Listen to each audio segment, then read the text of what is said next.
Hello, everyone, and welcome back to the next amazing episode, I hope amazing anyways, of Ace Attorney, Apollo Justice Trilogy.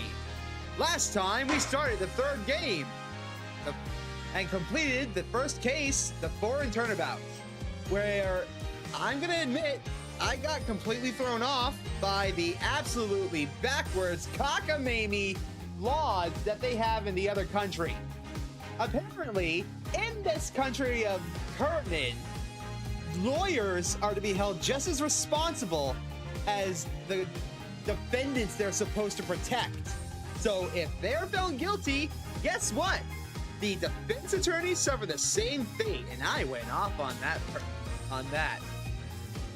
This time, seeing as how the name of the episode is going to be The Magical Turnabout, I'm hoping we leave that crazy place and go somewhere a little more homey. A little more at home. But for now, let's get started, shall we? Because again, totally blind! Let's find out what happens.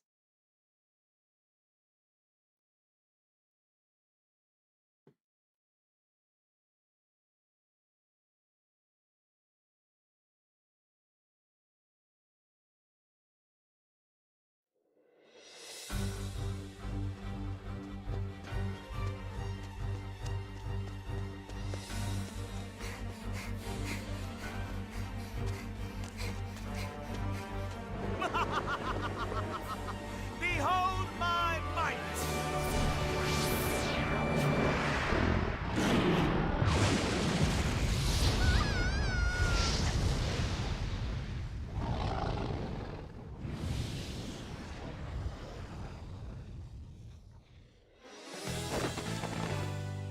Shame on you, Mr. Rias! No! Using magic for evil!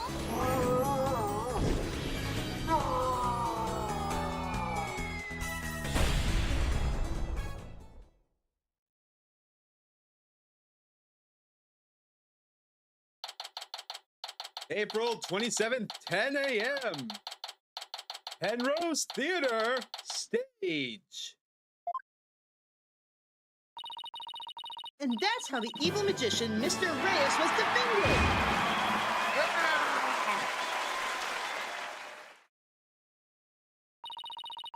See you for Act 2, everyone! Trucy's back! Brava! Brava, Trucy! Wow, Apollo, wasn't that a great trick? You bet! I'd never seen such great magic act. Did you know they even featured Trucy's show on TV this morning? You're kidding, right? Penrose Theater, a well-known gateway to success for entertainers. It's here at this famous theater that we'll finally get to see Trucy writes Trucy in Gramarye Land. The long-awaited revival of the magic of the troupe Gramarye. So she's carrying on her family's legacy. Awesome! Wow, that explains why there's a TV crew here to cover the show. This is perfect opportunity to promote the Write Anything agency too. After all, people look up things they see on TV, right?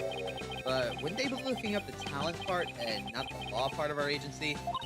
Oh, Mamma Mia. You're right. We'd get nothing but requests from Trucy's fans, wouldn't we? Oh well, I guess we'll just have to make the old-fashioned way. My name is Apollo Justice. I'm a rookie lawyer with only about 2 years of experience under my belt. We're here to see Trucy's magic show. She's a fellow member of our agency. We came on behalf of our boss, Mr. Wright, who's away on a trip right now. Oh, and did you hear, Apollo? Even though it's only her debut, her shows are completely sold out. What? Really? That's incredible. Voila, a star is born. Who knows how far she'll go? At this rate, nothing in the world can stop us. You do realize this has nothing to do with you, right? This is Athena Sykes. She's another member of our agency. She may not look like it, but just 19 years old, she's a lawyer as well. So it's been a year. What do you mean she may not look it? Of course I look the part. Care to explain how exactly? Oh, come on, have a heart. Ooh, wait, I need to do Widget's voice. Hold on, hold on. Where is it? There it is. Stop treating me like a child. And that gadget around Athena's neck that spoke just now, that's Widget. I'm the Funny man. Bot here. Yeah. Widget helps Athena out with her special field of expertise, analytical psychology. He also has a bit of a habit of blurting out whatever Athena's really thinking. Yeah, this little guy can be a little unruly at times.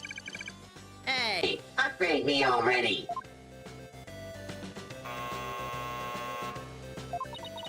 Your attention, please. The show will restart after a 20-minute intermission. We ask that you please be back in your seats before the next act. Thank you. Hey, why don't we go say hi to Trucy in her dressing room during the break?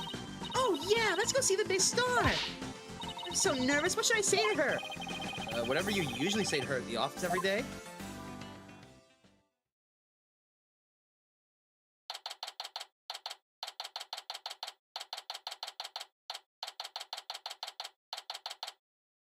April 27th, Penrose Theater dressing room. Adorable bunnies!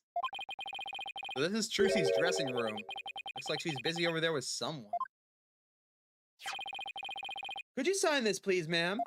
Sure thing. Just the one sheet in this clipboard, right?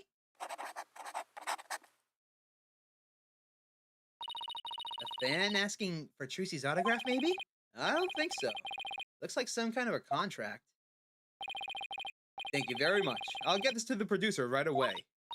Great, thank you. Oh, Polly, Athena, you came.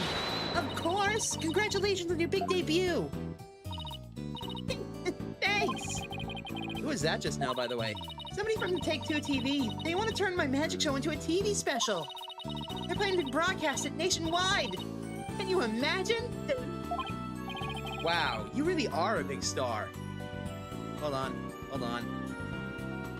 And...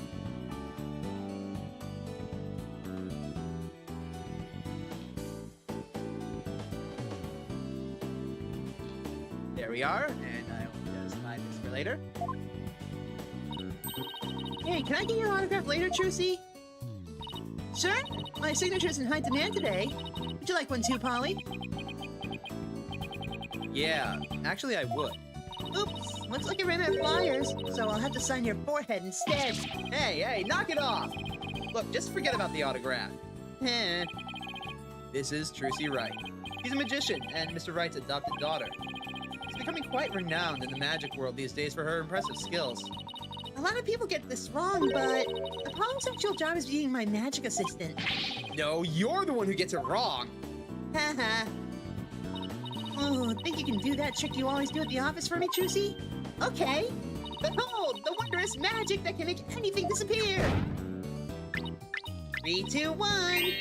Ta-da! My magic's pants are an extra-dimensional galaxy! Brava, Trucy, brava! Okay, why do you always have to make my attorney's badge disappear? Well, that's because out of everyone at the Write Anything agency, you're the one I get the best reaction out of. That doesn't make my poor badge feel any better. Give it back! Court record.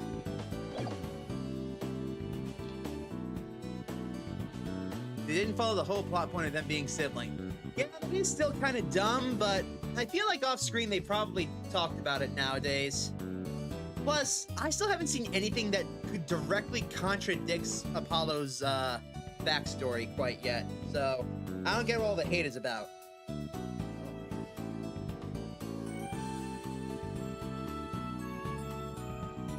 Let's have a look around.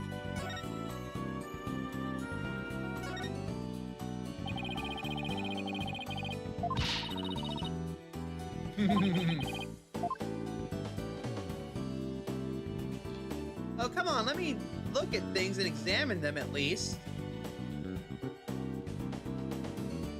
Come on, game. Fine. So about the show. Thanks again for inviting us, Trucy. Thank you for coming. Your show sure packs a wallop.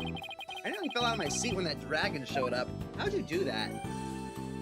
And when it attacked you, whew, I was terrified, even though I knew it was all just part of the show. That's good, because that trick is the crowning glory of Act 1. I'm really glad you're enjoying the show. I heard your shows are completely sold out, Trucy. I say your fans were all over the tickets the instant they became available. Like hungry wolves going after their prey. Sounds like you made a loyal pack of followers yourself already, Trucy.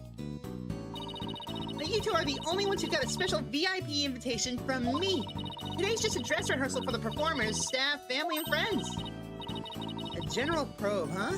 That's what they call it in Germany. The real show isn't until the day after tomorrow. By the way, are you gonna finally do your magic pants trick on stage after the break?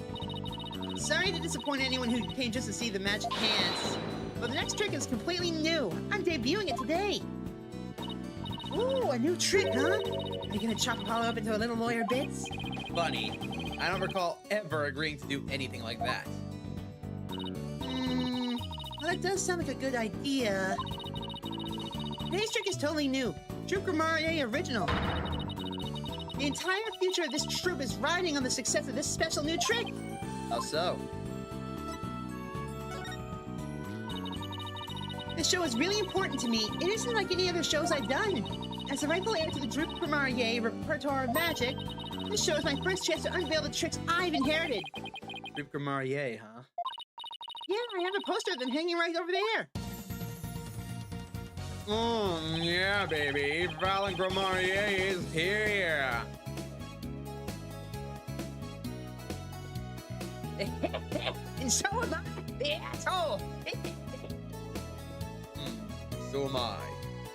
And me. I don't know. We don't know who that person is, though.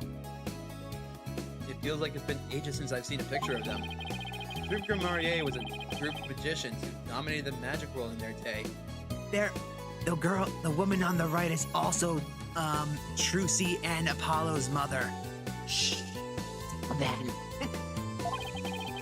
Trucy is the sole heir to the troupe's entire repertoire of stage magic. Huh? Who's this guy in the green and purple on the left? Oh, that's the great Mr. Reyes, the other magician in today's show. Wait, he was here? He used to belong to Troupe Grammarier too, a long time ago. He did? Hey, so tell us more about this special magic you're going to reveal today. It's a secret Troupe Grammarier trick. Left behind by my late grandpa, Magnifique Grammarier. That'd be me. It's never been performed before, so this is the first time it'll be seen by the public. Grand unveiling, huh? No wonder she's been working so hard. Well, I better get going. Huh? Where to? I practice my act, of course. The show's only going to be a few days from now. You're really pushing yourself. Didn't you practice until late last night, too? Yep, because everything's going to be just right. Trucy inherited all of Troupe Grammarier's magic tricks from under her father when he died. And the troupe's entire legacy is now resting on her shoulders. No wonder she's feeling the pressure. It looks like everything's going well today, though. I mean, that last trick was perfect. Grace under pressure. That's me. After all, a true entertainer always keeps a smile on their face. That's a Troupe Grammarier creed. It's hard to believe you've accomplished so much even though you're still in high school. But to tell you the truth, I'm actually pretty nervous. Who wouldn't be? Oh, I bet this would do the trick. You'll be fine, Trucy. If anybody can do it, you can. Polly, that was just the boost I needed. Thanks.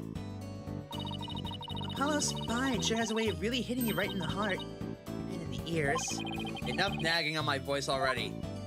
Trucy? Oh, hi, Bonnie. It's almost time for the second act. Oh, okay. Thanks. Well, Apollo, Athena, enjoy the rest of the show. Break a leg, Trucy. Thanks, I will. Not literally. Yeah, whatever. I hope her new trick goes well. Hey, this is Trucy we're talking about. She'll be fine. Oh, I wouldn't be so sure. Huh? Performing magic is like walking a tightrope. There's always an element of danger. This is true. No matter how prepared or how staged a magic trick is, any trick has an element of danger in it. All those escape artist tricks, those are real danger. If anything goes wrong, you can't stop the trick. that's the most dangerous part of magic. If anything goes wrong, you have to keep going. There's an element of danger in almost every magic trick.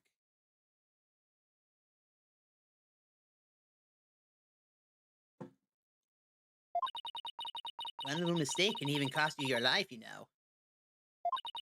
I wonder if she'll make it across the day. Man, what do you mean by that exactly? Oh, nothing. Now, if you excuse me. Bunny. She's gone. What was that all about? Judging by what she said, I'm going to guess she's probably a magician as well. Come on, Apollo. We gotta get back to our seats or we will be late. Yes, Doom. There are many magic tricks have elements of real danger in them. Such as the amazing escaping a wooden casket before it's tossed into a wood chipper trick. Or the amazing death-defying guillotine trick.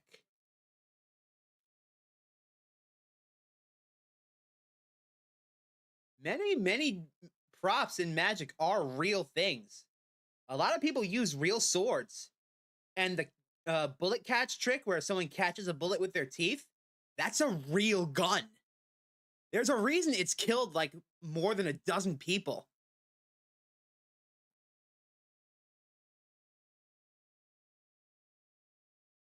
Remind me after the stream and I'll give you a link to a show that exposes every known magic trick and shows you just how dangerous they can really be if they're done by someone who doesn't know what the hell they're doing.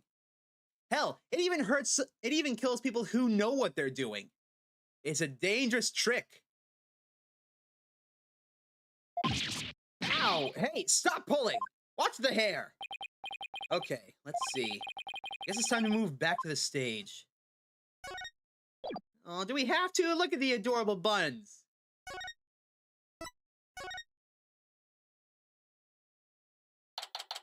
April 27th, Penrose Theater, stage.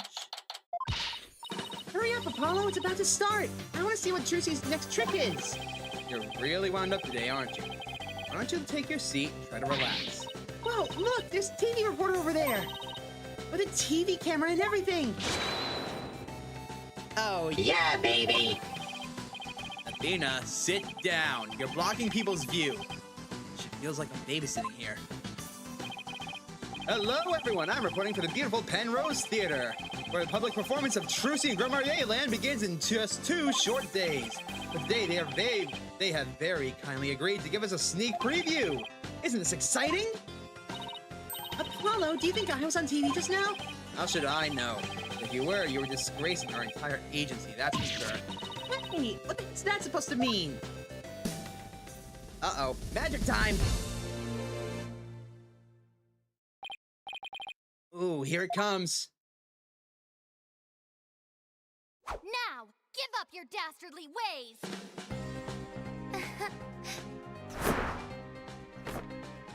Huh? Over here. Ah! Ah!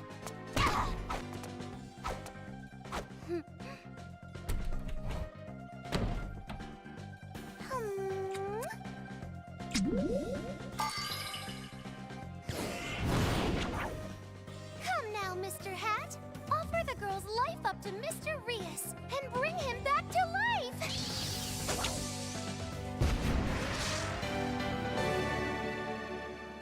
What? Just when and how did she make the switch? You won't be reviving anyone today.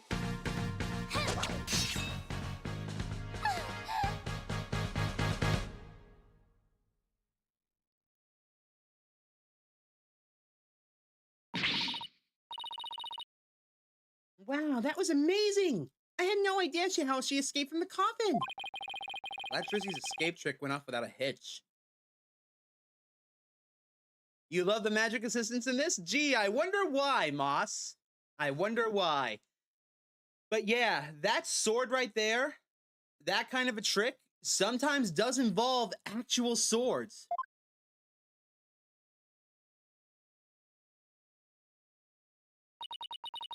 And when I opened the coffin, like this. Inside you see...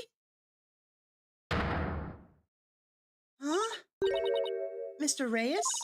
But how? I wonder what's going on. He's not getting up. Trucy?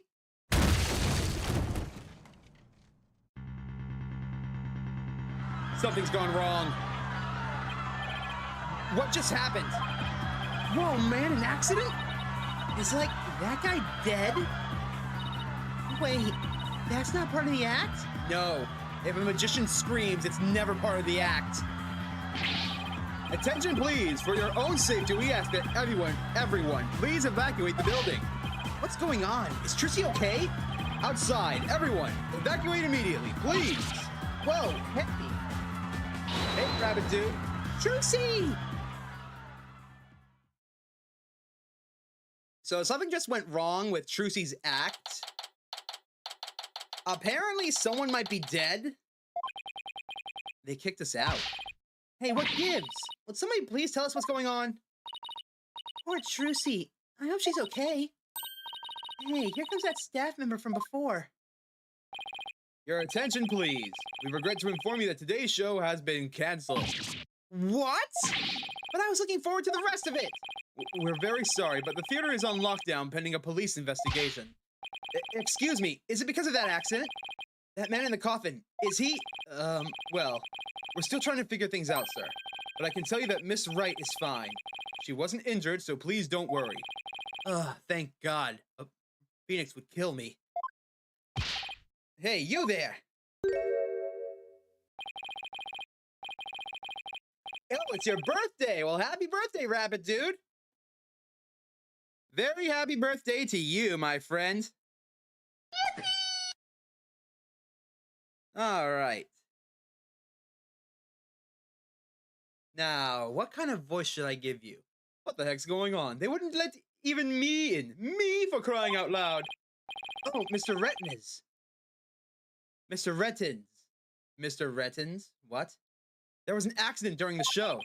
An accident? Great. Just great. That's all I need right now. Do you have any idea how much money we're sinking into this program? And you are? The man behind the scenes, that's who. This is a fine kettle of fish, let me tell you. Spinning all of this is going to be a real pain in my posterior, believe you me. Chinese food and chocolate cake, hell yeah. Spitting, as in covering it up? Look, I grew up getting inside. Seriously, can the guy catch a break around here? Well, there he goes. Why don't we go back to the office for now? I'm sure Trucy will call us once things have settled down.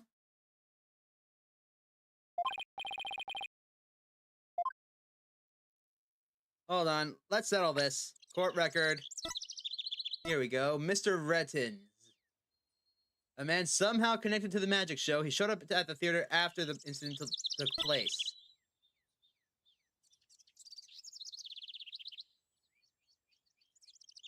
Bonnie? Really? Oh god, please don't let FNAF fans find this video.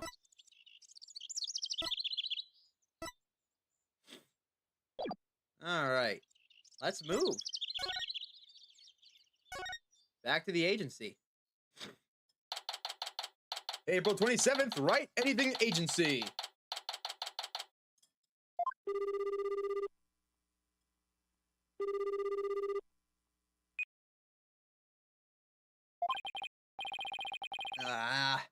It's no use. I can't get a hold of Mr. Wright. I wonder if something happened to him in Kura-id. Maybe he got caught up in some kind of a trouble again. As always. What are you talking about? The three of you can't go anywhere without something going wrong. Hell, two of anyone from this agency can't go anywhere without something going wrong. Let's be real here. If just two of you go somewhere together, something blows up. Yeah, trouble's drawn to him like an iron filings to a magnet. Hey, Apollo, speaking of Kura-id, it's showing something about it on TV right now. There's been some surprising news coming out of the Kingdom of Kura-id. The country recently saw defense attorney Phoenix Wright win a not guilty verdict. The first verdict of its kind in 23 years. Mr. Wright won a trial in Kura-In? Lawyers are said to be highly disrespected in the kingdom of Kura-In. So Mr. Wright's win was an upset victory amidst entrenched hostility. Wow, did you hear that? The first time in 23 years! Yeah, what was he doing in court there in the first place? I thought he just went for a visit. So he was in some kind of trouble, just like we thought.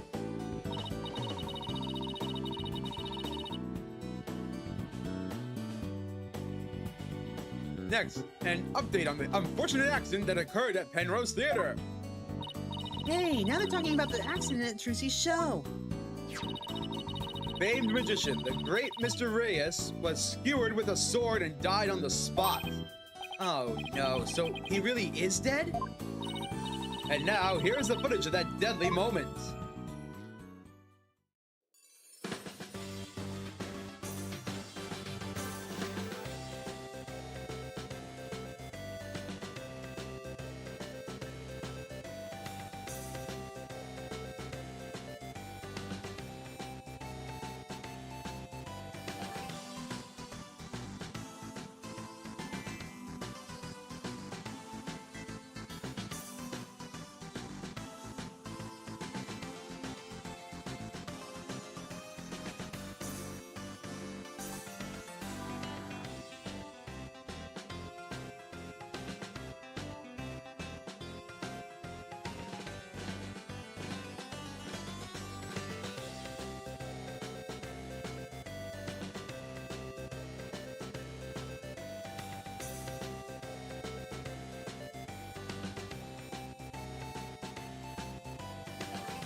Mr. Reyes' body isn't visible in this footage, but these are still very shocking images.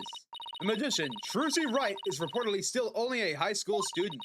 Could it be that this unfortunate accident happened due to a lack of proper training? No. Did the young magician have enough experience, preparation, and knowledge? No, no, no. Some might say that Troupe Grimarier should be held accountable for this incident. Son of a bitch! Hey, what kind of biased reporting is this? Yeah, they're making it sound like it's all Trucy's fault. Oh, we've just received some breaking news. Oh my, the young magician in question, Trucy Wright, is now under arrest on the charge of involuntary manslaughter.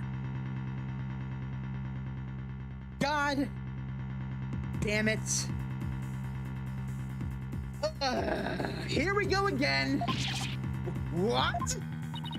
We will keep you updated as this unfortunate tale unfolds. Stay tuned. Trucy's under arrest again? She can't be. Apollo, we gotta do something. Yeah, let's get down to the detention center right now. Before I forget, I think I'll jot a few things down about the case. I'll just open up the court record with this, and flip to this bottommost tab here in order to make some notes. And I can use it to, like a kind of to-do list. If I ever get stuck, I can just refer to the notes. Before I forget,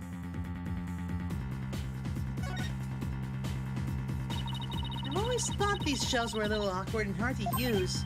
yeah, the shape doesn't really lend itself well to the concept of shelves. I mean, there's a hole in the top part and everything. Did you ever notice that every now and then things disappear when you put them inside? It's like the shelves remember that they used to be a magic prop or something. Not the most useful piece of furniture in the world, to say the least. I wanted them to make a reference to the hat. Damn it.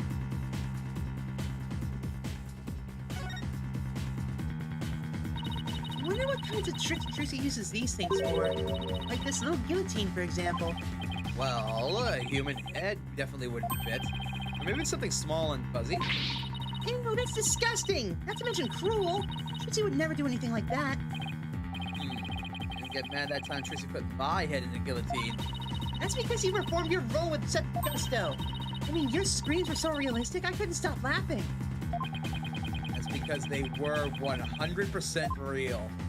Also, yes, the spaghetti is still floating because it's made of plastic. Doom? It's yet another magic prop. Oh, a hoop! I'm really good at that. What about you? Nope. I just don't seem to have the knack for it. I figured as much. After all, you're not really in tune with your body. You do realize this hoop is used for the levitating woman trick, right? What? Is that for hula dancing? Since you're really good at that, No, what I meant was... I think I'll recommend you to Trucy for the assistant role then. You can take over for me. What did I hula myself into? Haha, how does it feel?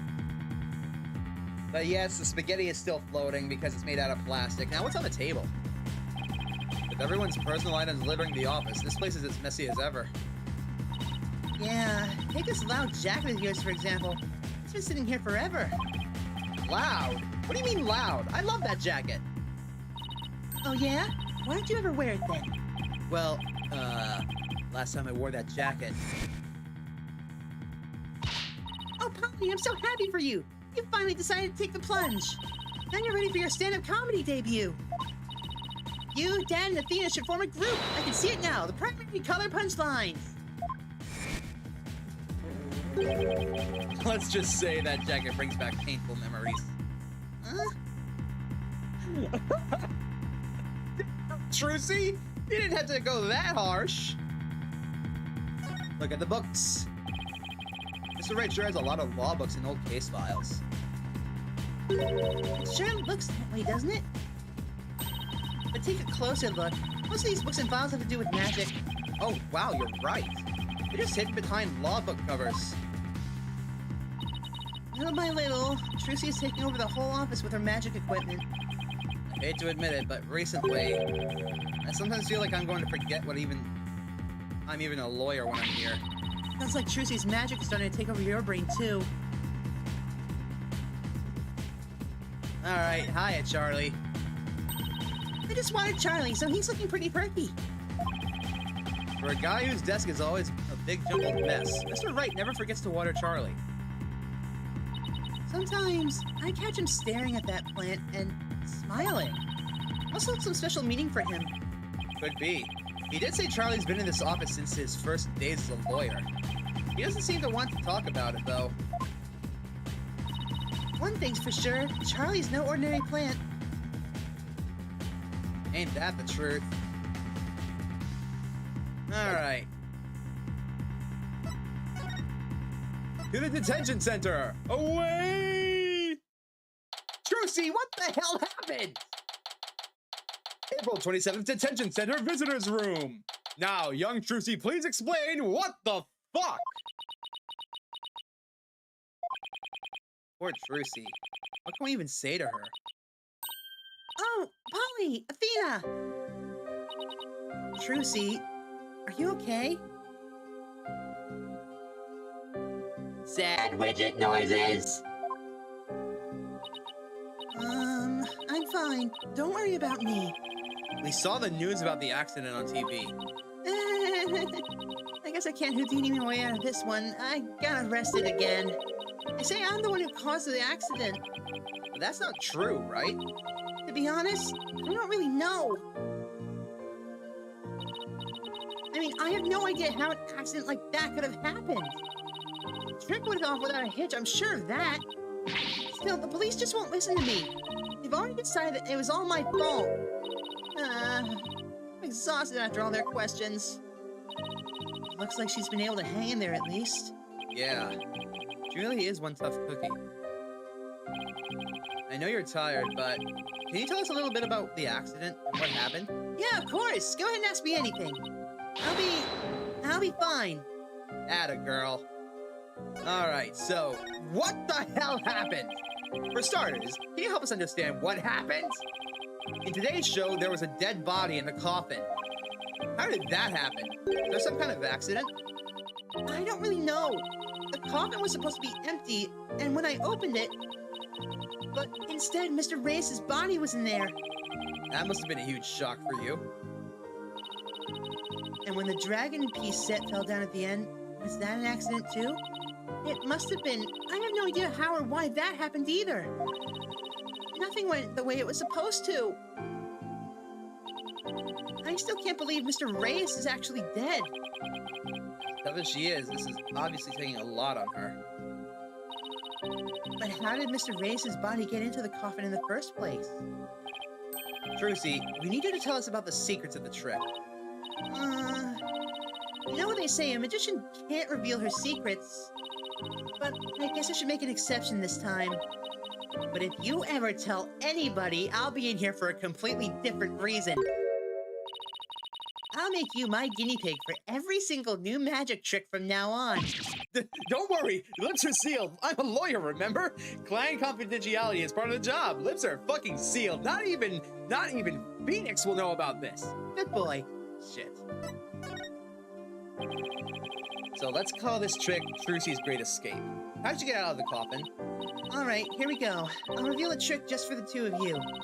Prepare yourselves for an exclusive explanation by the magical girl Trucy Wright. Check this out. There's a secret trap door on the stage that leads down to the understage passage. Trap door? So when did you slip down into the understage passage?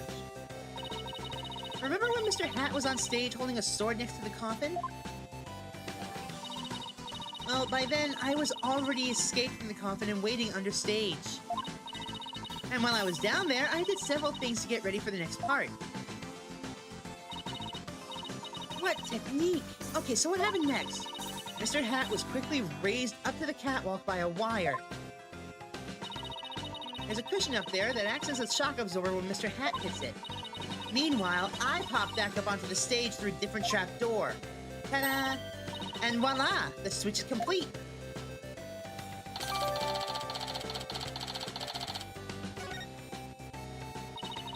I had no idea all of that was happening! I was convinced you were still in the coffin! That's what professional magicians do! Misdirection is the name of the game. They make their audiences see something that isn't really there. In other words, you make us see illusions, right? We call it misdirection. While we keep you busy believing one thing, we're busy making something else happen. What we say is there really isn't, and what we say isn't there actually is. I get it. It's kind of a magical bluff. But there's no escaping the fact that the victim's body was actually in the coffin. Wasn't it empty like it was supposed to be? Yeah, that's the part I don't understand. The last thing in the world I expected to see in there was Mr. Reyes. Could he have climbed in there by mistake? I should get back to asking Trucy about the accident. Can you tell us more about the victim? Who exactly is this Mr. Reyes? He said he used to belong to Troupe Marier, right? Wait, you don't know who the great Mr. Reyes is, Apollo? He's super famous. He's all the people talk about on TV. Shock! Really? I just assumed he was one of Trucy's assistants. Way to diss the dead, Apollo. So, how did the two of you come to perform together, Trucy? Well, like I said, he used to be a member of the troupe. He was a protege of my grandpa, Magnifique Marier. So the TV station arranged for us to perform together this time because of that connection. Did he continue performing as a magician after he left the troupe? No, he got injured while practicing for his show about 13 years ago. That's when he left the troupe. After that, he took a break from magic for a while. I'm pretty sure that it's a recent thing, him getting famous again. I only started seeing him on TV again maybe last year. I had nothing but respect for Mr. Reyes as a magician. I can't tell you how sad I am this happened. I can imagine how traumatic it must be to have someone die during your big show. Oh, but hey, don't worry, I'm fine. I have to stay strong for my fans. Uh-oh. Huh? My bracelet is reacting? People tend to unconsciously tense up when they're trying to hide something. And when I pick up on their distress, the bracelet around my wrist starts to feel tight.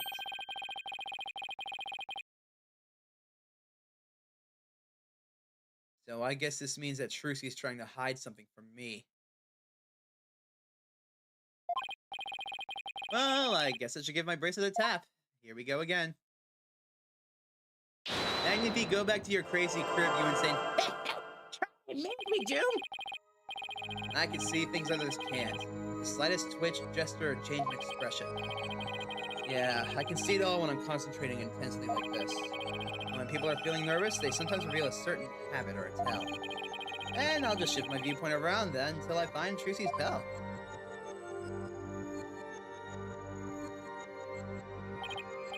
Okay, I think I found her tail.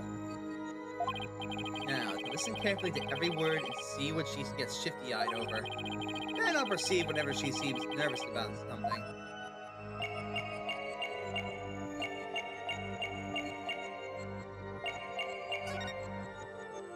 You're fine, huh? Gotcha! That's my gimmick. Come on, Trucy. You should know by now that you can't hide anything from me. Don't tell me that your bracelet reacted. Yep. And here I thought my smile was gonna do the trick. Well, looks like I broke the first rule of being a magician. A true entertainer always keeps a smile on their face, right? I remember hearing you say that before. That's right. It's a Grimmarier motto that my dad used to say before he passed away. I won't ever forget it. It's one of the few precious memories I have of him. You can't keep everything inside, Trucy. You'll burst. Why don't you tell me what's bothering you? I can't. If I did, you wouldn't believe me anymore. That's not true. As an entertainer, you'll believe in always keeping a smile on your face. And as a lawyer, I have belief that's important to me as well. Take that! Your attorney's badge? I swore on this badge that I would always believe in my clients to the bitter end. That's the cornerstone of being a good lawyer. Mr. Wright taught me that much. So no matter what you tell me, I'm gonna keep on believing in you, Trucy. All I ask is for you to have a little faith in me, too. All right. Thanks, Polly.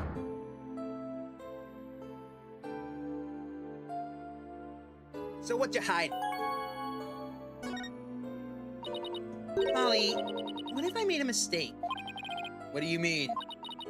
What if it really was me who stabbed Mr. Reyes? What makes you say that? Well, in my escape trick, I used both a real sword and a rubber sword. I switched the real sword for the rubber one just before I stabbed it into the coffin. So even if somebody had been in there, the rubber sword shouldn't have hurt them. Mr. Reyes was found dead in the coffin. I know! It just doesn't make any sense! I know I swapped the swords! You're absolutely sure. Positive! I practiced that trick hundreds of times with no mistakes. I remember very clearly swapping the swords this time too. But could I made a mistake this time? Could she really have... Well, I better get going. Blah blah blah blah blah blah blah.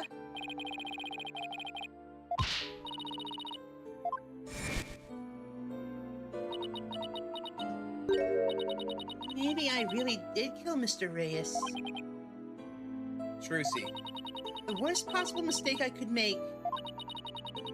A horrific accident right in the middle of my show. And all I can think about is, now that this has happened, Troupe Grimmarier will get its performance rights pulled. There'll never be another show. Everything my family worked so hard for will be gone forever, and Mr. Reyes had his whole life and ruined everything. Destroyed it all. I took it all away. Hey. I need to get an echo button on this thing. Polly, I need to pay for what I did. Trucy, I don't think you did anything wrong. You don't? I've had one question going through my mind this whole time. Was this accident really your fault? What do you mean? I don't have any proof or anything. It's just, I don't think you'd ever make a mistake like that. There's also one other thing. If this really was an accident, then why was he in the coffin? The coffin was supposed to be empty at the end of the trick. Which means either way, no matter what happens, it's not Trucy's fault. Reyes is the one who disobeyed the trick. He's the one who got back in that coffin. So even if Trucy did stab it with a real sword, it's not her fault that he climbed back in. I don't think any judge would put involuntary manslaughter down for that. That's just foolish. A magician climbing back into a coffin involving a sword trick when he's not supposed to be there? Magicians don't take risks like that. Not needless ones. Something's going on, and we're gonna find out what. Apollo, I saw how hard you worked on your tricks, staying up late every night to practice. And I know you. You'll always get everything picture perfect. nobody's perfect all the time. Still, I think something else caused Mr. Reyes' death, not any mistake of yours. After all, you're sure you swapped the swords, right? Yes, that I remember doing. And I just know it wasn't your fault, Trucy. But how can you say that? What do you mean prove it wasn't me? I mean, I know you're a great lawyer, Polly, but I believe in you, Trucy. And I believe in your skill as a professional magician. So I'm gonna prove your innocence. Don't worry. You're gonna be fine. Listen, if you were confident enough to pull off that trick with Mr. Hatway back in the day, you're gonna be just fine.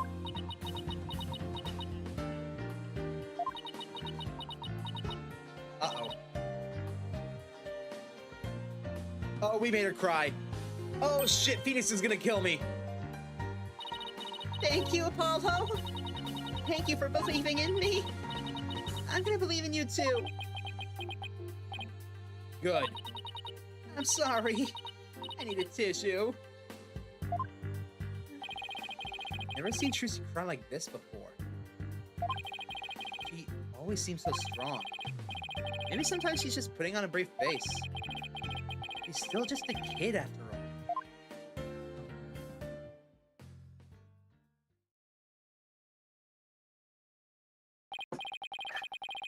So, I have to ask to make it official. But will you let me defend you? Yes, I'm counting on you. I wanted to cancel the show on its opening day. Right. She seems fine now.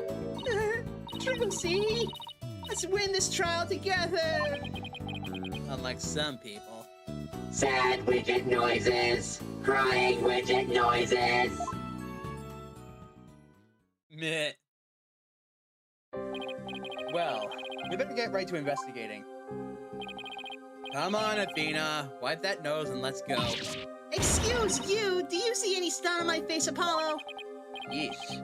Talk about an emotional roller coaster. We'll need to investigate the stage of the Penrose Theater where the body was found. Yeah. I hope no one will try to stop us. If you're going to go to the Penrose Theater, can I ask for a favor? Of course, what is it? I have a very special notebook behind in my dressing room. Sure, we'll grab it for you. That notebook is really, really important to me. I don't know what I'd do if anybody read it. Wow, okay, I wonder what's in it. The notebook is in my blue handbag on the table. It's big and black. You can't miss it. Thank you in advance. And with that, I gotta go. Seems like they got more questions for me. Oh, and Apollo, don't you dare read it. All right. See you later, Trucy. I'm gonna read that book. So, should we investigate the stage first? Go get the notebook?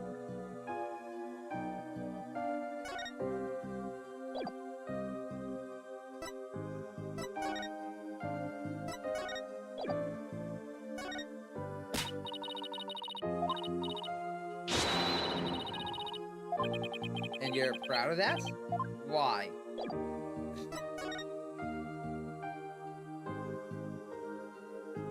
With angry widget noises doesn't fit that tone, Doom. Sorry, you lose. Anyways, Back to my normal voice. Let's go back to the Penrose Theater. April 27th, Penrose Theater! Person you are trying to call is not available. After the tone, please tried calling Mr. Wright 100 times, but he never picks up. We left him some voicemail, so he'll probably call once he gets them. He is going to flip out when he hears what happened to Trucy. Hey, this is the place. Theater where that magical murder happened. Oh yeah, I wonder if they brought the dead body out yet. I hear they already arrested the murderer. They say it's a young girl. Yeah, high school student. Can you believe it? Kids these days. What's with all the curious bystanders? He's sure kicking up a fuss. dare they call Trucy a murderer? We're just getting angry. They've Got some nerve. We can't let people think about her. We have to defend her. Apollo, is that you? Emma! It's sure been a while. How have you been? I can't complain. I haven't seen you in ages. Emma is not usually the best of moods. So I never quite know what to do or say around her. Well, we have some business to take care of, so I guess we'll be better get going. Bye! Hey, wait a minute. What? Was something I said? You're darn right it's something you said. What's with you brushing me off like this? We've got heaps to catch up on. After all we've been through, you're not still mad at me about something, are you? Sorry. I didn't mean to upset you. Who's this, Apollo? Distant cousin or something? No. She better not be. Emma's a detective. I've had the, pleasure of working with her before. Hello, I'm Sky, forensic investigator. What? So you're finally a full-fledged forensic investigator? Yep, I finally achieved my lifelong dream. Look, I even have an official forensics investigator armband and everything. That's great, Emma. I bet the exam was really hard, huh? Oh, it was a cinch. Really? Because I thought you said something about failing it over and over and over again. Well, never mind that. The important thing is I'm not a plain old detective anymore. So no more boring old investigations for me. I'm so happy I could hunt the whole world. Coming from you, that's really something. Criminals beware. Fingerprinting, luminol testing, DNA analysis, Emma Sky is raring to go. So bring it on. Wow, I guess it's goodbye, grumpy clouds, hello, fanatical sun. She's very cheerful, isn't she? Is it because of the weather or something? She sure wasn't like this before. She was pretty frustrated back when she was assigned to criminal affairs department. She was always munching on chocolate snackoos to relieve her stress. Snackoos and stress are a thing of the past. I said goodbye to both of them. And may you never have to see either again. By the way, are you two here because of the murder? Murder? Don't you mean accident? Oh, then I guess you haven't heard. The case is being treated as a straight-up homicide now. What? What? Just so you know, I heard that the prosecution is going to argue tomorrow that Trucy outright murdered Mr. Reyes. What? Are you kidding? That's treating it like murder? Emma, please, tell us everything. Of course. Anything to help Trucy. Why is the case being treated as a homicide now and not involuntary manslaughter? Well, apparently, there's something that proves it was a straight-up homicide. Well, that's vague. Do you know any of the details? No, I'm afraid that's all I was told. Really? How come? Well, because the lead prosecutor is kind of a hard guy to read. So maybe it's just a culture gap thing? Anyway, he's not really one to share his thoughts. Wait, what do you mean by culture gap? I mean that he's a foreigner, so his way of going about things is different. So who exactly am I up against tomorrow?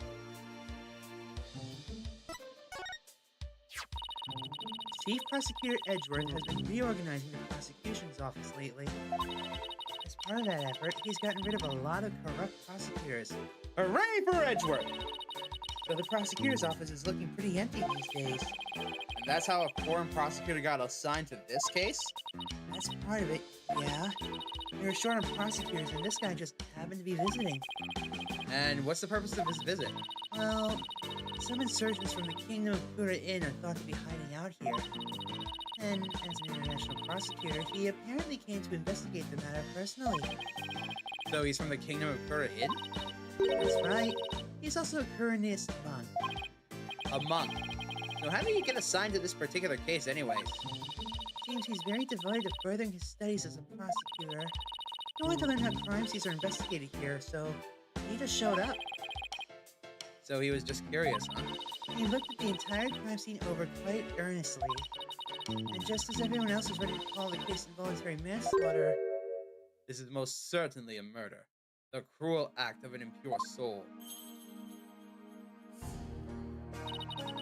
That's what he said. Just like that. And he volunteered himself as the prosecutor for this case. And with the shortage of prosecutors right now, the prosecutor's office was glad to have him. So Trucy was arrested for murder all because of this guy, huh? I have to say, he's definitely not your typical prosecutor. He says court is where a victim receives their last rites. Where the truth is revealed, the criminal is judged, and the victim's soul sees salvation. Receiving last rites in court allows the victim to finally rest in peace. Or so he claims. So to him, a trial is like performing a funeral rites for the victim, huh? That's certainly a unique way of looking at it. It's not wrong, though. His name is Nahuda Sadmati. What? Nayuda Sadamati? That's right. What, you know him or something? Oh, I guess you could say I've heard of him. Yeah, well, he is pretty famous. Really? Yeah, they say he travels the world solving difficult case after difficult case. Where there's a hard case to crack, he's called in to prosecute it. Wow, sounds like he's gonna be tough to beat. I can't believe this. I have to stand in court against him? He seems like a very kind and gentle person, though. He's very polite and understanding to everyone he talks to. Huh. So he's a pretty agreeable guy, then. Yeah, he's bound to see what kind of person Trucy really is. But don't they hate defense attorneys in Corinne? Do you even listen to what we have to say? I don't see why not. He certainly seemed like the type of person who would. Even so, do you think you could do us a favor, Emma? Could you tell Prosecutor Sadmati about Trucy? About what a good person she is? Of course. Leave it to me. I'll make him understand there's no way Trucy could have committed murder. I hope he listens to reason. Me too. Anyways, Emma, how you been? Congrats on finally becoming the forensic investigator you've always wanted to be, by the way. Thanks. I failed that exam so many times, but I finally did it. I can finally use my forensics kit openly wherever and whenever I want. Oh yeah, you used to have to stealth use a kit you sent away for. Oh, I still use that one too. But now it's more of a hobby kit. It's important for me to have hobbies too, you know. So basically, nothing's changed. Are you kidding? I don't have to worry about getting in trouble for taking fingerprints for fun now. I'm positively life-changing. I can take all the prints I want. Are you sure you're allowed to do that? Sure, I'm sure. I've been collecting all the prints I've taken into a personal database. Now hold out your hands. I need to get your prints too. Just promise me you won't use them for evil. I can't believe she took my prints too, Apollo. This is looking pretty bad, Apollo. They're calling it a murder, and they've even got proof. What are we gonna do? Look on the bright side, that's what. Bright side? What bright side? Well, the good thing about there being proof is that it has to point to the real killer. If we can find out who that is, we can prove Trucy's innocent. Oh, hey, you're right. Which means our objectives are clear. We have to find two things: proof of Trucy's innocence and evidence of the true culprit's identity. You know what, Apollo? You're starting to give me a glimmer of hope. And that means there's only one thing to do. Emma, would it be alright if we investigated the scene? If I said no, you just do it behind my back anyway, right? Would I do something like that? The jig is up. Oh, all right. But I better come along. Who knows what sort of mischief you get up to if I'm not there to keep an eye on you. Mischief? Sounds like Emma's trusted you about as far as she can throw you, Apollo. Oi! He has been known to move things around at the scene of a crime, you know. And what about you? You used to do all kinds of forensics tests on things without permission. There's nothing wrong with that. After all, forensics is always on the side of justice. How is that even remotely fair? Alright, let's move to the dressing room now. April 27th, Penrose Theater dressing room! Dressing room looks just the way it did before the incident. Well, these items look kind of lonely without their owners. We have to find Trucy's notebook for her. Let's see. She said it would be in her blue handbag on the table, right? We should see what else we can check out while we're here. I see the handbag. Wait a damn minute. Oh, these are from Prosecutor Gavin. Roses, huh? How like him. Pretentious. He might be pretentious, but you know what? He makes it work. Apollo, I've noticed this for a while now, but you get awfully prickly when it comes to Prosecutor Gavin. You think so? I mean, don't hate him just because he's beautiful. That's not it at all. Who dis? Huh? Aren't these nine-tailed flowers? You know, those flowers that only grow in Ninetail's Vale? Oh my goodness, you're right! There's a card here, and a letter to go with it. Let's see. The card says, "Good luck, Trucy," from Damien and Jinxie Tenma. Mayor Tenma and Jinxie, huh? What does the letter say? Let's see. Oh! There's a message for you in here, too. Please tell Mr. Demon Lawyer I said thank you for everything. Thanks to him, I overcame my fears, and now I'm not afraid of yokai anymore. And guess what? I've even become friends with yokai like Iten Momen and Funaki Gigi. No matter what happens, I guess she'll never grow out of her demon obsession. Who are these flowers from? Hey, these flowers. They're from Lamiror. Lamiror? Where have I heard that name before? She's a famous singer. They call her the Siren of the Ballad. Pretty popular. Why would a famous singer be sending Trucy flowers? Well, we met her through a case I headed up once. Wow, your circle of acquaintances is bigger than I thought. Lamiror. I don't know why, but her songs really touch me for some reason. Hope she's doing well. Yeah, Apollo still doesn't know that Lamiror is, You know what? You want to find out what Lamiror is? You go and watch the previous streams. In the meantime, let's see. Oh, here's that handbag Trucy was talking about. Feel a little funny about digging around in that girl's purse. Guess it's okay to open it. After all, she did ask us to. But not you, Apollo. Let me do it. Let's see. Huh? No, not this. What's this? Oh, wow, she has... Oh, Trucy, you are bad. What is it? I want to see too. That's funny. She said it was a black notebook, right? There's nothing in here like that in here. Maybe Trucy was wrong about where she left it. Let's keep looking around for it.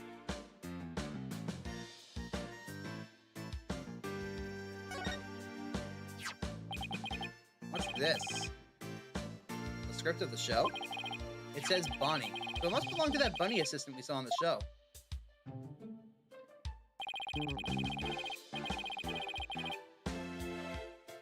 You and I get to see the first two parts up to the end at 10:20 a.m. But this Mr. Reyes' fire trick. We didn't get to see that part. Yeah, because they canceled the show after the accident. Hey, there's a note about the fire trick. This will be dangerous. Make sure the fire bucket is ready. Come to think of it, when Mr. Reyes turned into a dragon, it breathed fire, didn't it? Coin tricks and fire tricks were Mr. Reyes' specialties. Maybe they had some big finale plan? Where Mr. Reyes and Trucy would face off in a grand magical showdown after his revival.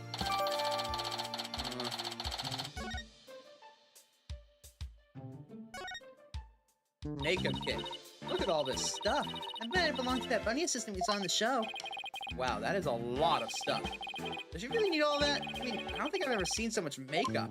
When it comes to sheer number of items, your desk rack at the office isn't any better. Those things are the natural accumulation of 2 years of work, and they are all necessary. Really? Instant noodles and crackers? Of course! I need those for when I have to stay at the office all night prepping a case. And the comic books too? Oh, of course I need those too. Manga these days are super realistic and informative. I need them for research. Uh-huh. I I see. You need to research street fighting in the funnies, do you?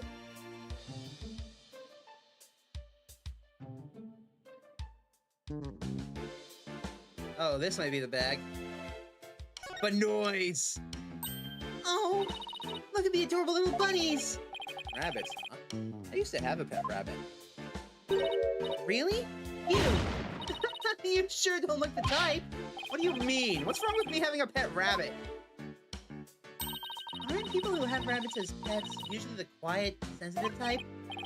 Well, pardon me for being so loud and insensitive. But noise! Trucy put some posters up, I see. Oh, here's one of the Troupe Gramarye. Troupe Gramarye, magical menagerie, huh? Looks like a bunch of folks dressed in outfits. A bit too gaudy for their age, if you ask me. Isn't that pretty much how all the best magicians dress? Was Troupe Gramarye really such a big deal back in the day?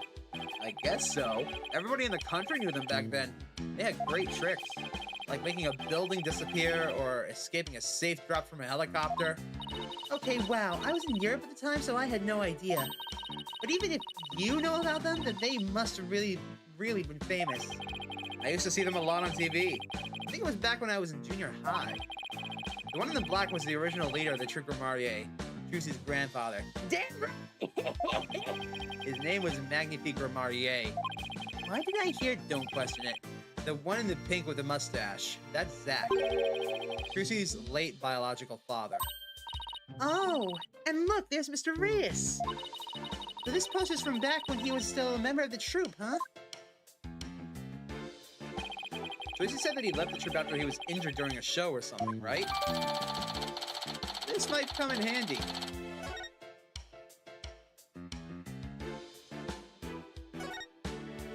It's a dove.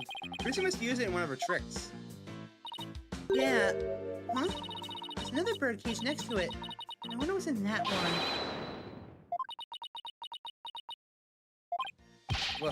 What in the world was that?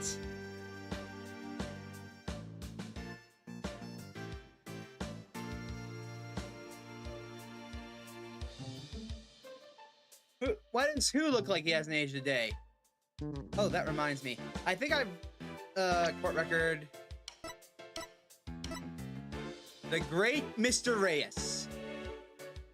The great Mr. Reyes. The great mysterious.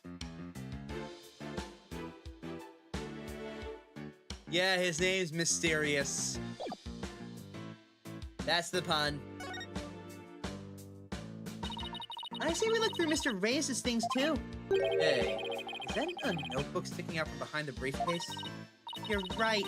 It's practically screaming, over here, look at me. Do you think it could be... Oh, wow, Athena! Our hunch was right. It's Trucy's notebook. What's it doing mixing with Mr. Reyes' stuff? Good question. Wow, she's got a lock on it and everything. It's locked. I guess it means we can't read it.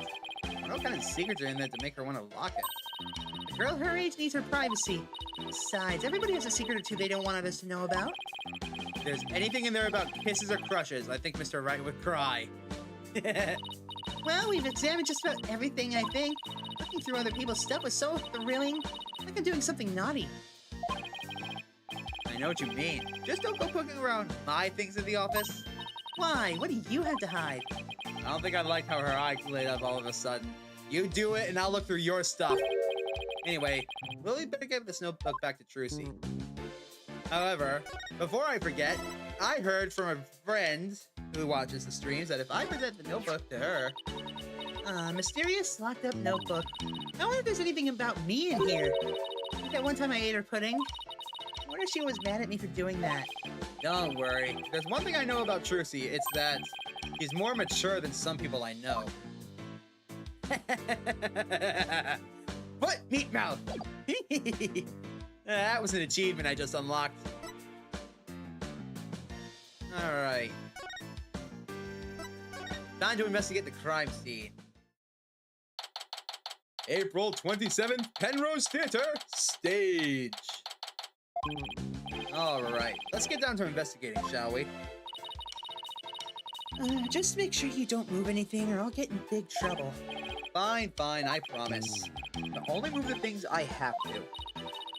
Well, I have my own investigation to conduct, but let me know if you need anything. It's been a while since we've done any investigating. Well, what are we waiting for? Let's dive right in. You do remember how to do this, right? You know I can give you a quick rundown. No, I'm okay. Don't worry about me. I got it all locked away in the vault up here.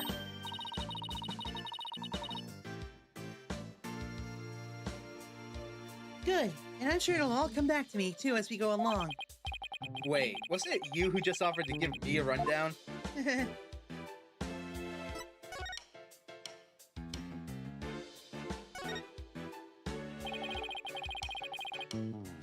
A video camera is pointed right at the stage. I wonder what it recorded. I want to take a peek, but Emma would...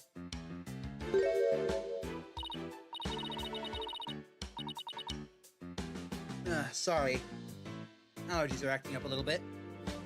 Wow, this residue data is so fascinating. You're so fixated on that bloodstain data. Your eyes are getting bloodshot. Quick, Apollo, while I'm off in forensics fantasy land. Let's see what's recorded on the camera.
It's the same video we just saw on TV where you can't see the body at all. Apollo, do you notice a strange shadow in that footage? No, why? I don't think it was my imagination, but I'm pretty sure I saw something. A strange shadow, huh? I wonder what it was. I saw it. Did you?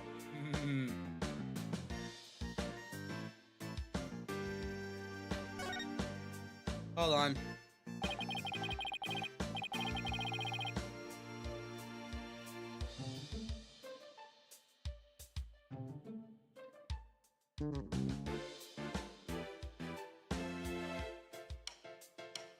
This is what they call a set piece. It's a piece of onstage scenery.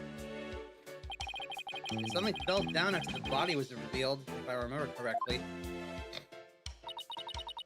This is the brave heroine screams, the spell on the dragon breaks. Losing its wings, the dragon falls to the ground. That will mark the collapse of Trucy's magical kingdom. Magic, huh? Yeah, sure. Timing was so perfect, I'd be genuinely surprised if it was magic.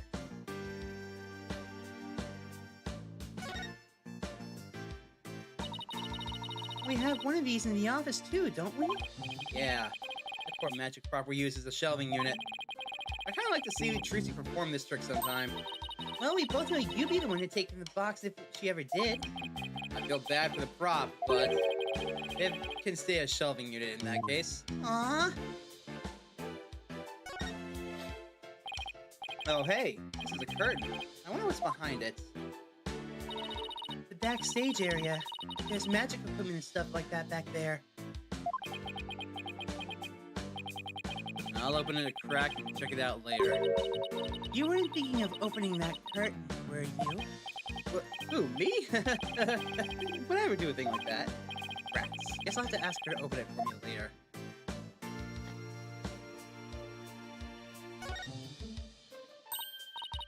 I've seen something like this before. It's like that game where you stick swords into a barrel until a little man inside pops up. Huh. That doesn't sound like any game I've ever heard of. Really? It's pretty famous in Europe. Do you have anything to play with as a kid? Oh, so you know us simple Americans. We're happy with just a hoop and a stick. Americans! Americans! We have confirmation! It's America! Hallelujah! We can finally stop calling it Japan America. Or Japanica, or whatever the hell we used to call it. Oh, Emma! Emma, can I ask you a question? Shh! This is the best part. Won't even look this way. Oh, what great prints. I have a set for my collection. She, certainly seems to enjoy her work, doesn't she?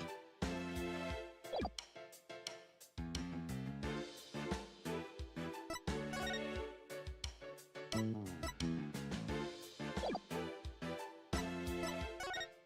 I missing something here? What's going on?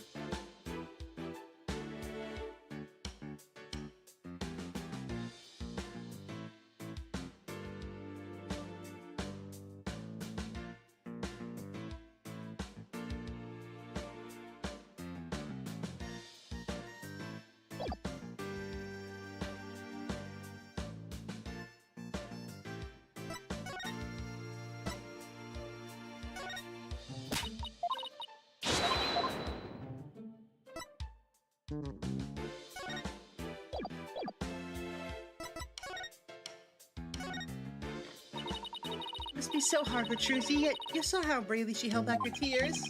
Maybe you should practice a little of that too. And by maybe, I mean your nose is running again. Enough with the snot shaming!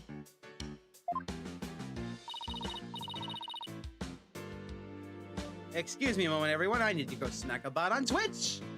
Ah, my favorite part of this. Now then, let's see here.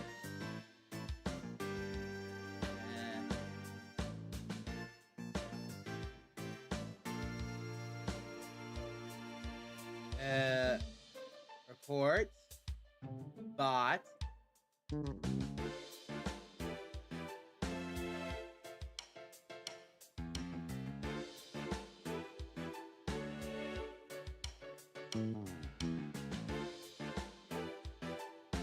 And a ban.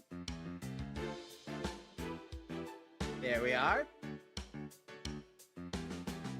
No bots on my streams, thank you. Now then. Haven't you ever heard the song "Into Each Life Some Boogers Must Fall"?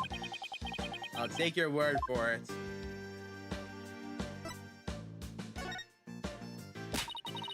You have to investigate the Penrose Theater from top to bottom. Talk to every single person involved as well. Oh, you're really fired up. Of course. Trucy's entire future depends on this. The agency's entire financial future, too.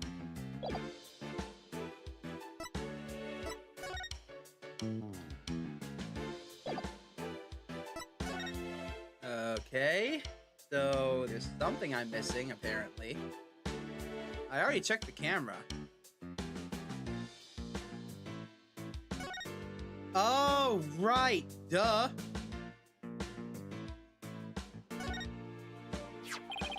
There's a sword here. It's covered in blood. This must be the murder weapon. Trucy said she was sure that she switched out the sword with a rubber one. Fortunately, this one certainly doesn't look like it's made of rubber.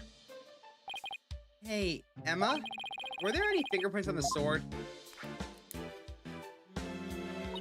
Let's see. According to my data, no prints were found. But that could be because the culprit wiped them off. Come to think of it, Trucy was wearing gloves during the magic show. So she certainly wouldn't have left any prints on it.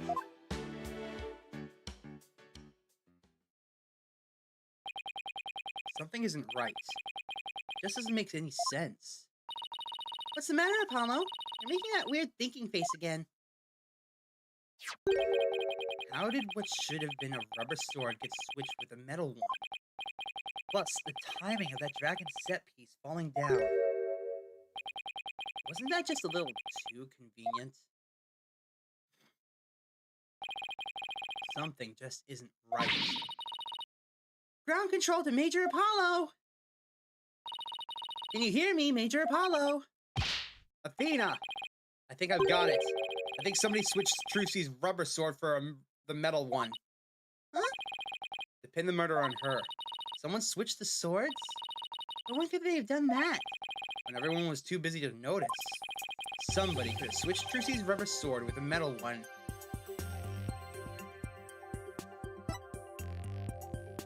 Right before the trick. They could have switched the swords right before Trucy's trick. What? But wouldn't that mean... Trucy herself stabbed the victim with a metal sword? Exactly. And that's why it couldn't have been right before Trucy's trick. Good, Athena. You managed to avoid my little trap. Apollo, do you really think you can pull the wool over my eyes so easily? There's no fooling you, is there?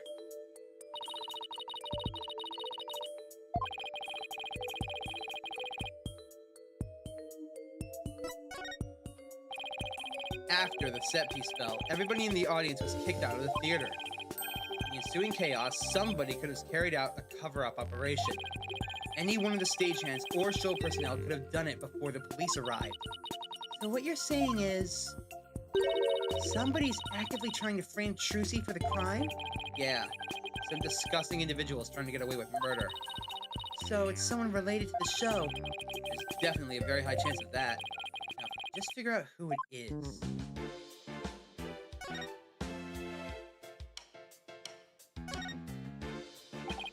So this is the coffin the dead body appeared from, huh? I actually haven't examined that yet. Would you mind giving me a hand? No sweat! Trucy's at the coffin was supposed to be empty when she stabbed it. So how did the victim get in there? I bet there's a secret trap door or something. Sure is an oddly shaped thing, isn't it? Who knew it could unfold into something like this? Well, I heard this is used for magic tricks. The left and right panels are made to be interchangeable. How the hell are the magic tricks, though, I have no idea. I'm sure they make use of it some way we can't even imagine.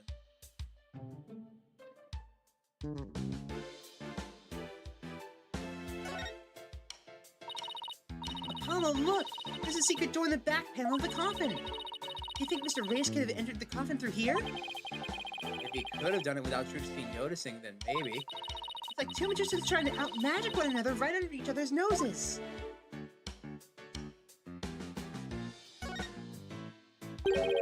Wait a minute. Looks like the bottom of the coffin opens too.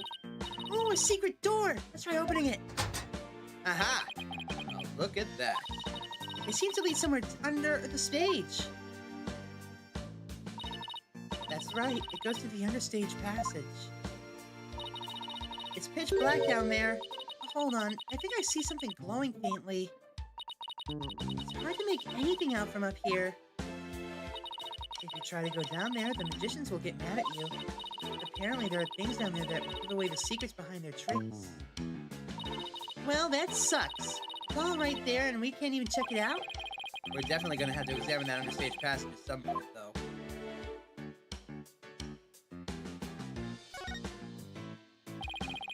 A white outline, huh? So this is where the body was. What exactly did it look like just after the incident occurred, I wonder?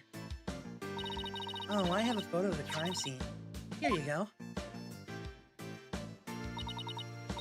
Oh, wow! Looks like he was stabbed in the back! Yes, that's definitely what killed him. What's this thing around his waist? It's a stunt harness. A stunt wire can be attached to it so that the person can float and fly through the air. Come to think of it, he did fly in Act 1, didn't he?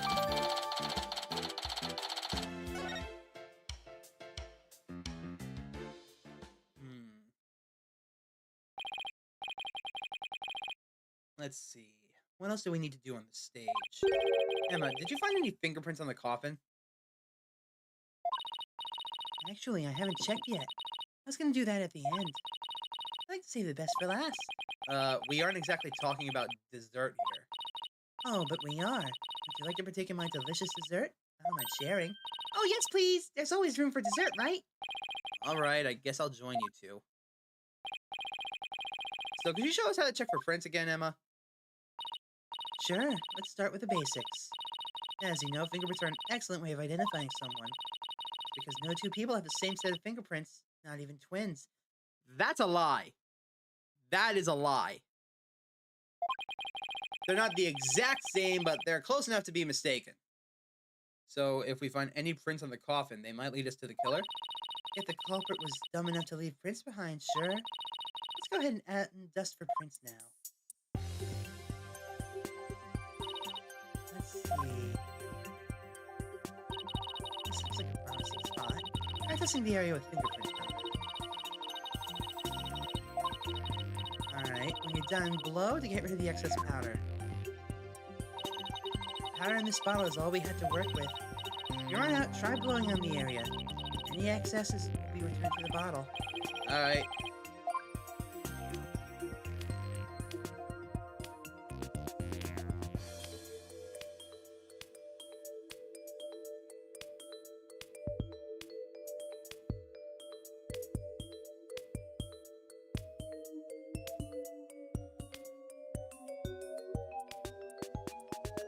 That should do. You found some prints. Looks like the fingers of someone's left hand. Now let's try comparing these with the ones we have on file. Or switch to analyze mode and select the print. Then select the print you want to analyze and confirm it with this button. Got a pretty clear one here. Wonder whose it is. I have the prints of everyone involved in the case right here. Choose the person who thinks you like. Just choose the person whose prints you like to compare the sample against. Well, the last person who was in the coffin was... Here we go.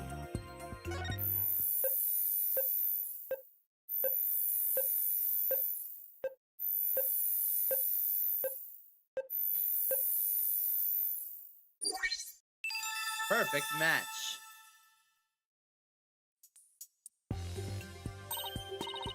Bingo. Looks like the prints belong to the deceased Mr. Reyes. Well, if we found some prints here, then we can find them elsewhere in the coffin as well. Guess I'll try dusting for more prints.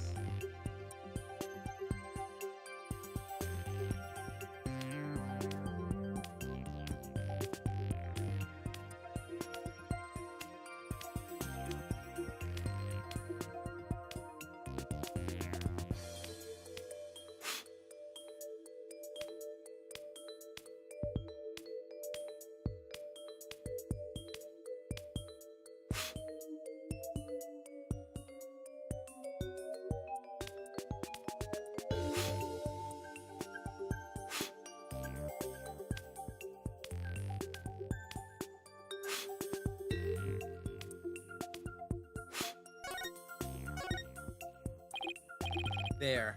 Found some. These prints are apparently Mr. Reyes's too.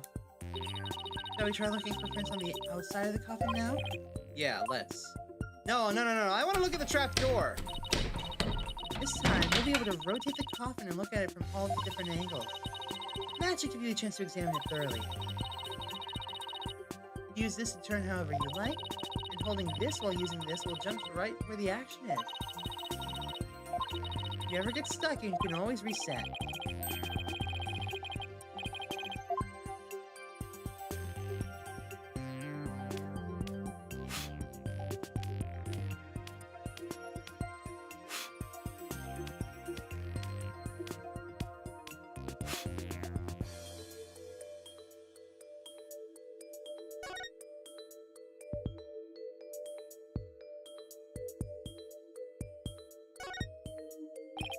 There. I've got a print. Alright, I'll just check it against my data. Huh? That's funny. It doesn't match the prints of anyone involved in this case. Really? None of them. How can that be? Now then, I wonder if I can find any more. Here's the one I'm curious about. Hey, can I zoom out? No? Okay.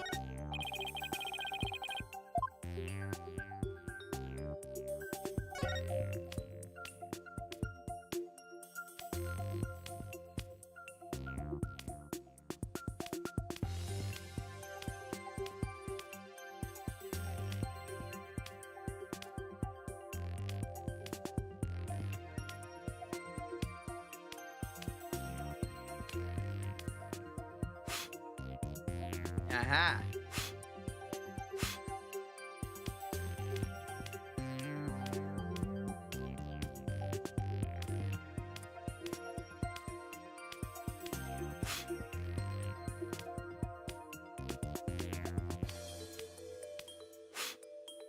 Wait, how is this possible?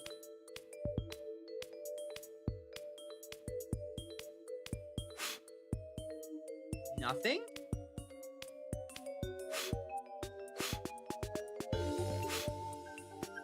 Okay.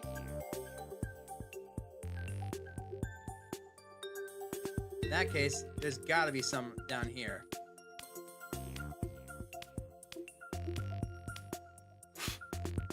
What do you mean, no? There has to be some. This is the trapdoor that leads into the coffin.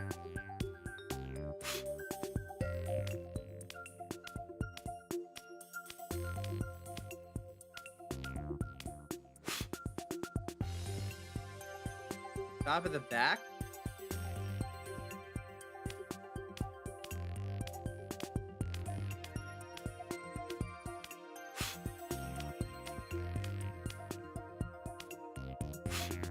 Nothing. What's going on? How did Reyes get inside the coffin?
I don't understand. How did he get inside?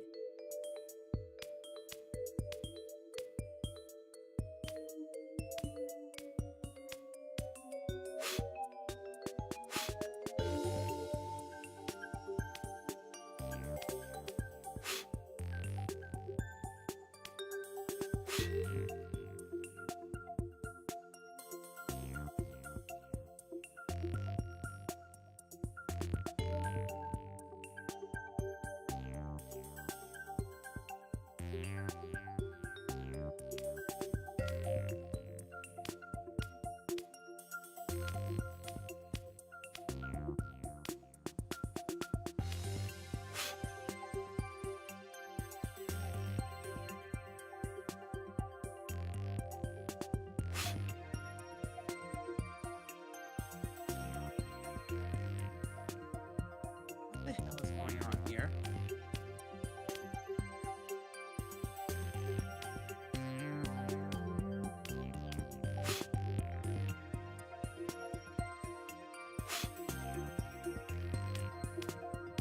Forgive me for being blind and lost, chat. I just don't know what's going on now.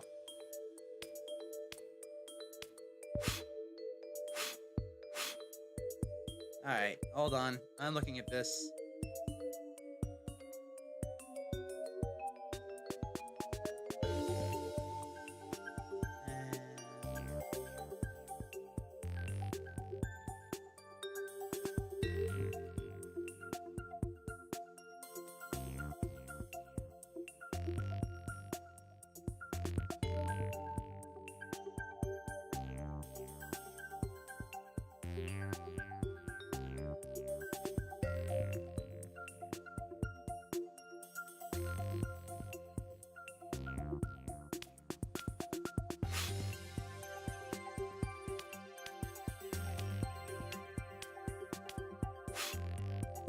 Ah, here we go. Here's one.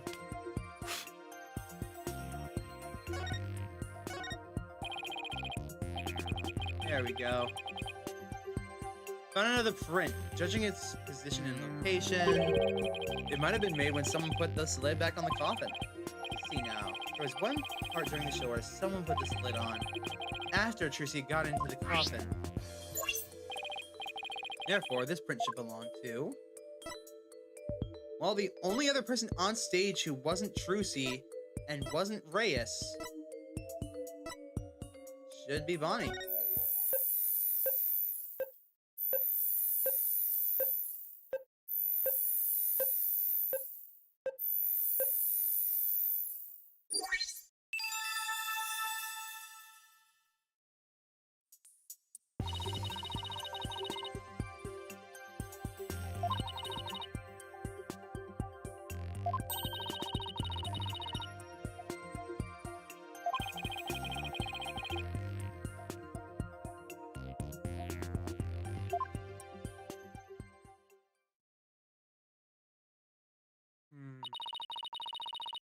It looks like that's all about the prints we're gonna find. To sum everything up, the prints we found belong to the victim and the bunny assistant, and some third unidentified person.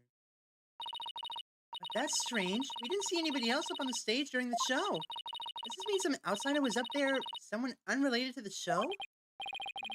I guess we can't really say at this point. Well, thank goodness we didn't find any of Trucy's fingerprints, right? That's only because Trucy was wearing gloves. Hey, Emma, there's something else that's been bothering me about the prints. Don't you think there's something odd about Mr. Reyes' prints? Odd? What's so odd about them? Well, if Mr. Reyes was standing in the coffin facing forwards, it would have left prints like this, right? But when we look at the actual prints, they're backwards? It doesn't make a whole lot of sense. Hey, what do you know? You're right. I wonder how they wound up like that. Maybe he was accidentally facing the wrong way at first, but then turn around later? No, the coffin is much too small for a guy his size to turn around in. About all he would have been able to manage was maybe a little bit of twisting. That really doesn't make any sense, does it? I think I might have hit on something major here. Oh, I have just one more question, Emma. Oh yeah? What is it? Mr. Reyes was stabbed in the back, right? But if he was standing in the coffin like this, how would that have worked? Oh, right, that. That lead prosecutor has an explanation, actually. He thought that the victim might have tried to dodge the sword as it came into the coffin. So maybe he twisted his body and his sword ended up stabbing him in the back. That's his theory, anyway. I see. I guess that sounds plausible.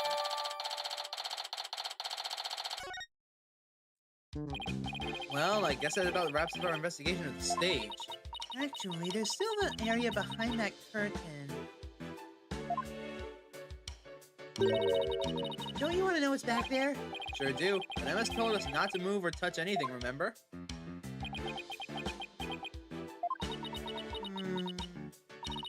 Would you quit staring at me? Fine, I'll go open it for you.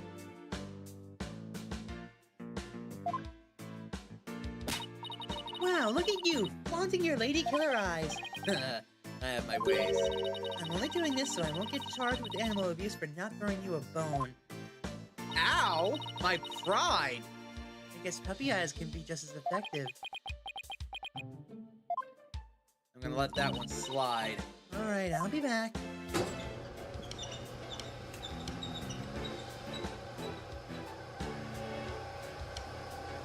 Oh, hey, there's a ladder. And a guillotine. And wood! Well, go on and investigate to your heart's content. But before you go, anything? I know. We'll be sure to ask first. Oh, by the way, just examine the backstage to move to the area behind the curtain. Okay, time to get investigating.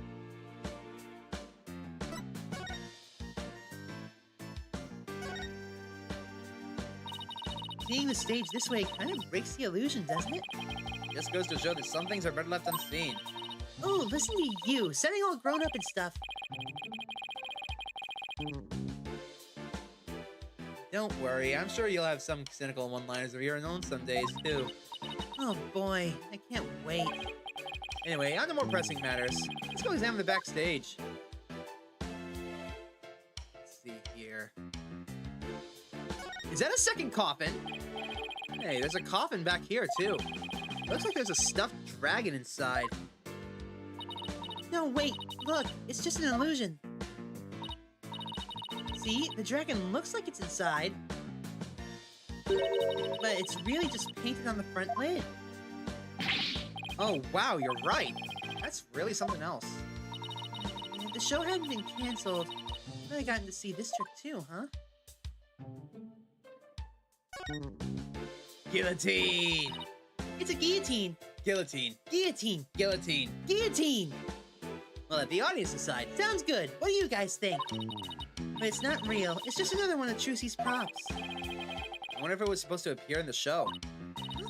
I mean, she didn't mention it to you?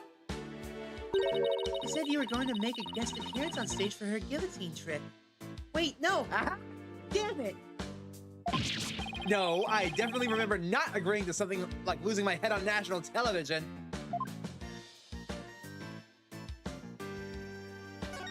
Here's a fire bucket, a dustpan, a broom, and a bucket. Guess they had to keep these things, use these to keep the stage tidy. I admit that's what this bucket is for, though. See how it says fire on it? Oh, I guess it's a fire bucket then. Yeah, I heard the theater owner went out and bought that just for the show. When he heard there was going to be a fire trick, he flew to the store to get it. But can a little bucket like this really put out a raging fire? I guess the owner thought it could. There's more, Doom. There's more. But it doesn't look like it's been used. In fact, the inside is caked with dust. What's the point of you buying the bucket then? Wait a minute. That means nobody actually prepared for the fire trick after all. This might be important for later.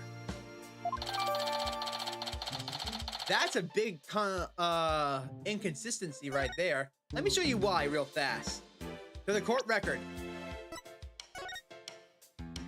Right here. Mr. Reyes' fire trick was set to take place at 11 a.m. It will be a dangerous part of the trick, so make sure the fire bucket is ready. But the fire bucket wasn't prepared.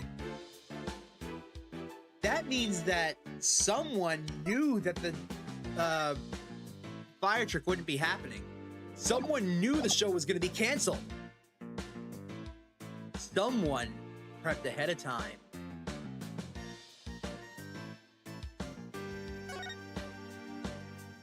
Winches! What is this thing? It's a winch. Guessing they used it to pull Mr. Hat up? Oh look, there are two winches. One back here and one up there. Apparently, each winch was rigged up for something different.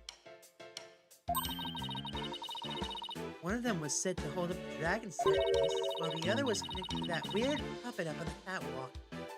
My approximately 40 minutes. No. You don't understand, Doom. The significance of that bucket, aside it being a bucket, is the fact that someone knew that this next part of the show wasn't going to happen at all.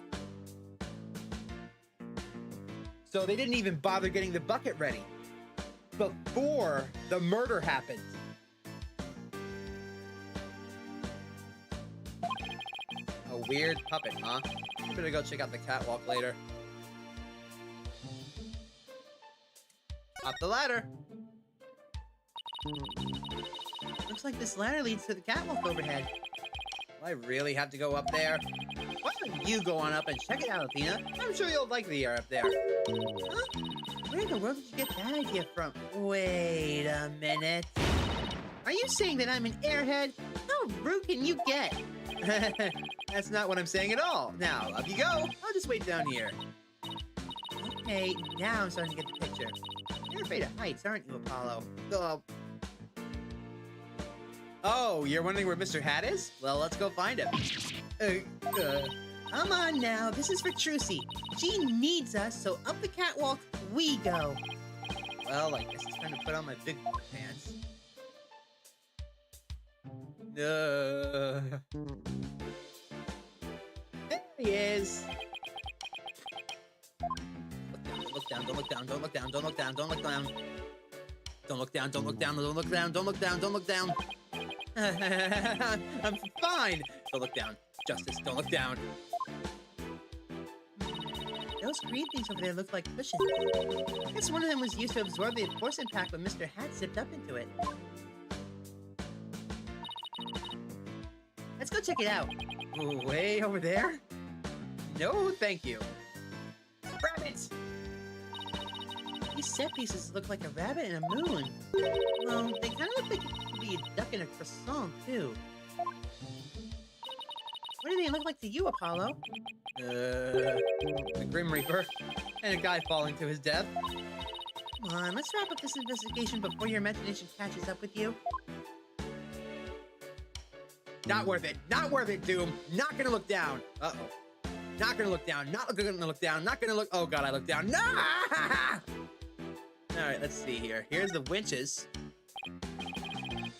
Wow, that is a big pulley.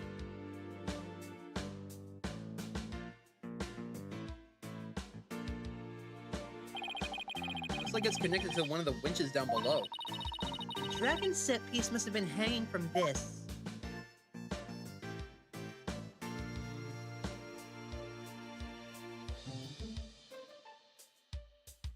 The tiny winch was attached to Mr. Hat then.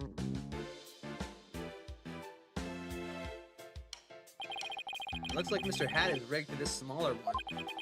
Let's see. How did it go? After being blown a kiss, Mr. Hat goes wild, and just as he's about to stab the coffin, he gets pulled up to the catwalk, and the smoke screen was to hide his ascent from the audience's view.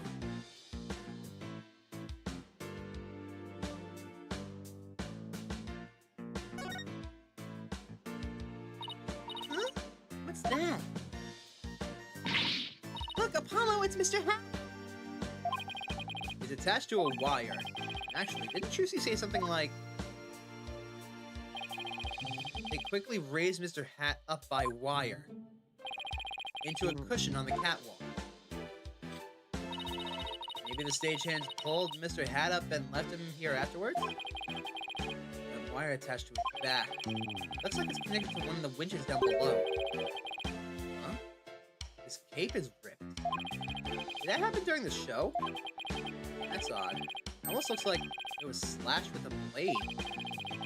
How in the world did that happen? Apollo, I see you're trying to take this all in stride. I respect that. But seriously, you're trembling like a newborn fawn up here. Get it together, man. I can't help it! Let's go look at the other cushions. Hey, look, there are cushions attached to the other side. Well, what are you standing all the way over there for? Come on over and look! You're not gonna try and push me off, are you? Seriously, Apollo, come on, you'll be fine. Hey, do you want me to hold your hand? Yes, actually, please, if you wouldn't mind. Looks like you're right. And Trucy mentioned something about this, didn't she? That the cushion was supposed to absorb the force of impact that Mr. Hat was put on. Well, I think that's about does it for the catwalk. You think we missed any? Nope, we didn't miss a single thing. We're all done here, yes sirree! I take it you're ready to go down. Yeah, I think we better... I feel a fainting spell coming on. Oh, brother. You don't need me to hold your hand again, do you? Let's get the hell out of here. Go, go, go, go, go, get out of here. No, never going back up there. Never, no, no, no, no, no, no, no, no. What happens if we make him go back up?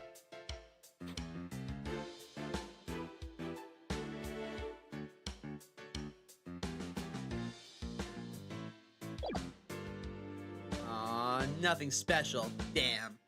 Oh, well.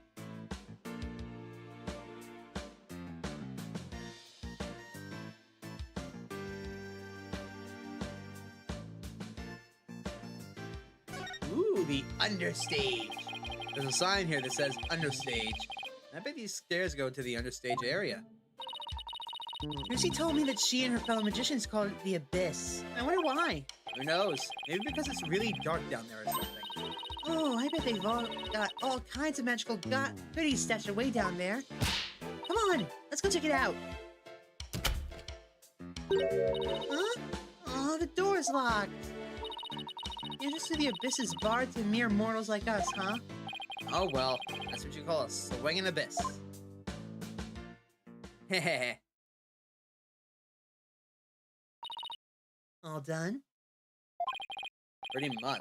There's just one thing. The door to the understage passage was locked. Is there any way we can get down there? That place? They locked it up as soon as police finished our investigation down there. If you want to check it out, you'll have to ask a magician. Well, Trucy's at the detention center, so she can't help us. I guess we'll have to go look for somebody else from the show. Okay, and I better get back to my own investigation. I'll see you around, Apollo. Good, because this voice is killer on my throat. Ah! There we go. It's too bad about the understage area, but at least we learned a few things. Yeah, like one of your greatest fears. I wasn't talking about that. I meant how all the behind-the-scenes stuff is set up. 2 winches. Let's see. We found out that there are 2 winches backstage. Mr. Hat was rigged to the first winch. And the dragon set piece was attached to the other one. And both of them were used during the show. Right after the body was discovered, the dragon set piece fell onto the stage. And the chaos that ensued, the culprit could have switched the rubber sword with the real one. It looks like the best way to prove Trucy's innocence is to identify the real killer. What a complete and utter mess. This is all great. Just great. That right, kid, is a bush league. Small potatoes and half-grown has-been. Somebody on the stage. I wonder who it is and what they're doing. Maybe we should go and talk to them.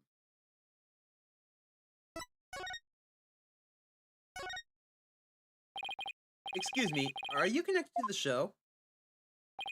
What? You got a couple more headaches for me to handle? I got my hands full as it is. Yeah, I remember this guy. Hey, you there! What the heck is going on? They wouldn't even let me in. Me for crying out loud. Oh, Mr. Retted. An accident. Great. Just great. That's all I need right now. Do you have any idea how much money we're sinking into this program? It's that man who was going off at the staff at the front of the theater. I ain't never seen you guys before. If I had to guess, I'd say you're not production staff. I said I spy with my little eye. An attorney's badge. Well, how do you do? I didn't know that you fine folks were lawyers. A business card, if you would. Charmed to make your acquaintance, I'm sure. Thank you. So you're from the TV station, I take it? Sharp as a tack you are. I'm the producer of this TV special. Oh, my idea, by the way. Apollo Justice. Trucy Wright's defense attorney. Oh, Trucy Wright.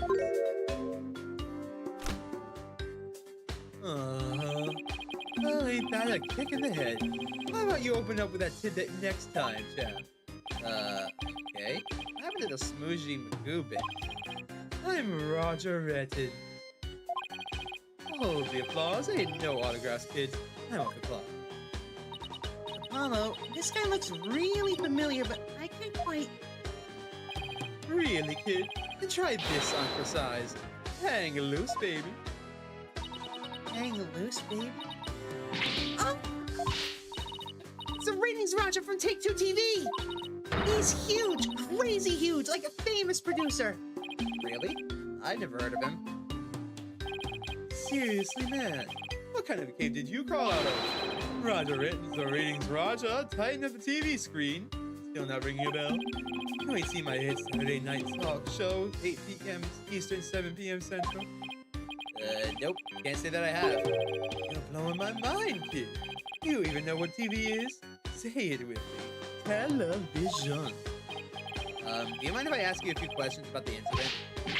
No. What kind of a comeback is that? Throw some backbone, kid. I basically lobbed that one at you. Now hit me with your best vibe. You'll love it. Come on, you gotta sell it. Sell what? Say something funny for the nice people at home. Go on, hit me with your best shot. My best shot? We're rolling here. Hurry up before they change the channel. Chop, chop. Okay, here goes. Kapow? Really? And why are you pointing all dramatically like we're in court? Widget says boo! Boo! I don't know, it just seemed like the thing to do.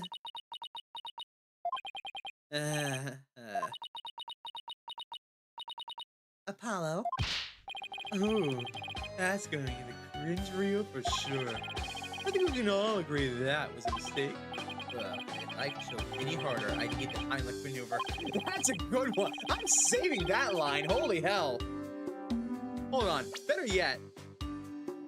And screenshot. I blame myself, really. I should have known better than to waste good film on a nobody. So, you wanted an exclusive or what?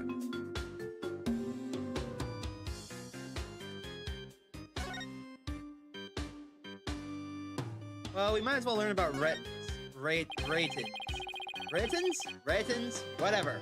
His pun is ratings. You know what? Better yet. Court record. His name's Roger Ratings.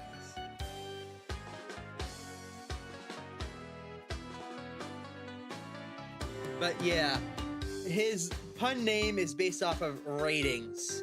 So, ratings. Ratings. There we go, ratings. Ratings. Whichever.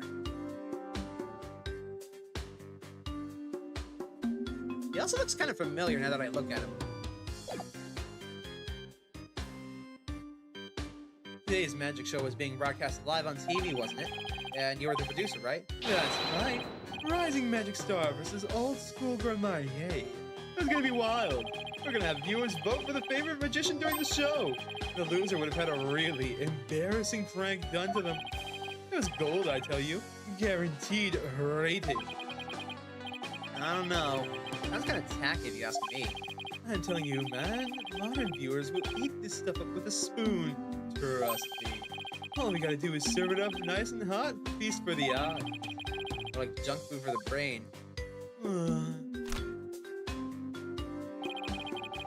That little brat had to go and ruin everything with that accident of hers. He looks like Robert Downey Jr., says Moss. You know, now that you say it, lose the gaudy bling, lose the red scarf, and get him a thicker beard and some sideburns, and I can see it. I could honestly agree with you on that. But no, the gaudy bling is throwing me right off. Robert Downey Jr. does not wear bling. Not Tony Stark. The only bling he wears is a suit. Man, if I could pull up an RDJ impression, I would absolutely use it for this guy now that you say it. Damn it. You have any idea how many times they dragged me over here to prepare for today? No, this theater pretty well if you can't find that off. Oh, that gives me an idea. How about this? Mad Mindscape, magical murderess. Closest comrades come clean. Tell me, has Trucy always shown signs of being unhidden? When could you tell she was about ready to snap? This guy's cruising for a bruising, Apollo. Kick his ass! Kick his ass! As long as you don't get caught on camera. Truth be told, I'm not surprised about the way things turned out. Magicians are pretty much the dregs of society. Am I right? What's that supposed to mean? Do it for when we do the...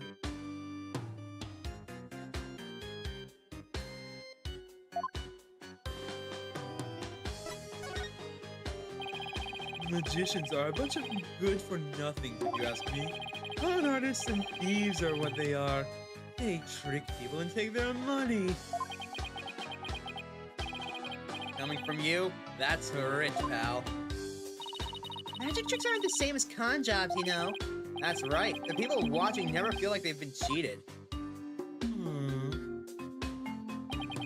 Lawyers talk hypocritical nonsense. Big surprise there. And post. Did he just post about us in real time? Those grammariers are all criminals. It's in their blood. Trucy right ain't no different. That girl is no good. She may look all sweet and innocent, but she's a stone-cold killer. Don't you dare talk about Trucy like that. You don't know the first thing about her. Apollo. Hold her back! Hold her back! You won't find a sweeter, harder working girl anywhere, period. She's got the wool pulled over your eyes, I see. What in the world are you talking about? You'll see. I'll dig up the dirt and expose the dark heart behind that sweet smile. I'll prove those Grammarier magicians are all a bunch of lowlifes. Do you have a grudge against Trucy? Maybe against the troop of Grammarier. TV is a window to the truth. It's not like that magic stuff or the streetwise charlatans that perform it. Buddy, my pal, TV is even more staged than magic shows.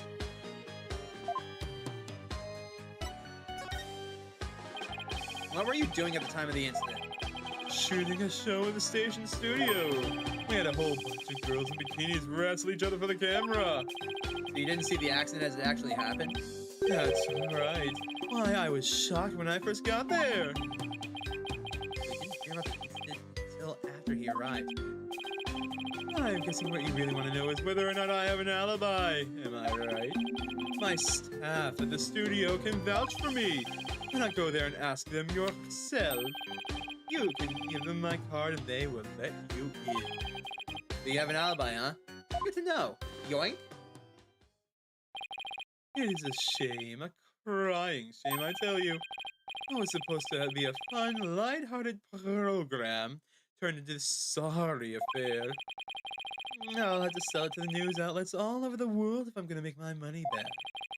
Trucy, alright, will make her debut alright. Not as a magician, but as a criminal. Wait, what? It's my duty to report it. I can't let a tragedy like this happen again now, can I?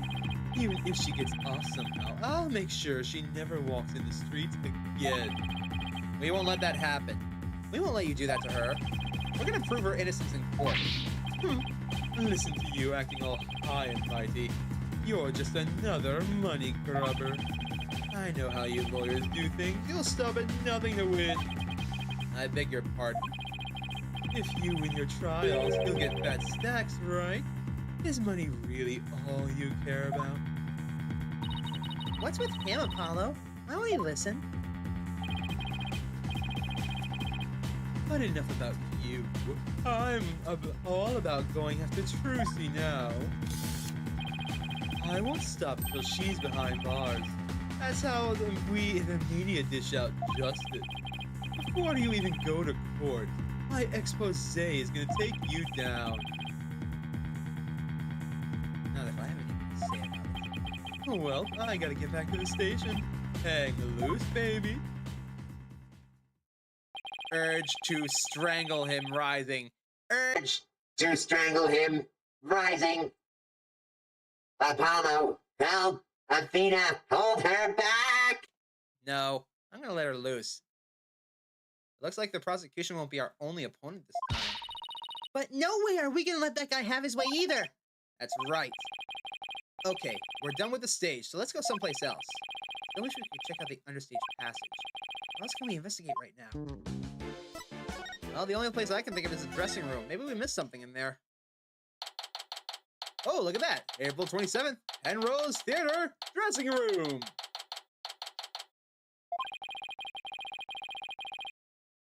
Now all that's left to check out is that understage passage. I'll have to try and get one of the staff members to unlock the door. Ah, speak of the devil. Someone just came into the dressing room. Oh, it's you people again. You came back.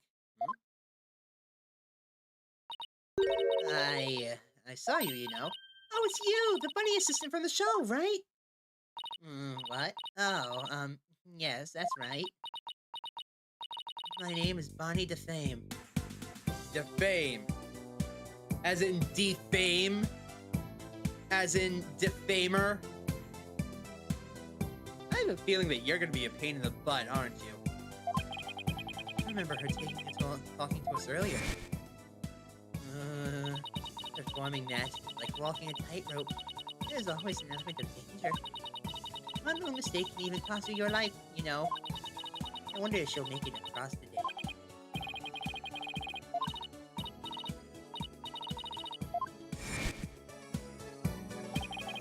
You said some pretty strange things back then. I saw you take it. You took something from our dressing room. Oh, Bonnie, the teleportation trick you did was amazing. Fantastic. What? Oh, thank you. Happy Bunny. What you did. Healing is... What other kind of magic tricks can you do? Me? Well, how about this?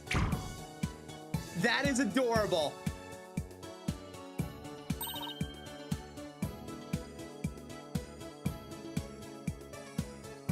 Rendido. Athena, I think Bonnie's trying to say something to us. Yes? Thank you, Mr. Thief. Thief? I saw you take that notebook. Please don't take things from my dressing room. Huh? Oh, it's true what they say. Thieves really do return to the scene of the crime, don't they? Thieves? I thought it was just arsonists in real life. Guess that means she really saw us, huh? I bet this looks pretty bad. If you return what you stole right now, I won't call the police. Oh boy. You've got it all wrong. We're Trucy's lawyers. He asked us to bring the notebook to her. To Trucy's lawyers? Oh, I'm so sorry I called you thieves. You really thought we were thieves. Why were you still doing magic tricks for us? I can't help it. Whenever anybody asks, I just can't bring myself to refuse. Does that mean she's a real people person or that she aims to please a little too hard?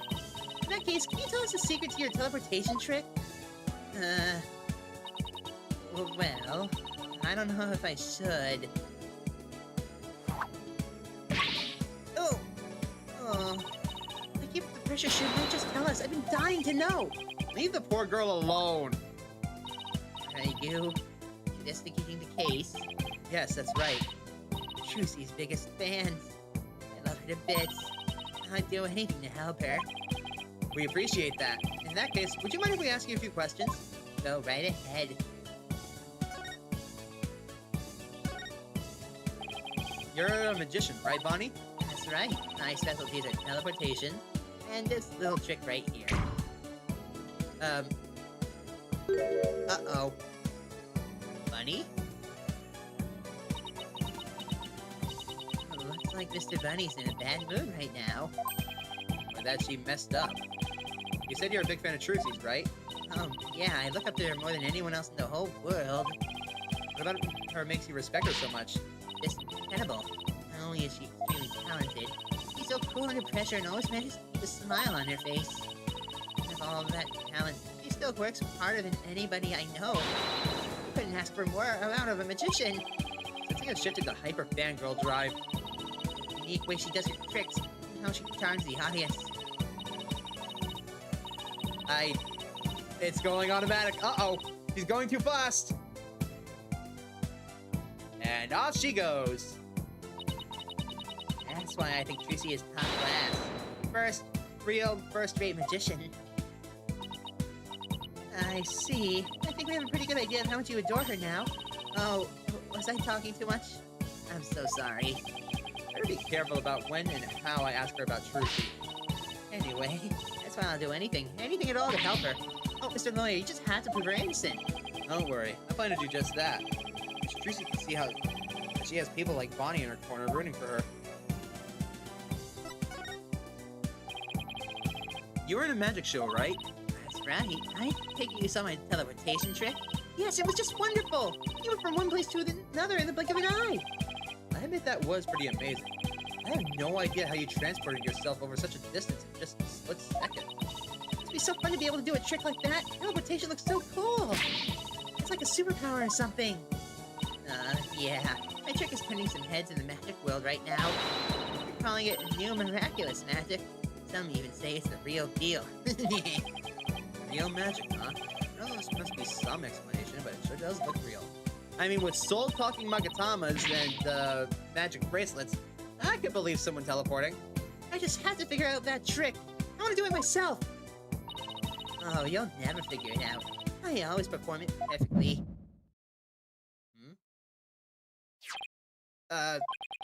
This feeling looks to me like Bonnie's hiding something.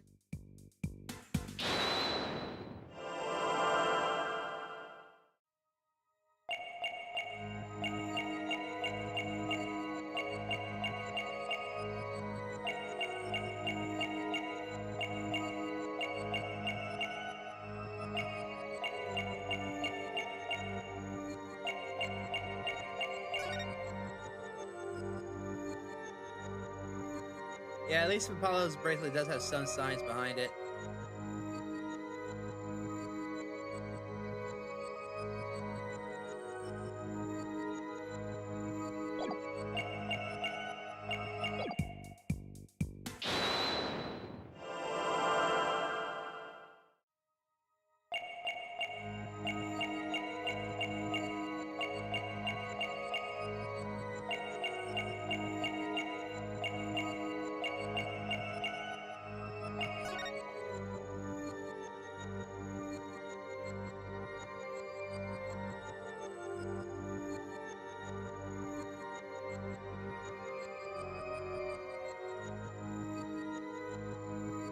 Gotcha! Oh, no, that's not what I wanted. Why are you yelling at me? I just thought you looked a bit flustered, that's all. Anyone would get flustered with you shouting at them like that. Any more of that, and I'll bend those horns of yours like a spoon. Hands off! Do you have any idea how early I had to wake up to get those things just right?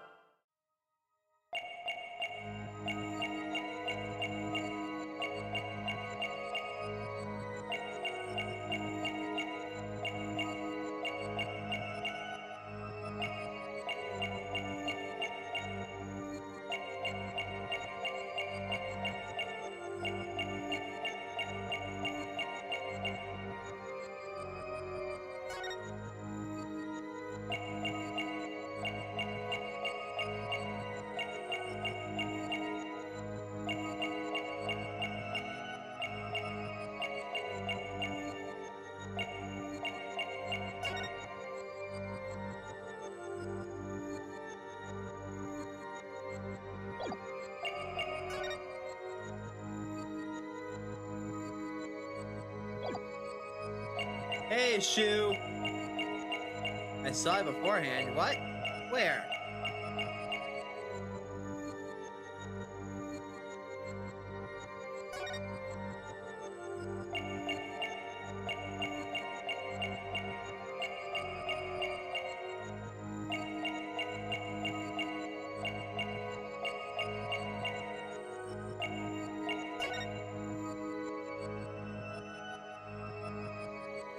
Where did I see it beforehand?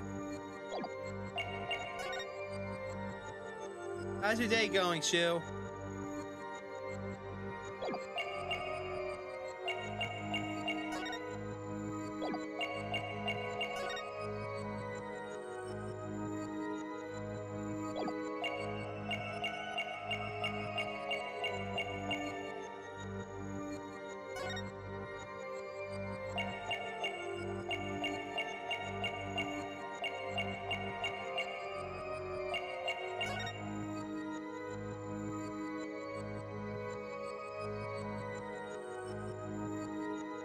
Okay, so it's up here somehow.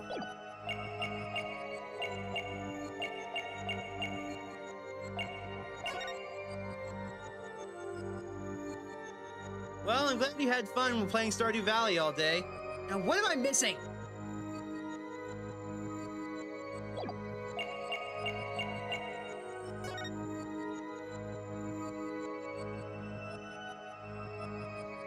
I'm doing all right. I'm just confused as to what I'm missing here. Ah, hold on. Gotcha! There it is. I was so busy focused on looking at the hands, I didn't notice the hat. Bunny, when you said perform it perfectly, your right hand would tremble and move your hat a tiny bit. I even caught a glimpse of the little rabbit hiding underneath. I was so focused on looking at her hands that I didn't notice the hat moving, Moss. Cut me some slack. Oh, did you really perform the teleportation trick perfectly this time? Of course. I definitely got that part right. What do you mean, that part? Oh, oops. Wait a minute. Are you saying that you...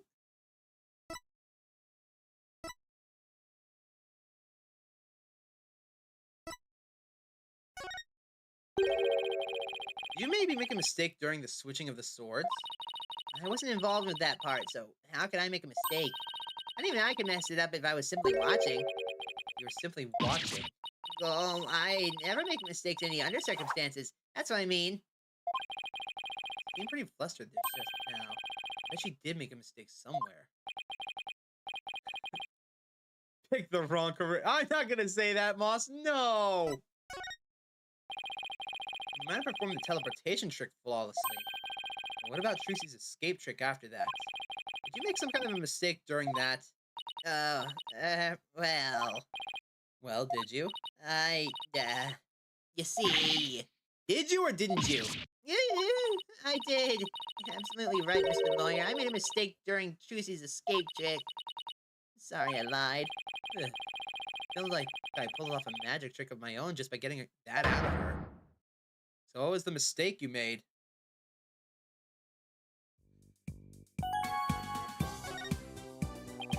So you made a mistake during Trucy's escape trick? Yes, I was in charge of operating Mr. Hatton's, and I made a huge goof. So, did Trucy explain to you how the escape trick works? Yes. She knew that we'd need to know for our investigation, so she shared the secret. Let's see. After Trucy escaped from the coffin down in the understage passage, Mr. Hat was being pulled up the catwalk by a winch. Trucy would then pop up on the stage through a trapdoor. I was operating Mr. Hat at the time, but I flubbed up where I was supposed to have him stand. He was supposed to make Mr. Hat stand to the left of the coffin, but I messed up and had him stand to the right by accident. Matches up with what we saw during the show. Huh? Then doesn't that mean... Trucy would have ended up popping up on the side opposite to Mr. Hat? Yeah, she would have if she hadn't done some quick thinking on her feet. He managed to pop up on the right-hand side of the coffin for me. So the audience never even knew a mistake had been made. Goof. Way to go, Trucy! Oh, but my mistake cost her so much trouble. I think I better ask Trucy about this later, too. Oh, by the way, we would like to investigate the understage passage. Would that be alright? Oh, yes, by all means. Anything to help prove Trucy's innocent. I'll unlock it for you. Hey, there you are. You got a minute? Oh, Mr. Rettins. Yes, of course. Not you, Bunny. The lawyers. They're the ones I want to see. You have business with us? I hear you two are from the same agency as Trucy. Is that true? Yes, that's right. This is for you, then. Hang loose, baby. A contract. Between Take-Two TV, the first party, and the Trucy are the second party. If, through the fault of the second party, the show must be canceled in part or in full, blah, blah, blah, blah. The second party will pay $3 million in compensation to the first party. What?! $3 million?! Yeah, that's more like it. That shocked reaction, that dopey expression. You make a great comedian. Really? I know, I'll put you on my show. I'll get one of those cartoon anvils to fall right on your head. Wait a minute. Is this for one of those hidden camera prank shows? You wish. That's an official contract. See it for yourself. You're the lawyers, after all. You should know one when you see one, right? Right. It's all signed and everything. You better make sure your agency pays what the Trucy owes me in full. Are you kidding me? Right? Anything agency doesn't have that kind of money. And I guess you're gonna have to go fishing for some. See it now. The craziest catch, legend of the seasick lawyers. Fishing on the high seas? No thanks. I can't swim. Objection! What kind of ridiculous, low-down, unfair, one-sided contract is this? Hey now, there's nothing ridiculous here. It's all perfectly legitimate. I got her signature on it, see.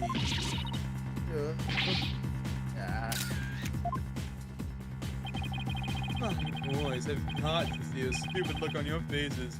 It's priceless. And post. I'm getting responses already. It's gonna go viral. Oh, how could he? Bye-bye, reputation. How did Trucy... You ain't seen nothing yet, baby. I'm gonna drive Troop Gramarye and everybody associated with it into the ground. Serves you right for getting involved with the Gramarye's. What's this grudge you have against the Gramarye's anyway? What are you talking about? Stress is making you paranoid, champ. Come on, Bonnie. We have more filming to do. Yes, sir. Excuse me, Mr. Lawyer. Oh, and I'll unlock the door to the understage passage for you later. Later, lawyers. Hang loose, baby. Why would Trucy sign a contract like this? And why did all of this have to happen when Mr. Wright isn't here? We'll have to come back to the understage later. We gotta go hear Trucy's side of the story now. Good thinking. We can't let you hit the high seas just yet. There must be something we can do. We cannot let the ratings Raja get his way. How did he get her signature? Trucy, what did you do? April 27th, Detective Detention Center, Visitors Room. 3, 2, 1, ta-da! Wow, now you made my handcuffs disappear? How did you do that? Doing magic tricks for the guard? Did she just steal his handcuffs? Trucy, you're amazing. Now, should I try making you disappear next, Mr. Guard? Can you do that? Oh, yes, please. It's so exciting. We should probably stop her before there's another incident. Trucy! Oh, hi, Polly. Hi, Vina. We got some more questions for you. Judging by the look on your faces, it must be about something big. Yeah, I guess you could say that. Things have gotten a little sticky. Oh, and I have to remember to give her back that book. So, first things first. Trucy, the hell is this? Are you saying you want me to conjure up a copy or two of this? Absolutely not. Forged evidence isn't going to help us in court. I'll be fine. With my magic, I'll make sure the aliens can't see the strings attached. Not the audience, but the discerning eyes of the law I'm worried about.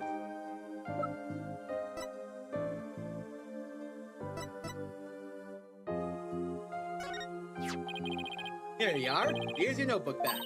Oh, great. Thank you very much. So what's written in there anyway? It looks like it's full of secrets or something. That's because it is. It was originally my grandpa's Magnifique Gramarye's notebook. It's a secret to all the magic tricks. He used it like a diary, and as a place to jot down ideas for new magic tricks. Some of which only members of the Troupe Gramarye have ever laid eyes on. Wow, this notebook is a really big deal then. Yeah, that's why I've always kept it under lock and key. I bet their magician would do just about anything to get their hands on that notebook. We found it mixed in with Mr. Reyes' belongings. Could he really have been trying to steal it? The Troupe Gramarye's creed is also written inside. A true entertainer always keeps a smile on their face. That creed was passed down from me to me from my dad, and his dad passed it down to him. It's true that Trucy's always keeps a smile on her face. It's due in part to her family creed. Trucy, I want to talk to you about where we found this notebook. he found this notebook mixed in with Mr. Reyes's belongings. What? Do you think he might have been trying to steal it? No way! I don't believe it! The great Mr. Reyes would never do any such thing! Would it be so far-fetched if he was after Trooper Murray's secret tricks? Makes for a pretty compelling motive to take the notebook. Anyways, about this thing! Trucy, do you remember signing this contract? Yes, I signed it before I went on stage. What about this liability for compensation article here? Liability for compensation? What are you talking about? Let me see that. What? $3 million? Just as I thought. She didn't know about that part. I've never seen this article, and I read the whole contract from top to bottom. Yeah, I didn't think you missed such a big thing. But there's your signature, so what's going on? Maybe there was some kind of a trick involved? You know, like when I signed it. In other words, you think there might be some foul play afoot? And I'm willing to bet that the ratings Raja is the one behind it. Fun fact! In real life, this shit don't work. If you try and pull a stunt where you hide or obfuscate a part of the contract, and you find out afterwards that this shit happens, you can absolutely get the contract killed. The stuff like this doesn't happen in real life. For a very good reason. Now then, what was Bonnie's mistake? Bonnie told us about the mistake she made on the stage. Oh, you mean where Mr. had been placed? Even I was at a loss about what to do for a second. So how did you fix the problem? Well, I was down in the understage passage when I found out. And I had to work my butt off to fix it, let me tell you.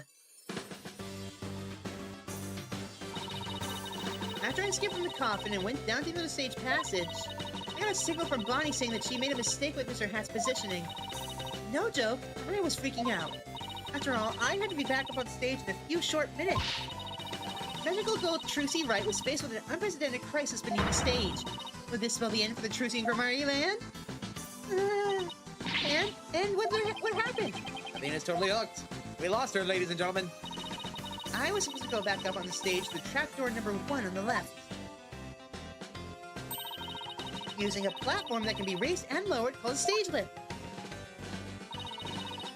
There was a stage lift ready and waiting to be lowered into position under trapdoor number 1. But Mr. Hat had been placed on the right, above trapdoor 2 by mistake. There was already another stage lift down in trapdoor number 2, but it was in the raised position since we hadn't planned on using it. Okay, so how did you get back up on the stage? Through brute strength. You what? I couldn't lower stage lift 2 by myself, so I pushed it back and out of the way. Then I moved the lower stage lift number 1 into place under trapdoor 2.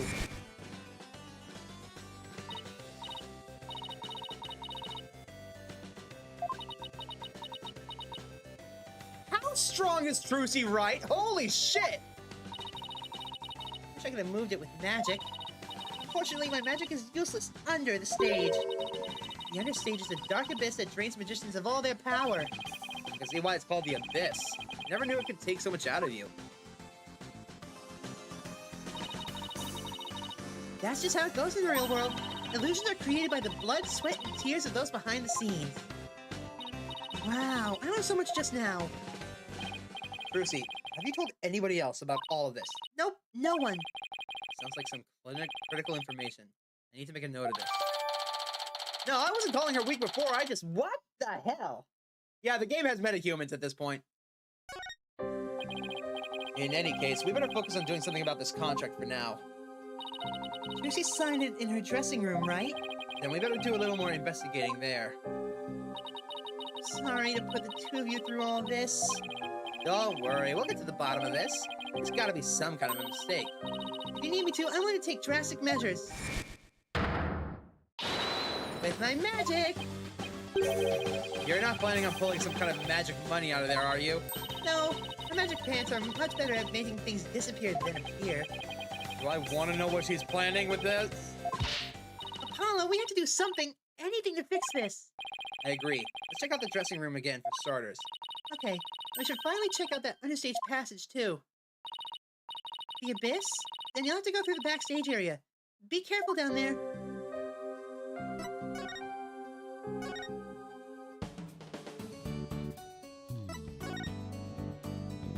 I thought something special would happen if I came back here, but nope, looks like it's not. To the dressing room! April 27th, Penrose Theater dressing room! Okay, this is where Trucy signed that contract. Right, and there must have been some kind of trick that was used when she signed it. The question is, what kind of a trick and how was it done? If some kind of object or tool was used, there may still be a trace of it somewhere, like with the pen or the paper. Well, it's time to find a secret to that trick. All right, let's do it.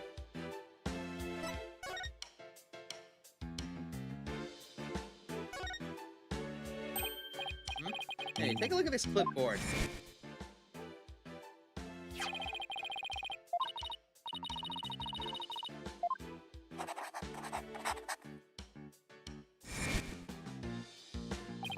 Isn't this the clipboard Trucy used when she signed the contract? I think you're right. Let's give it the once over.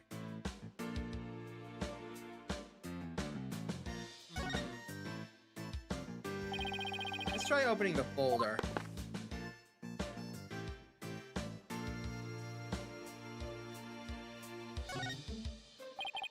This part here holds the papers in place.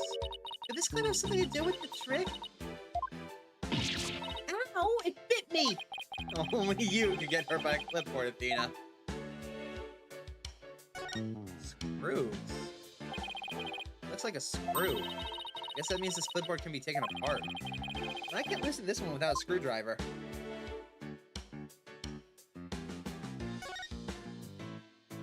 Hey, this screw, it's different from the others.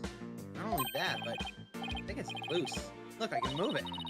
Are you sure you should be fooling with that, Apollo? Whoa, it came right out. See, I tried to tell you, but would you listen? No. Hey, take a look through the hole, Athena. There's something back here. Oh, wow, you're right. What is it? Only one way to find out. That's a screw. Observation won't get you any laughs. What, do I have to make with money all the time?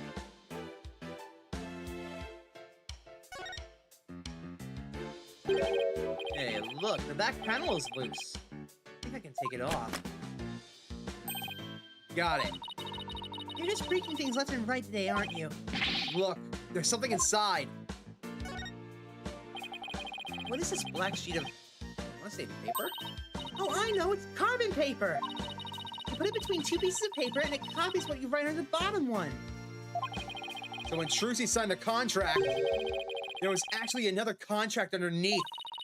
And her signature on the top contract got copied onto the hidden one. So that's how Trucy was conned.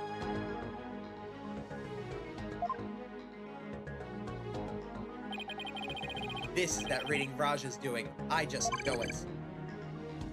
How Dare he? You gotta hand it to him, though. It couldn't have been easy fooling Trucy. That girl's not a slouch. Yeah, but I bet we can use this clipboard as evidence if we ever take this to trial. This is diabolical! This means war! No one tricks our Trucy! I am going to tear this studio down with my own hands!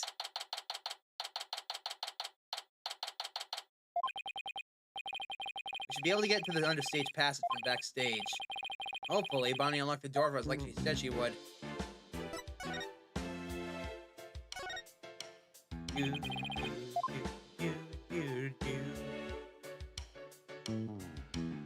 Hello, Emma. Bye, Emma. She's too busy looking at things. The door's unlocked. Thank you, Bonnie. Well, Athena, here we go.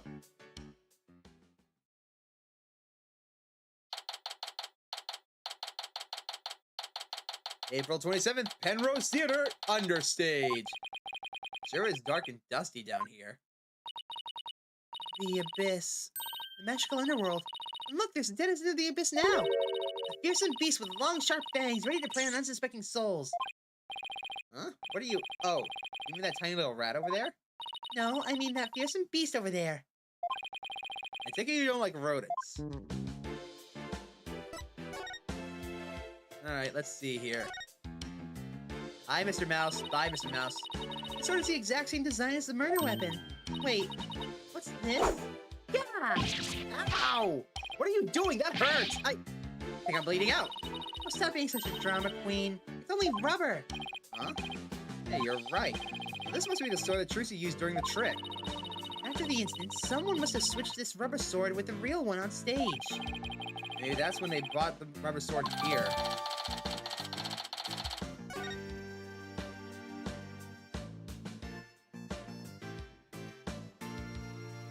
What's with this X? What's this glowy stuff? Oh, it's glow-in-the-dark tape. Hey, this must be what I saw through that secret door in the bottom of the coffin. But who put it here and why? Probably a marker of some sort since it's so dark down here. That sounds about right. Maybe it's meant to mark which ladder to climb. This ladder goes up to the ceiling. I guess it leads to one of the trap doors on stage? Trucy must have used this ladder when she escaped from the coffin. Why don't you climb up there and see if I'm correct? Not so high, you'll be fine, right? Huh? Why me? You make a young lady wearing a skirt climb a ladder? Fine, you win. I'm going. Don't say I never did nothing for you. Ah, the lights! It burns! It fucking burns! Ow! Are you alright? I can now confirm that the ladder does indeed lead up to the stage. Well, that tasty bit of info was definitely worth risking life and limb for. Well done! You climb the next one. This ladder goes up to the ceiling. I wonder what's just above. Apollo? Alright, fine, I'll climb the ladder. There always have to be ladders.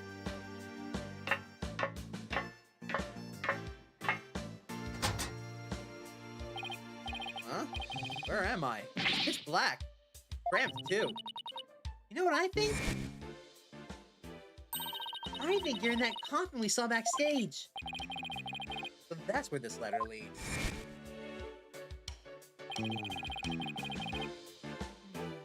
But I still don't get what that coffin was for.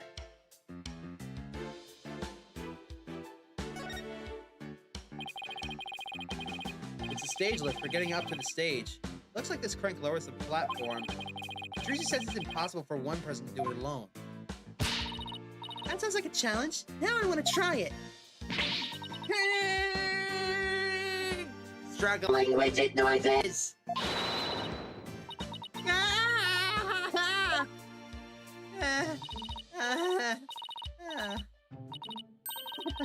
It's probably just broken. Or you could just take people at their word. I'm reading this room right. This must be the stage lift Trucy moved during the show. Originally, it was there where stage lift 1 is now.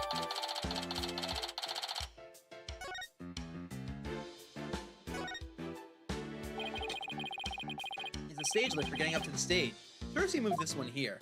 I guess it used to be where that yellow tape is. How in the world did she manage to move this huge thing? It couldn't have been easy for her. He's pretty petite. But I bet it'd be easy for you. Just what are you implying? That's it, chump. You're looking up microaggressions later. Hold on, Apollo. I hear voices. Quick, hide! Huh?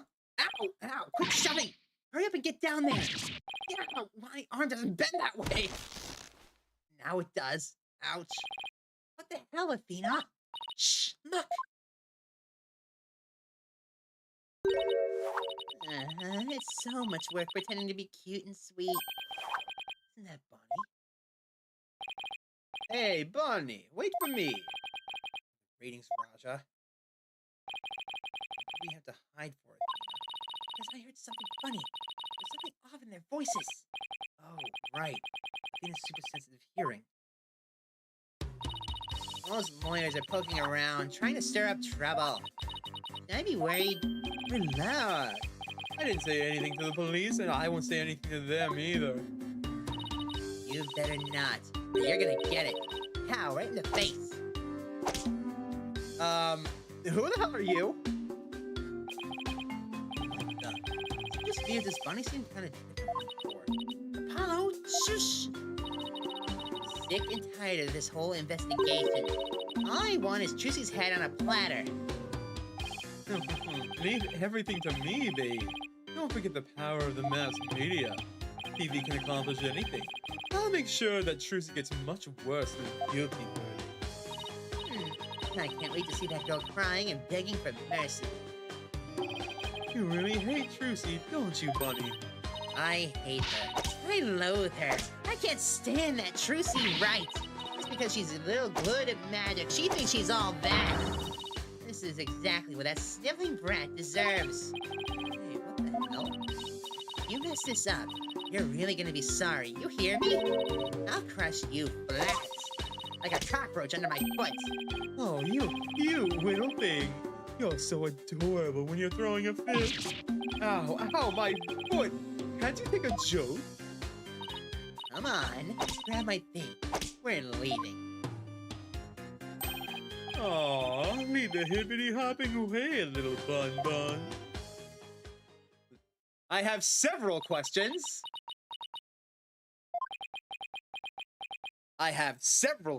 Here. What was that absolutely revolting scene all about? I guess the entertainment industry attracts all sort of eccentrics. That conversation should have every red flag in the book. You said it. I smell plot with a capital P-U. Rettins claims that he was at the TV station at the time of the accident. And we saw Bunny on stage ourselves. Hey, Apollo, I have an idea. Why don't we pay Take Two TV a visit? We can check up on the ratings Raj's alibi while we're there. That sounds like a plan. For now...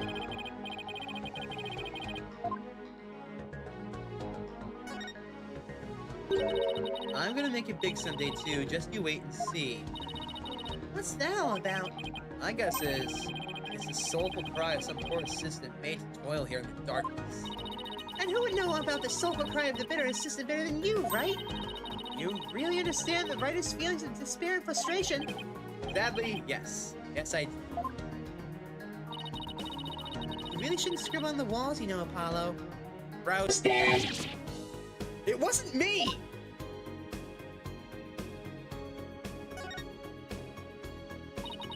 Look at all these props. Hey, there's something in this hat. A dove? Cards? A juice box and some snacks. It's like somebody planning to have a little treat in the middle of the show.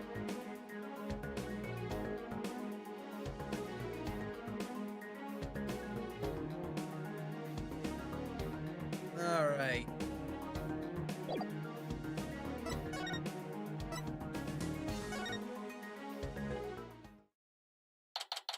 What the hell is this?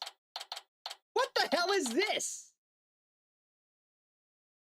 You saw what that screen just said, right? Magical murderer? Is he trying to... He's trying to blacklist her. This son of a bitch. I'm gonna kill him. No, better yet, I'm gonna ruin him. I wonder how everyone will react when they find out that he tried to pull that con on Trucy. Ooh, this is gonna be fun! Fun! April 27th, Take Two TV Studio! Yikes, look at this place. So much going on at once, it's making my head spin. Take a look at the screen and listen to those hosts. Magical murder. Live audience witnesses shocking skewering. 17-year-old magician Trucy Wright. See exclusive, unedited footage of the heinous crime, complete and uncut. We can't let them broadcast that. Trucy will get tried in court in public opinion. Well, I doubt we can stop them from airing it. But we can prove her innocence in a real court of law. No matter what garbage they report on TV, we can set the record straight at the trial.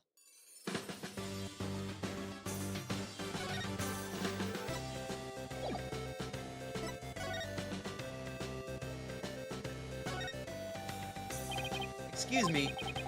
We're looking into the incident that happened at the magic show this morning. Oh, that? Yeah, I was the cameraman for that. Can you tell us anything about what you saw? Bonnie was super adorable. That's not exactly what I... Gotta get enough of her. Filmed her the whole time. Got some pretty more footage if I do say so myself. I'm gonna clip before he decides to share what he intends to do with that footage. This must be a video production workstation of some sort. coffee cup looks awfully familiar. Yeah, that's where Mr. Reddens always sits. He's very hands-on, you know. You always find him on the set, just on the set of his project. He was here at the station during the magic show, right? Yeah, well, he had 2 shows going on at once this morning. He had his regular program to oversee here, so he couldn't be at the Penrose. So you can vouch for him that he was here at the station during the magic show? Well, like an alibi? Sure can, he was definitely here. Still, after a while, he couldn't stand being away from the Penrose, it seems. As soon as his part was over here, he took a taxi to the theater. But he apparently didn't get there until after the thing had already occurred. It's like he has a rock-solid alibi. Damn it! Guess that means I can't, force him to be our murderer, can I?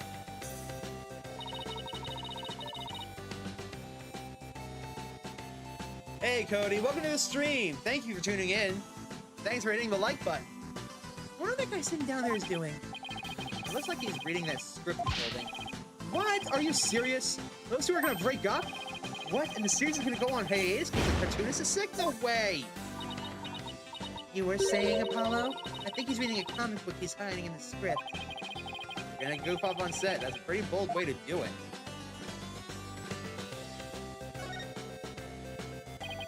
Look at that logo above the screen. Scandal, Gamble, Gambit. Is that the title of this show? Yep. Haven't you ever seen it? It presents scandalous rumors about celebrities. And then people bet on whether the rumors are true or not. Yeah. It's just another tasteless TV show. It looks like Trucy's their next target. Today's scandal is... tragedy on stage. Did Trucy Wright cause an accident, or did she commit murder? Looks like the murder is in the lead. Well, I say neither. Then we'll just have to create a third option tomorrow in court. So what's with the slots? A slot machine and a roulette wheel, huh? I really went all in with the gambling theme. Looks like that slot machine really works. I've always wanted to give gambling a try.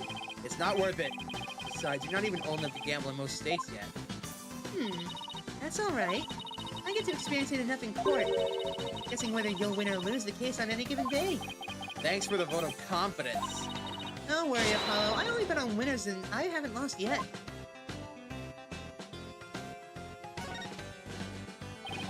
Pardon me. I know you're busy right now. What are you guys? Street? Street? Any people off the street or something? We're Trucy Wright's lawyers. Oh, okay, lawyers. Got it. Well, what do you want? Really busy. He hasn't even looked this way. We're investigating the incident that occurred at the magic show this morning. And we heard that Roger Rettens was in charge of that program. Yep, that's right. Guy hates magic, but the show was all his idea. It's between you and me. I think it was Bonnie that egged him on. Egged him on? What's the legal age to gamble, you ask? I'm not sure. It depends from state to state. But egged him on? How so? I saw the 2 of them together. You know, walking arm in arm. I bet she sweet-talked him into doing the program because she wanted the work. Hasn't been selling very well on her own, apparently. I see. Oh, hey, if you're looking into the incident, guess you'd want the show footage, right? It's on the disc in my back pocket. If you want it, go ahead and fish it out. Wow, thank you very much. That would be surprisingly helpful. Yay! Well, I guess we got just about everything we can out of this place. Looks like Renton's alibi is pretty airtight. If that's true, then who could have killed Reyes? Looks like we're pretty much done here. We should go back to the office. We get a snack and then talk over our plan of attack. Sounds good to me. Back to the office then. April 27th, Right Anything Agency. Why are the lights off? What in the world? What is going on here? Repossessed? All these stickers say repossessed. Who did this? Who's responsible for this? Whoa now, this is a restricted area, champ. No trespassing. Trespassing? But this is our office. You're the one who's trespassing. Enough with the lip, boy. Don't tell me you forgot about your debt. What are you talking about? I'm just abiding by the contract. The agency can't pay me. I have every right to seize its property. Am I right? Just like that? We haven't even had a chance to take his trial. If you're gonna be mad, shouldn't Trucy be the one you're mad at? I told you, it serves you right for getting involved with those Grimarier. Like, you dirty rotten.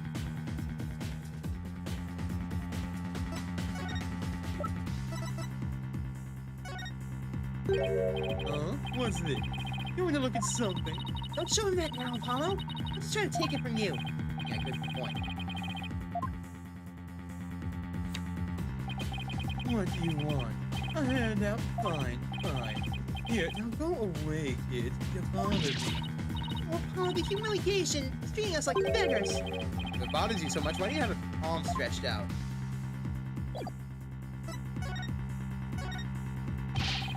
What are you gonna do with all our stuff? Sell it, of course. Every last bit of it. That's why I'm seeing everything. I'll take this little office of yours, too. You think you can just waltz in here and do whatever you want? Indeed, I do. Unless you write whatever warehouse jokers. Got 3 million ready? Then it's a no then.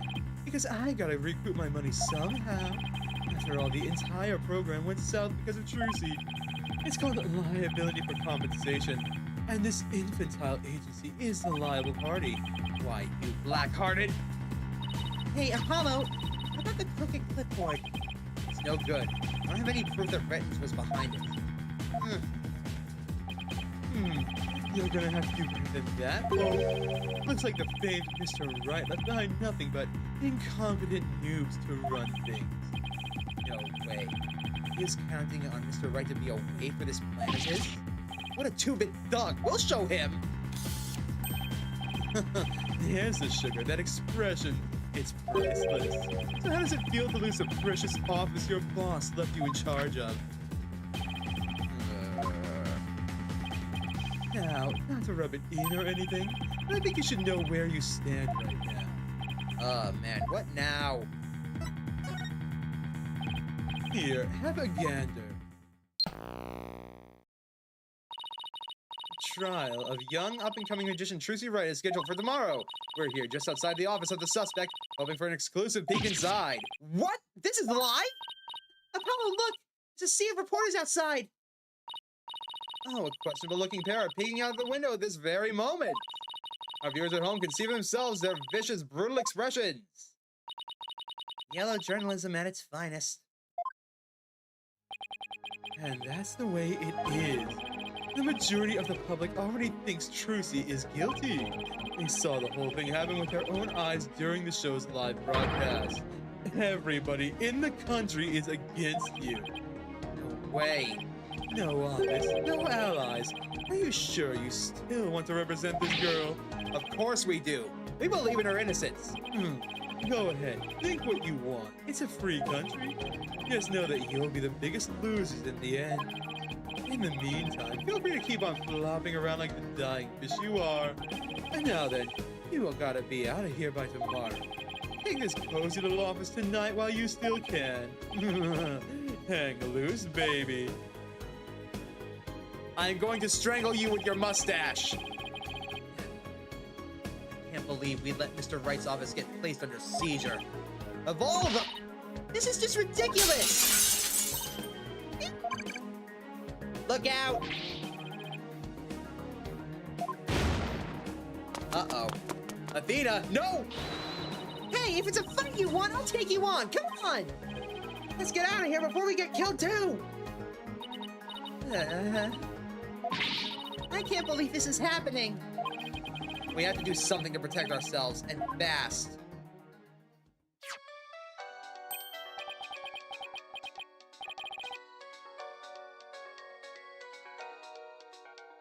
That sounds familiar. Also, look, it's the little rhino dude.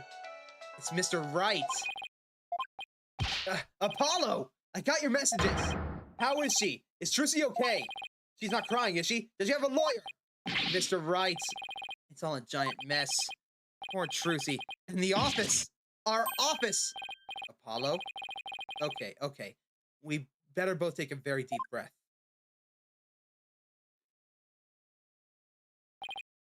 Wow. I see. And he's saying you have to be out by tomorrow? I'm so sorry, Mr. Wright. I wish there was something I could do, or could have done. This is quite the mess, isn't it? You said you were going to strangle him with his mustache, right? Oh, absolutely. Good. Even if I left right now, I wouldn't be there in time for the trial tomorrow. I'm sorry, Apollo, but I need you to handle this for me. Of course. We can handle defense, but the office... It's too soon to give up on that. What do you mean?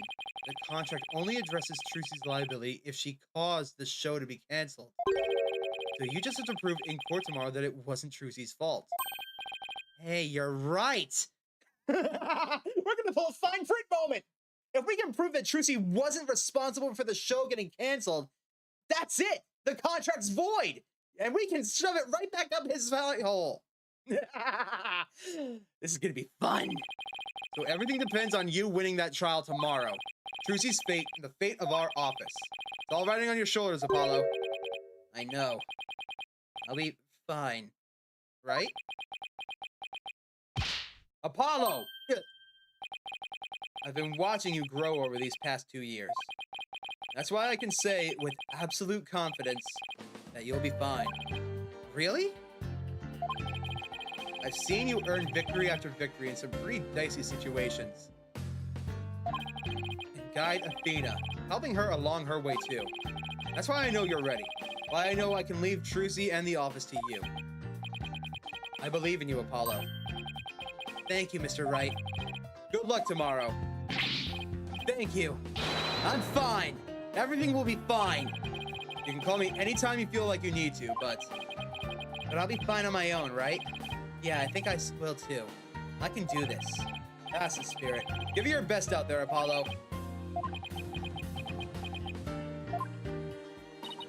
What is it, Apollo? What are you smiling about? Who, me? It's nothing. Mr. Wright believes in me. I can't let him down now. We have to win this trial, Athena. I couldn't agree more. And I'll do everything in my power to help. This is gonna be fun. Our opponent tomorrow, Prosecutor Sadmati, huh? Why now, of all the times? I don't care who it is. I can't afford to let my guard down for anyone. That's right, they know each other, don't they?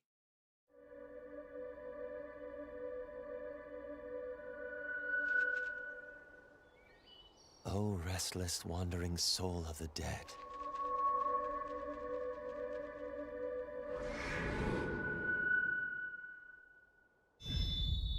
Prosecutor Sadmati. Oh. Sorry to disturb you, but I figured I should tell you. The lead attorney's been decided. It's Apollo Justice. Apollo Justice.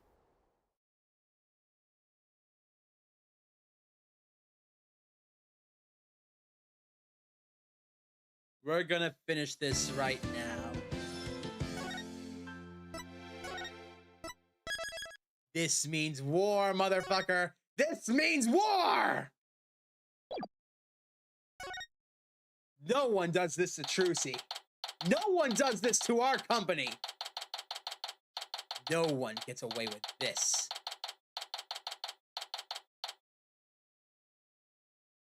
All right, April 28th, 9:15 a.m. District Court, Defendant Lobby number 3.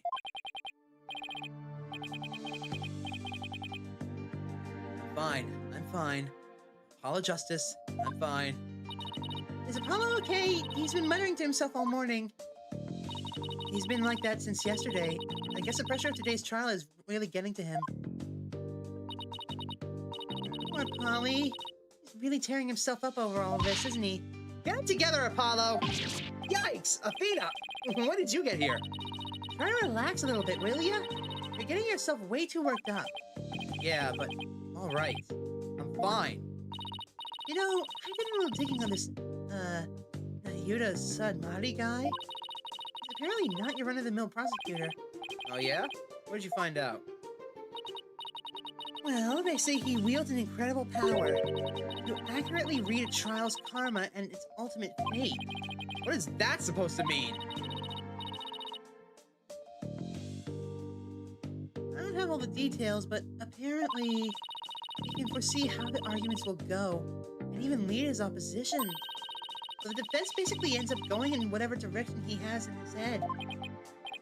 Man, this isn't gonna be a cakewalk if that's true. Emma did say that she talked to him first, though. Just hoping that went well. In any case, it sounds like he's gonna keep us on our toes.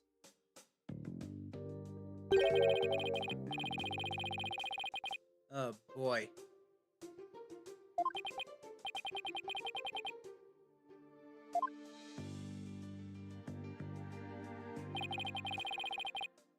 Mr. Wright is putting his faith in us. I can let him down now.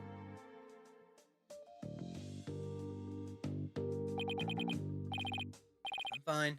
I'm fine. I'm fine. I'm fine. There he goes again. It's almost like he's chanting a prayer. Fine. I'm fine. I'm Apollo Justice and I'm fine!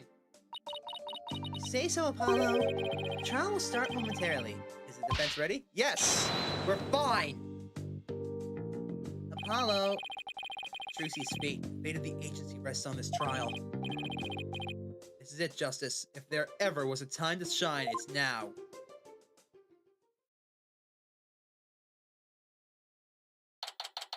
April 28th, 9:30 a.m. District Court. Courtroom number 6. Oh, I was hoping it was... He's another run-of-the-mill prosecutor we've... like the other 5 or 6 we've faced, huh? Hi, Miali. It's good to be back. Court is now in session. All rise. Court is now in session for the trial of Trucy Wright. Again. The defense is ready, Your Honor.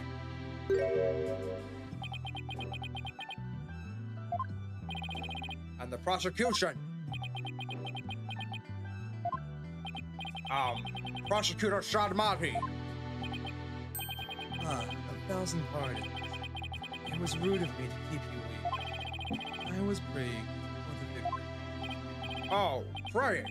Yes, I see. You're a Coranist monk, correct, prosecutor? Yes, that is correct. I am but a lowly monk from the kingdom of Uraid. I beg in advance for the forgiveness and kind patience of everyone here in this court. I am unfamiliar with the proceedings of the country, and may make many blunders. He seems like such a gentle-mannered soul, doesn't he? I wonder if Emma had a chance to talk with him about Trucy. Now then, Prosecutor Shadmati, your opening statement, if you would. Certainly. In the name of the Holy Mother, I vow to guide the victim's soul to a land of eternal peace, known as the Twilight Realm. Now, let the last rites of the victim begin. Nayuda Sedmati. He's really been making a name for himself, apparently, but that nickname, the Last Rites Prosecutor, I wonder how it will come into play today. The incident took place in the middle of a spectacular magic show. The accused performed a magic trick in which she thrust a sword into a coffin. A coffin in which the body of the victim then spilled out, a dead from a fatal stabbing. The victim's name was Man of Mystery, otherwise known as the Great Mr. Reyes. Man of Mystery? Really? Man of Mystery. Oh. And you guys say that the third case has a name pun worse than this? What are you on about? His blood was found on the sword that was used during the magic show. So his death was just an unfortunate accident. Natural for one to assume such. However, it was no mere accident, but rather a homicide. The prosecution's position is thus, that this was a murder made to look like an accident. I see. And you believe this crime was committed by the defendant? After a thorough consideration of all possible scenarios, I unfortunately had no other choice but to conclude as much. So that's how it's gonna be, huh?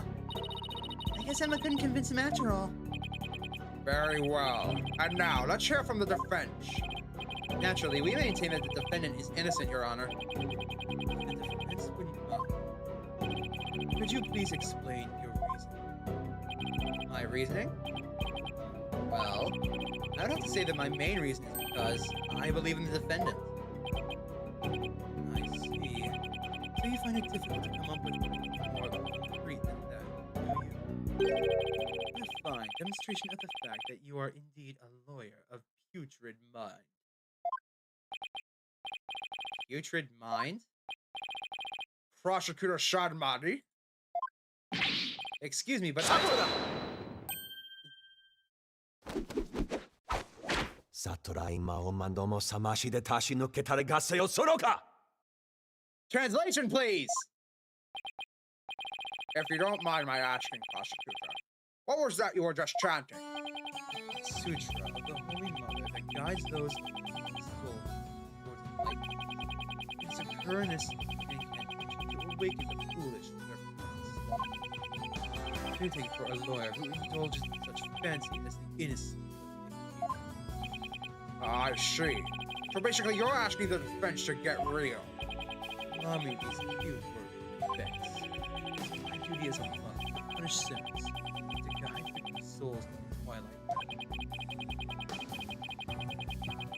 Should you show repentance and admit the accused guilt now, no harm will come to you. But should you interfere with my sacred last rites for the victim, then I shall cast you down into the pit of hell, along with Trucy rights. Now you just wait 1 minute here. Putrid pit of hell? Is that any way to address someone in a court of law?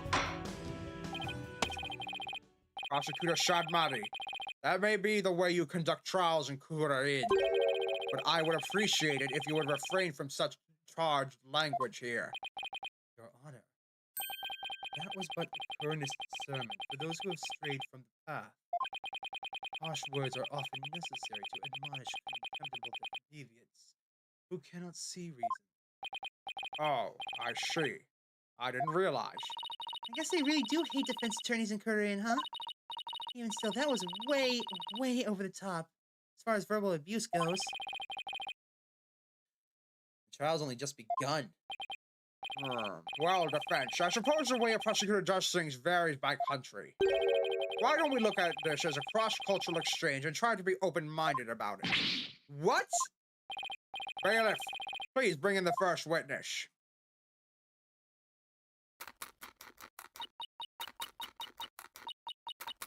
Oh, good. She's eating snackoos again.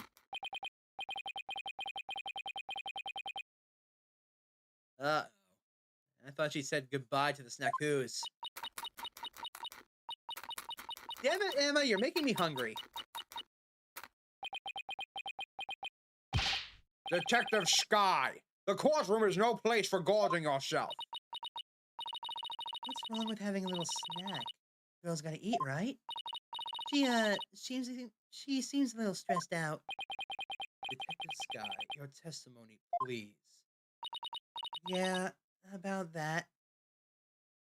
I just want to state for the record that I believe Trucy Wright is innocent.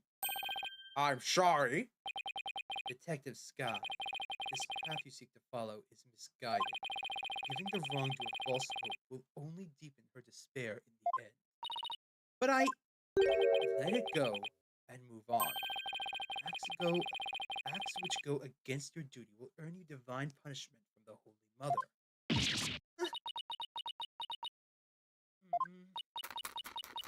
Nom. Fine. I don't know about the divine part, but I get the punishment bit loud and clear. I guess Emma got assigned to tons of paperwork or something for sticking up for Trucy. She and Prosecutor Sadmati don't seem to get along very well, do they? Shall we continue? The prosecution contends that the accused had a clear motive. The evidence, if you would, Detective Sky. All right. Please, take a look at this poster. It's a Trooper Marie poster from the 13 years ago. This mirror is a little different from the one that Miss Mrs. Wright's dressing room. This is a revised version of that poster. This one says canceled under Mr. Reyes. That's right. Mr. Reyes left the troupe after the first version of the poster was printed. Take a look at Mr. Reyes' right forearm. Near his elbow. You see the big scar there? He apparently got that when he made a mistake while practicing a magic trick. Ouch, that's quite a scar. Because of the accident, Magnifique Grandmarier concluded that Mr. Reyes was too unskilled. Damn right he was! Just before the show was to open, Magnifique announced that Mr. Reyes wouldn't be appearing. But in defiance of Magnifique's decision, Mr. Reyes tried to go on stage anyway. This, in turn, caused Magnifique to oust Mr. Reyes from the troupe on the spot. He kicked Mr. Reyes out. That seems rather extreme. Did it really have to go that far? When it came to magic, Troupe Grandmarier was so passionate, or should I say extreme about it, that they caused problems for them from time to time. Yes. They even caused this quarter mountain of trouble with their extreme antics. And now the troupe's successor has committed murder. It seems the troupe's rare talent was inherited by the right person after all. A putrid talent for criminality. Hey, Judge, can I borrow your gavel, please? You sound rather extreme yourself, prosecutor. Criminals with impure souls do not deserve sympathy, Your Honor. As I was saying, after his expulsion, Mr. Reyes apparently went on to hold a grudge against the troupe. I would tell those close to him I will get my revenge on Troupe Grandmarier someday. Revenge. That certainly sounds antagonistic.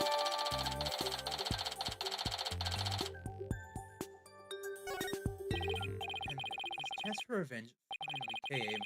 If you would be so kind, Detective Sky. I guess I don't have a choice, do I? By the way, real quick, Doom? You'll never catch me! The victim planned to get his revenge on Troupe Grandmarier during Trucy's magic show. Mr. Reyes was going to be the first to steal the Grandmarier notebook from the defendant, and then intended to reveal the secrets behind their magic tricks during the show. That was the victim's plan for revenge, and while he did in fact steal the notebook, the defendant murdered him before he had a chance to reveal the secrets.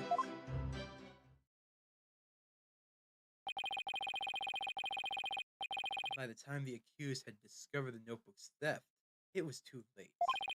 Her only option was to kill Mr. Reyes and make it look like Objection! But that's nothing but conjecture. Objection! The victim's assistant, Bonnie DeFame, gave the police a statement. She testified that just before the start of the show, Mr. Reyes said, I'm going to reveal all of Troupe Grandmarier's secrets on stage today. What? Well, that isn't exactly a great starting point for a rebuttal, is it? You're telling me. Allow me to give you one piece of advice, defense. Oh, and what's that?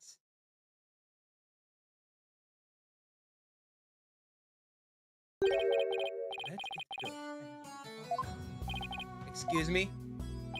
Helping a sinner will only sully your own soul.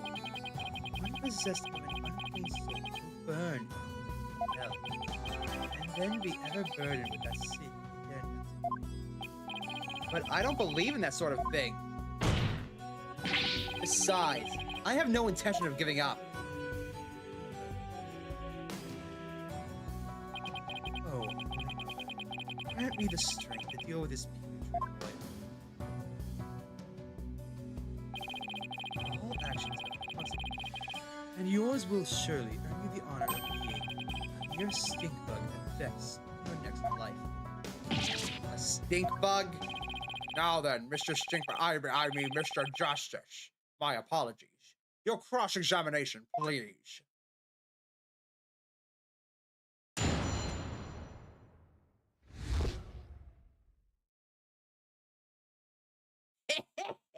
I'd like to see you try, Doom!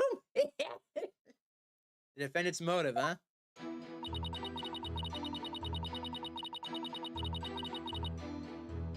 Alright, let's press everything like normal. Hold it!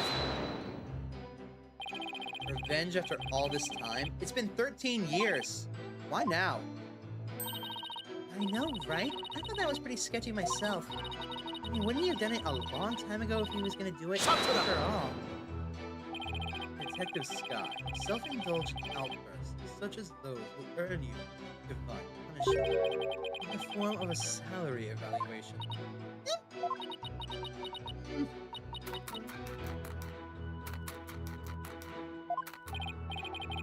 Wait, that's what divine punishment means? The detective snapped. Simple servant of the Holy Mother shall explain. Over a decade ago, Troupe Gramarye was at the height of their popularity, but then their reputation declined, and they had all but faded from public memory until recently, that is, when Trucy Wright sought to recapture their former glory. The defendant, and at such a young age, too. How impressive. Yes, the accused's skill at magic is undeniably impressive. If she hadn't fallen onto the path of sin, she would have had a bright future ahead of her. It's always sad to see such promising young potential go to waste. Now then, Detective Sky, how did Mr. Reyes plan to get this revenge? And please, put down the snackoos before you continue with your testimony. Yes, Your Honor.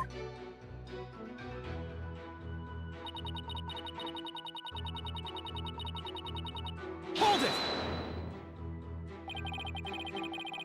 What evidence do you have that Mr. Reyes actually stole the notebook?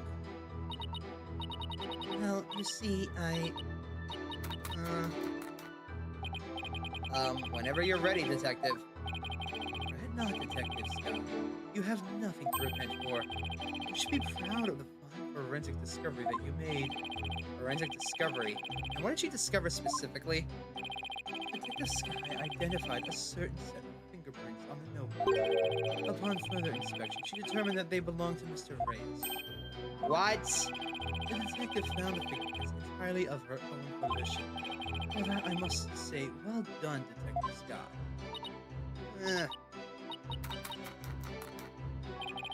You're a little too addicted to using your precious white powder, did you, Emma? Now, Detective Scott, I would ask you to explain exactly how Mr. Reyes intended to use the notebook to exact his revenge. alright. Well, first, I stole the notebook.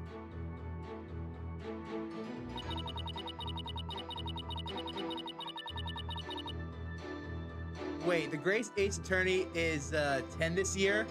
Really? Wow, I'm behind on the times, aren't I? Anyways, Hold it! I'm going to reveal all of Troupe Gramarye's secrets on stage today. That's what Mr. Reyes himself said, yes? Right, but he didn't exactly specify which Gramarye secrets he was talking about. The prosecution thinks that he was referring to the secrets behind the magic? Yes, that is the prosecution's assertion. When the accused realized that Mr. Reyes was going to reveal her family's most closely guarded secrets, she naturally panicked. So basically, Trucy's notebook was hiding one of Mr. Reyes' things because he had stolen it himself? I see. Truly a motive that only a magician could have. Yes, that's what the prosecution believes anyway. Apparently, the Great Ace Attorney Chronicles was released in 2015. I am fucking old. Hold it! Do you really believe what you're saying, Detective Sky? Do you really think Mrs. Wright killed Mr. Reyes to stop him from getting his revenge? Of course I don't think that. Trucy Reno would never... Keep your private consideration separate from your public duty. I warned you about this very thing before the trial began. Did I not, Detective Sky? Yes, you did. Please recite my exact words to you. Emma Sky, you are a detective first and foremost, not the accused's friend, blah blah blah. Remember your duty and fulfill it faithfully. Excellent. So you do remember what I said to you. Your devotion to your work will be rewarded. The Holy Mother sees all. Yeah. This Holy Mother is no scientific concept I've ever heard of. two really don't get along, do they? Well, science and religion go together about as well as oil and water. As I was saying, Bennett murdered him before he had the chance to reveal the secret. Hold it! I'm sorry, but what exactly is the basis for claiming it was murder? Beats me. What? The basis is beats me? You'll have to ask Prosecutor Sadmati over there because he hasn't told me his reasoning either. No. Detective Scott, your feeding of information to the defense has not gone unnoticed by my eyes. Karma of acts which go against your duty will impinge upon you in your next life. Even before that, it may impinge upon your job as a form of a transfer. Please don't get me kicked out of the forensics unit. Anything but that. Poor Emma. He's really been risking everything for us. Well, Prosecutor Sadmati, what are your grounds for claiming homicide? It was the luminous tape in the understage passage. I realized that it had been moved. Moved so that Mr. Reyes would climb up into the downstage coffin by mistake. What? Mr. Reyes, who was waiting in the understage passage, was supposed to have used the upstage ladder, showed here on the left.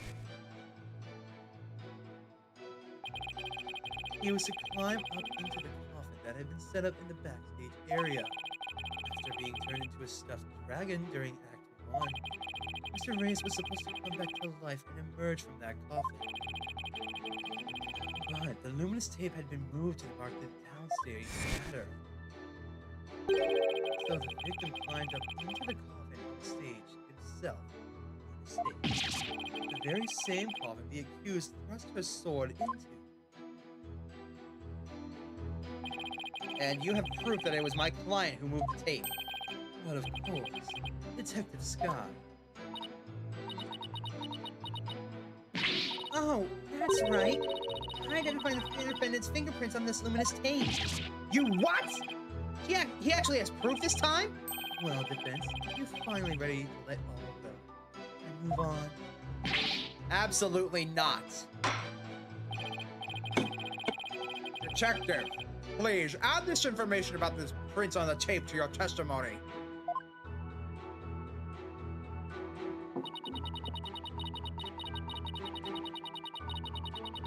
Hold it! What made you think to check the luminous tape for prints? Well, I bet it was Detective's intuition. I dusted not just the tape, but just about everywhere for fingerprints. Oh? I dusted pretty much every single surface in that theater. I mean, it was so nice to be able to dust for prints without anybody getting mad at me.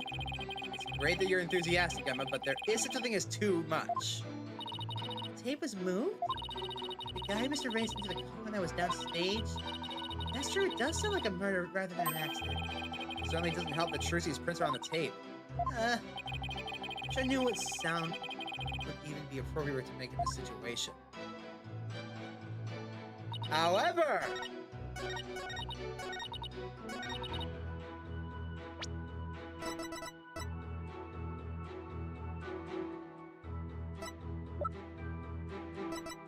I believe that Trucy wore gloves during the show, so none of her fingerprints were ever found. Aha! Objection! Take this! I'm sorry, Detective Sky, but there's a flaw in your testimony.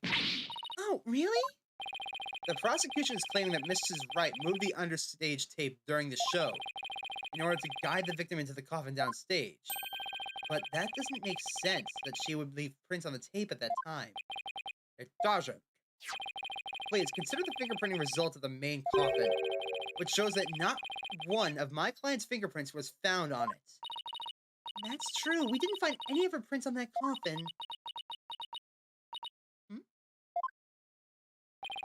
I think you realize what the flaw in your testimony is.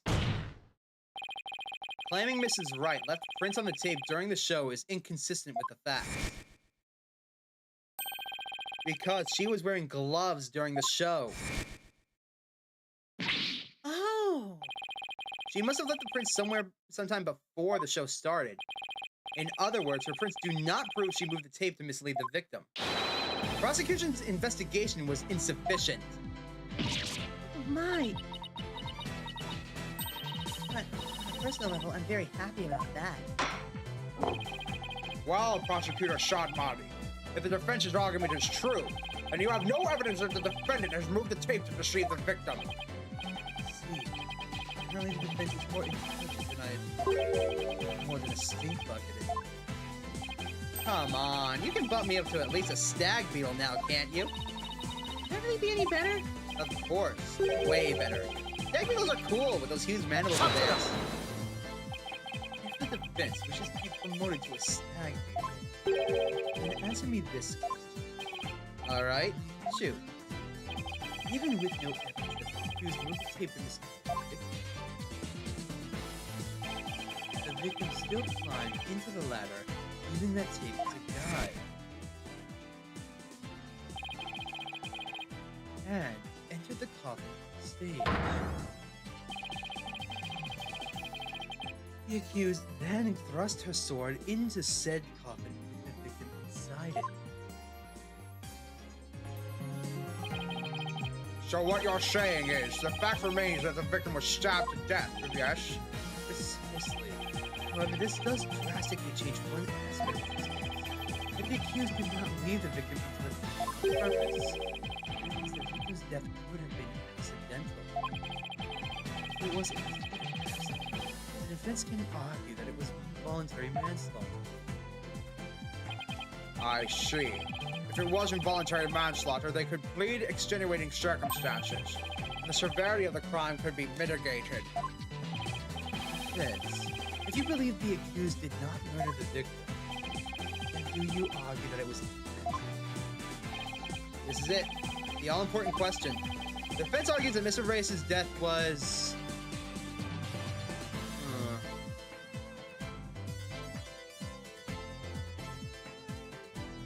Nah.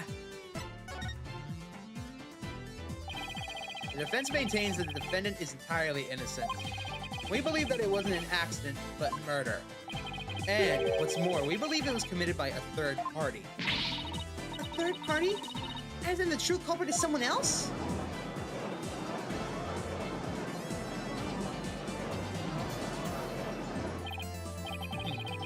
That is quite a brazen thing to make. And one a hole without grounds. Your voice is as loud as your soup, and your mind echoes just as loudly in emptiness.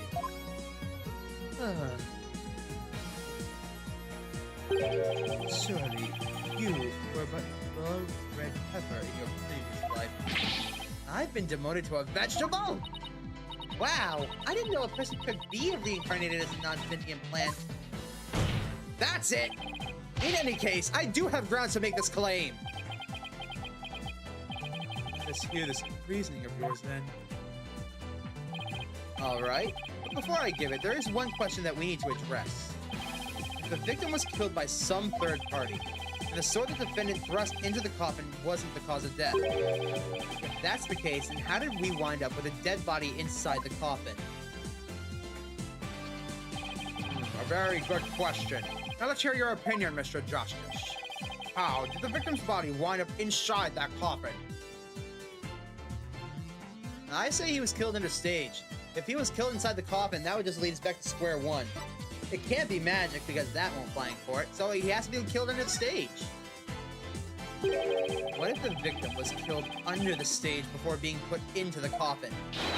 In other words, what if the victim was already dead in the coffin from the get-go? Oh, I see. In that case, the defendant's sword wouldn't have been the cause of death. How do you respond, Prosecutor Sadmari? That is the third time.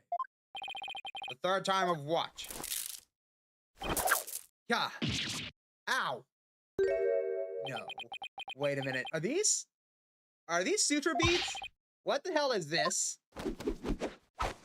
サトライマをマンドもさましで足し抜けたれガセよそろか Ah! My head! Suture beads. What do you think you're doing? Only Franziska von Karma is allowed to do that. Even the merciful Holy Mother loses patience if she is struck 3 times. Since you never learned, you need to be punished. Why don't you let me worry about what I need and don't need? It is what you deserve for interfering with my sacred last rites for the victim. You are a brainless lawyer chasing phantoms. You know nothing. Let this humble servant of the Holy Mother give you an edifying sermon. A sermon. Now. There is a passage in the sacred scriptures of Uranism. A cornered frog will swallow even a snake. Huh?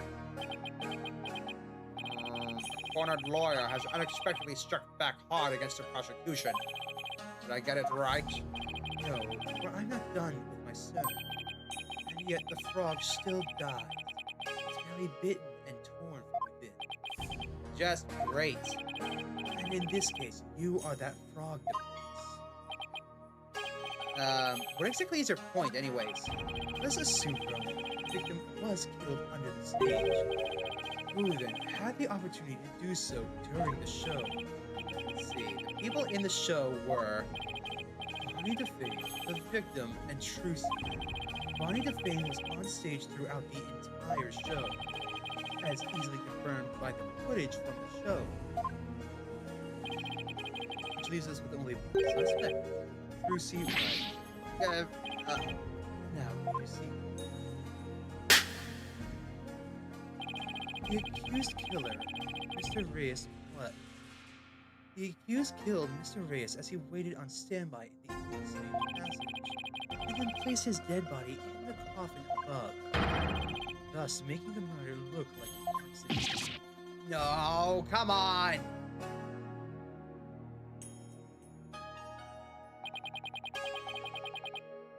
Oh, great mercy, oh Lord. Thus, another putrid knowledge has been guided towards enlightenment. I can't believe I swallowed his trick question whole.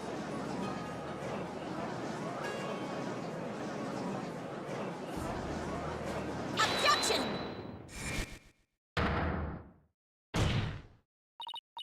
Sorry, but I have to raise an objection here. Athena, what are you? There's something I want to point out, Apollo. And who might you be? You strike me as a mere child in contendance. I may be young, but I have an attorney's badge just the same. And you would contribute to this discussion in that capacity? I most certainly would. Widget time. You just argued that the defendant killed the victim under the stage. But let me remind you that Mrs. Wright is a girl. Clearly. Surely you didn't raise an objection simply to point out such an obvious fact. Your Honor, please send for this little child's guardian to come take her. Hold it! Uh-oh. But I'm not done with my sermon. You don't need to talk like Prosecutor Sadmati, you know. Listen, if the victim was killed in the understage passage, then his body would have had to be hauled up to the stage, right? However, Mrs. Wright is a young girl, and a pretty petite one at that.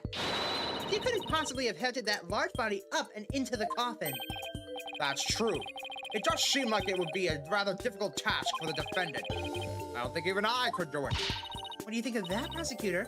Who's the child now? My religion. The priests of Uranism are revered as the pillars of our beliefs. So I naturally hold nothing but deep respect for women. I also think highly of the female perspective. There's the man who called this fair maiden a little child. Who's a fair maiden? I agree your point is worth discussing with this. How indeed was the dead body raised up into the coffin? By the accused Trucy Wright, that is. You're committed to pointing the finger at her no matter what, huh? Then you explain how that'd be even possible. But of course. Also, Athena, you need to stop using my voice. Sorry. There was a way for even a small creature like her to raise the victim's body up. Huh? Wait, you really can't explain it? I foresaw that our arguments would come to this, so I have prepared a witness. Well, well. I admire your readiness, prosecutor. It is really not that difficult when one can read the ultimate outcome of any trial. He couldn't have really predicted that things would turn out like this, could he? It's pretty hard to believe. Excuse me, but may I step down now? Yes, I suppose that you may. One moment, Detective Sky. I'm sorry for, the way I handled all of this. You did a fine job, Detective. Your testimony was invaluable. It was? Yes, you served well as a detective. I did not allow your personal feelings to interfere. You overcame the conflicted emotions you felt and performed your duty admirably. You will be rewarded for your fine work. Oh, thank you. I hope we can work together again in the future. I don't. Emma seems to be bewildered by the unexpected praise. Guess he's a pretty nice person, they say, as long as you're not up against him. Now then, it's time to call in our next witness.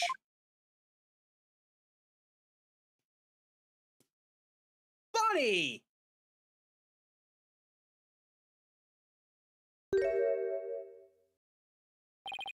Witness, please state your name and occupation. Hello, ladies and gentlemen of the court. Very nice to meet all of you. I'm a lagomorphing illusionist from the land of fairy tales, body to fame. I can't wait to do some magic tricks for all of you. Please, witness. There's a time and place for all things, including magic. Aw, but it would be okay if I do just a little magic, right? Come on, please. Look, everybody's waiting. I have a chance to shine. That is your second time. My second time doing what? There will be no further warnings. You should know that from our preparatory meeting. Yeah. Is no one exempt from His Holiness's rosary of suffering? May we have your testimony, witness, once you've recovered from your disappointment. Well, as a huge fan of Trucy's, I don't really want to testify against her. I guess I have to, don't I? He's a huge fan of Trucy's, huh?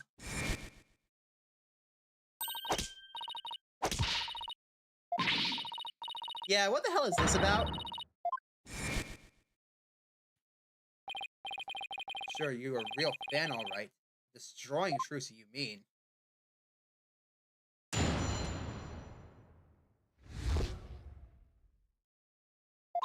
Alright, I really can't believe that Trucy killed Mr. Reyes. I guess it's possible for a small girl to lift a dead body up if she used the stage lift. Is it possible? Could Trucy really have... If Trucy did use a stage lift, I think she must have used stage lift number 2. I was on stage for the entire show, by the way. You were on stage the whole time? And you're sure about this? There is no question. The entire audience can testify to that fact. What's more, she is shown clearly in the TV show footage as well. I couldn't possibly have killed Mr. Reyes. Not little old me. Therefore, the only person who could have killed the victim under stage is the accused. Furthermore, by using a stage lift, even a petite young lady could have raised the body up to the stage without difficulty. You've got to be kidding me. Very well. The defense may now cross-examine the witness.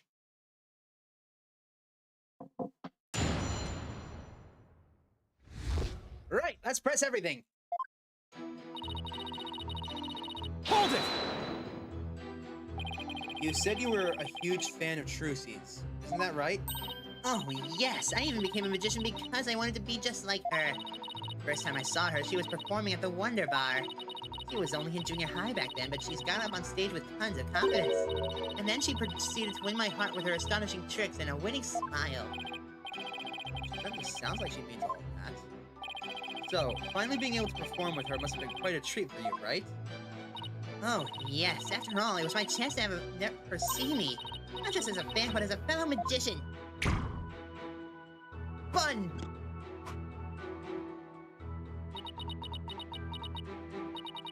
And then that horrible accident happens. It was not an accident. It was a murder. Witness, please explain, if you would, how a small young woman such as Trucy could raise the body. I guess it's possible for a small girl to lift a dead body up if she used a stage lift. Hold it! What makes you think it would have been possible? It's not like you tried it out yourself, right? Well, Actually, we did try it out for ourselves. You did? Detective Scott, if you would. oh, so that's why you made me do that. Detective Sky, what did he have you do? The prosecutor asked me to try raising one of the male police officers with the stage lift. Without a single word of explanation as to why he was making me do it. You're kidding me. It's as if he really can foresee all of our counter-arguments. Do not underestimate this humble servant of the Holy Mother. More like haughty. I guess that means Trucy could have lifted the dead body up. Does that mean... Is it possible? Could Trucy really have... Hold it! Is what possible? Did Trucy really have what, Mr. Fame? Finish your sentence, please. Yeah, well, Don't try to beat around the bush. Come right out and say it. Why not tell this court what you really believe? what I really believe? Of course I believe Trucy could never ever Of course I don't believe that Trucy could ever commit murder. Such an amazing and wonderful magician would never do such a thing. But taking all the facts into account, what else can I think? I know of at least 3 other unflattering things you really think Talk to them! How can you attack this girl? She is obviously speaking with reserve. There is such a thing as reading between the lines, Mr. Justice. It's sad how the youth of today lack the ability to do such a basic thing. Looking at me like that isn't gonna help me stick my foot in my mouth less, Your Honor. Please describe what the accused might have used to lift the dead body. Alright.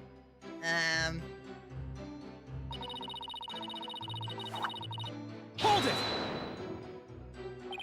Stage lift number 2? You mean the stage lift shown here on the left? That's right. With a stage lift, I think even a small girl could easily lift a dead body back up to the stage. So that makes her the murderer, in your opinion. Of course not. I believe in Trucy. Like I said, I'm a huge fan of hers. Oh, brother. How long is she gonna keep this act up? Yes, what position was stage lift 2 in after the show? Let's see. If I recall, it was in the fully raised position. Ah, crap! The reason why it was fully raised is because the accused used it to lift the victim's body. Wouldn't you agree? Feel free to slowly mull it over while you post the claims. You evil red pepper. So now I'm also evil? I was on stage for the entire show, by the way. Hold it! You didn't have a single spare moment to slip down to the understage passage? Huh? Don't tell me you suspect me now. I'm just trying to do my job to fully examine your alibi. Depending on how solid it is, I might have to suspect you, yes. You gotta be kidding me. Don't spit on my head and tell me that it's raining, lawyer boy. It's right there in the footage. Are you too much of an idiot to see? Huh? Mr. Fame, are you feeling all right? You seem suddenly different. Hoops. Where did that come from, right? Oh my. I seemed to have snapped there for a second, didn't I? Boing. Boing. You didn't just snap. You broke character just now. In any case, I was on stage the whole time, performing magic. I mean, you saw me in the footage, right? My dazzling and flawless performance. Flawless? That's odd considering what you told me. You said that you made a mistake with the where you positioned Mr. Hat. Mr. Fame, of what is the defense referring? Well, I made a little mistake on stage. I was in charge of operating Mr. Hat, you see. According to the script, I was supposed to place him to the left of the coffin. But I flubbed it up and made him stand to the right of the coffin instead. Because of that mistake, Trucy had to move the stage lift around. I feel really bad about messing Trucy up like that with my goof. This isn't good. I can't find anything to contradict. Damn it. I don't see any inconsistencies in her testimony. Now, do you know who the real killer is? Come on, Gramps, don't just sit there. Hand down your ruling pronto. Do it quick before you keel over up there. I beg your pardon.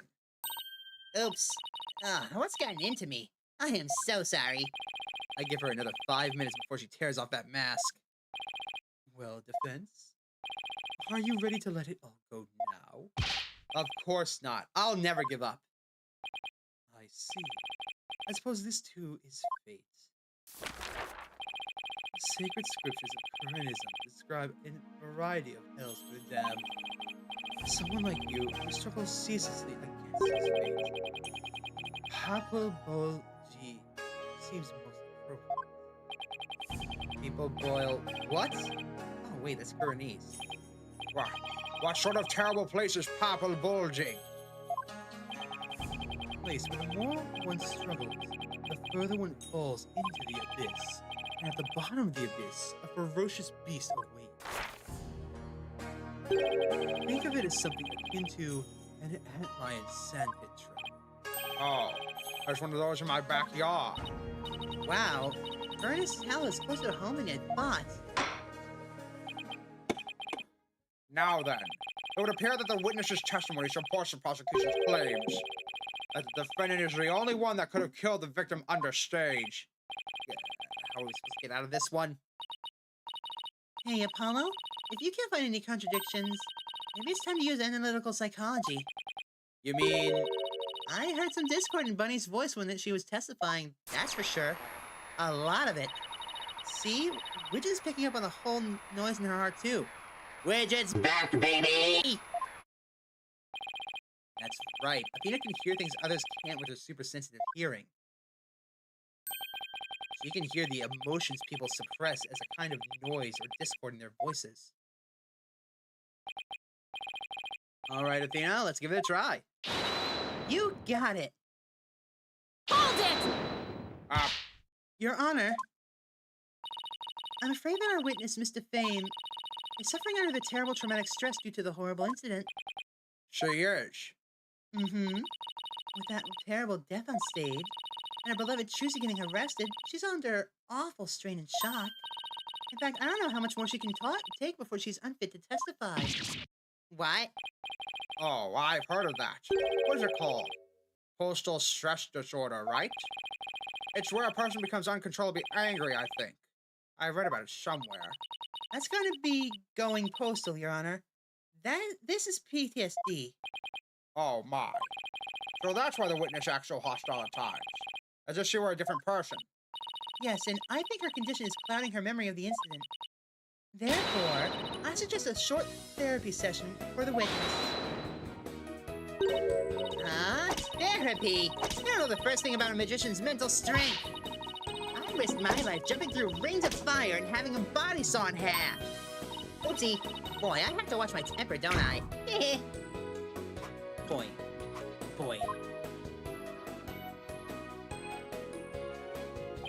Miss Sykes, please do whatever you can to help this unfortunate young lady.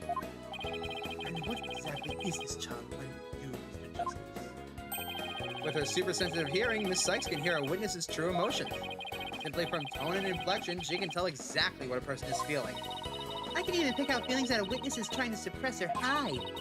Widget here projects the emotions I hear into the mood matrix where I can analyze them. It sounds like some sort of spurious devilry. Though I find it hard to believe, I must ask, how do emotions constitute evidence? Well, I won't say that emotions can be taken as evidence per se.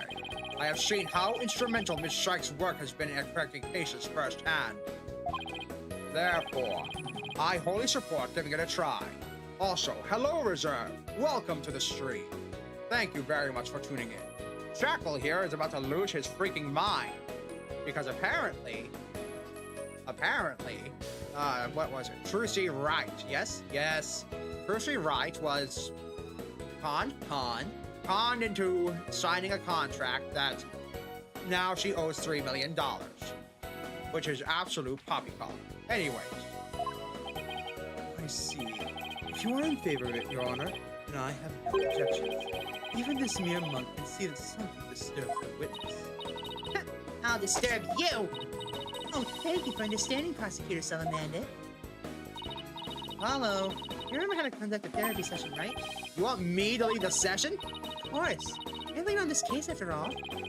Fair enough, but no need. I think I still remember from the last time, so we'll get right to it. Okie dokie. You ready, Widget? Let's do this! Widget time! What the hell are you doing?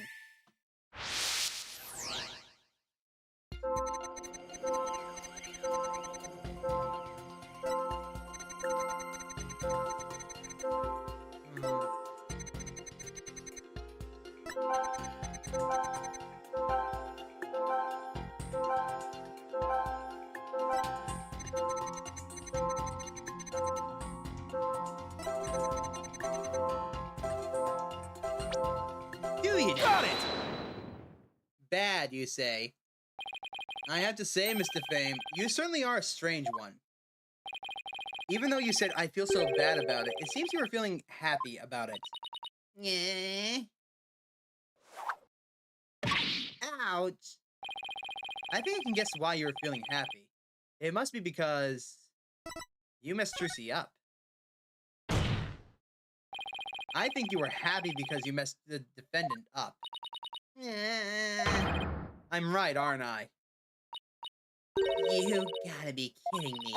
Why would I be happy I messed Trucy up? I'm a big fan of hers. Because we saw you.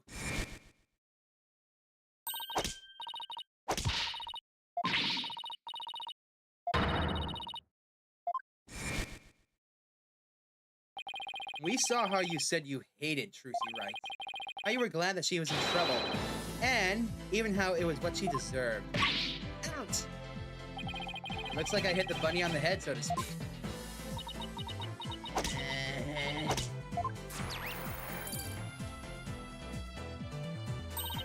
Apollo, the noise level dropped.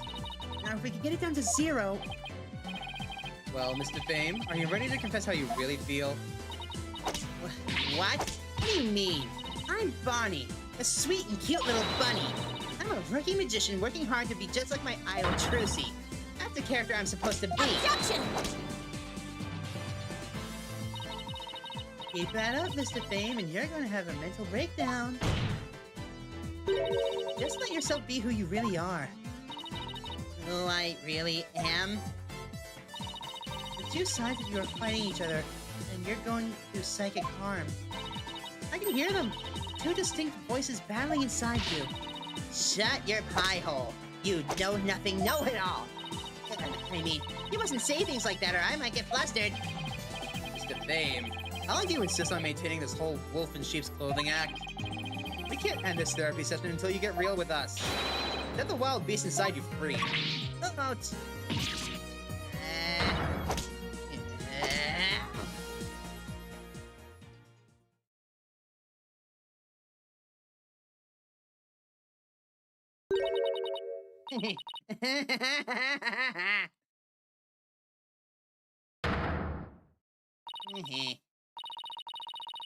Don't make me laugh. You don't know a dang thing about me. You want to see who I really am? Fine. Take a good look. Parasol! The hell? What in the world? She's clothing. You got it all wrong. It's a rabbit suit I've got on. And I'm not a wolf. I'm a blood-sucking vampire. With fangs and wings. I think we just opened Pandora's box. I am finally done with that goody two-shoes cottontail hat. I feel free as a bat. I have many questions as to what's going on now. Yeah, excuse me. Defense, your therapy session is taking a turn for the worse from the looks of it. There's a perfectly good explanation for this. Isn't there, Sykes? He thinks I created a monster. We blew it! Everybody flee! Flee! Hey, you, monster boy. Who, me? You think I'm glad Trucy's in trouble? I think she's getting her just desserts. Well, guess what? You're right. Does this mean that you admit to wishing the defendant harm? Yeah, the bat's out of the bag now. A mistake of mine was a work of art. It's my goof. Poor little Trucy had to do all that hard physical labor. When you say hard physical labor, what are you referring to? Because of Mr. Hat's new position, Bunny had to move both those huge stage lifts. They must have been so heavy. What a riot! That's strange. Athena, could you please add that list to Bonnie's testimony? All right, I'll update the moon matrix with the new info. Wait, how does she know that? Hey, Apollo? Now there's a new inconsistency in the testimony. Yeah, she finally slipped up. So what do I need to do now? Oh, from this point onwards, you just do what you do best. Find the contradiction in the testimony and present evidence to refute it. All right, I got you now, Bunny to fame.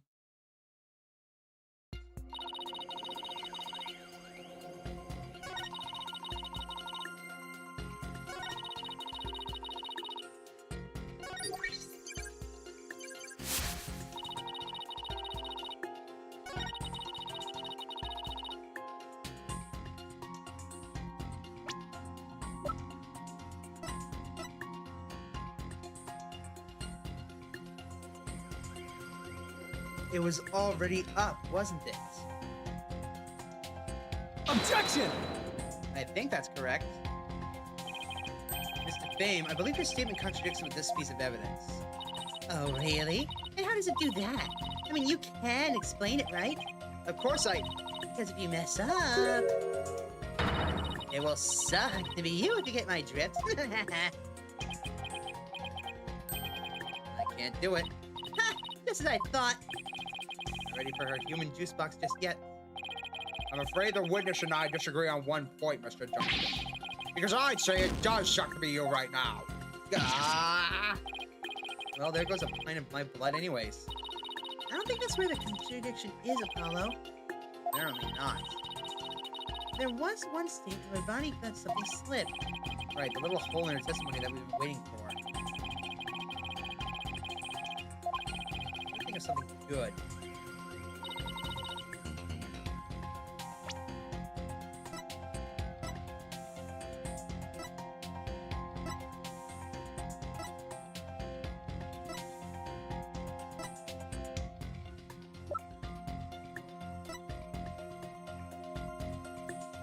Oh, wait. How did she know? Objection! Here we go. That works. That doesn't make sense. What? What do you think? I'm crazy now? Yes, but no. That's not the point I was trying to make. But I don't hear you denying it. Mr. Fame, allow me to repeat your statement just now. Thanks to that, she ended up having to move the stage lifts. That's right. And I still say that's just what she deserved. But how did you know? How did you know that Mrs. Wright moved the stage lifts? Huh? According to her own statement, she didn't tell anyone that she had done so. What? So how did you know that she had done that unless you saw her? You saw Mrs. Wright moving the lifts in the understage passage, didn't you? Yeah. My umbrella.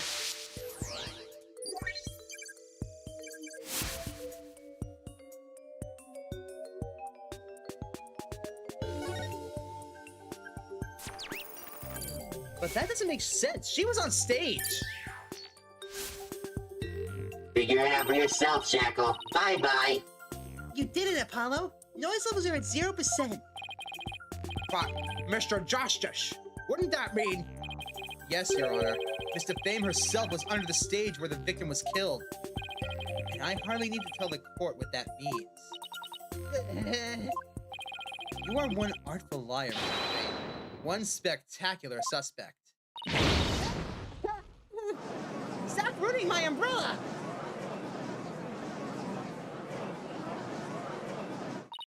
Why, you shiny red lobster boy. You're saying I killed Mr. Lace? I'm saying that it's a possibility. What's more, I say you had a solid motive to frame my client for murder as well. Objection! My apologies for raining on the defense's merry revelry. But you seem to have forgotten one very important point.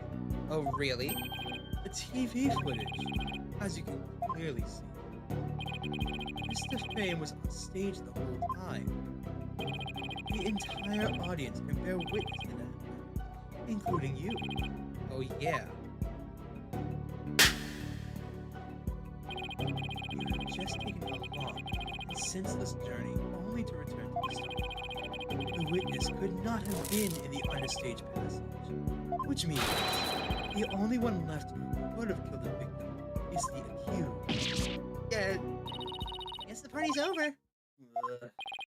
But Mr. Fame knew something she couldn't have known unless she was under the stage.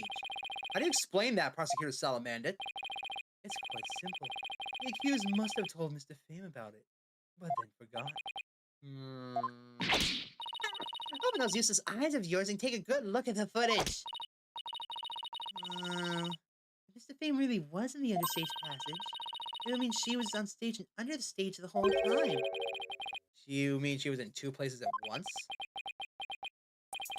That does seem to be the only explanation that makes sense. It may be an explanation, but I'm not so sure about the makes sense part. Well, then we'll just have to make it make sense. Your Honor, the witness was both on stage and under stage at the same time. This is the defense's assertion. I've heard some illogical things come out of you before, but this is absurd. I'm sure you'll change your tune once you hear my reasoning, Your Honor. My gut tells me you're bluffing, but I'll bite. Very well, Mr. Justice. How do you explain that the witness was in two places at once?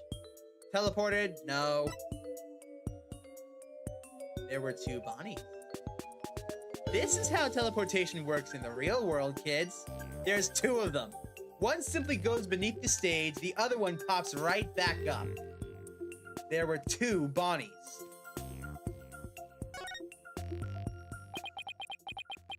There were two Bonnies, Your Honor.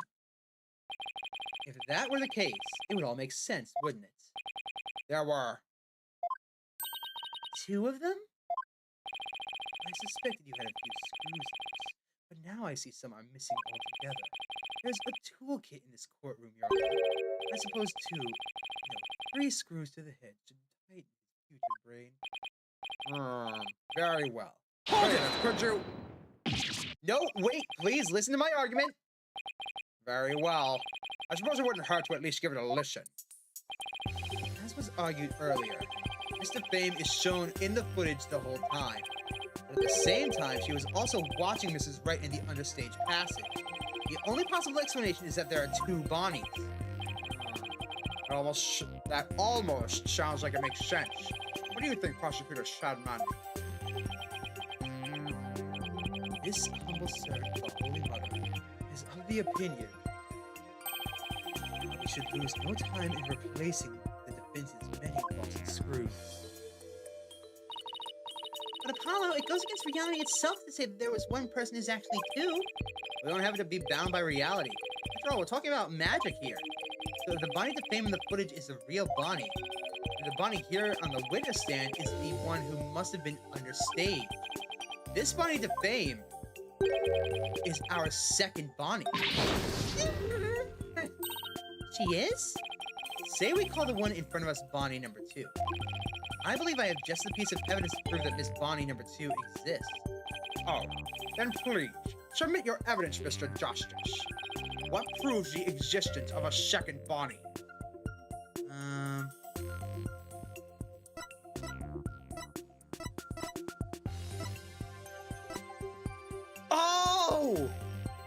Oh, that's right! The second fingerprint we never found! Take this! Take that!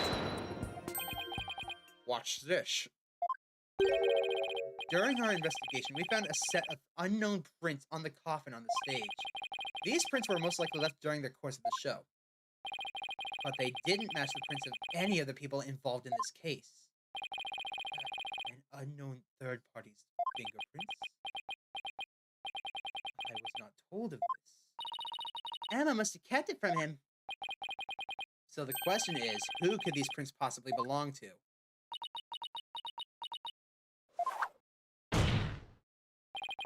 Mr. Fame.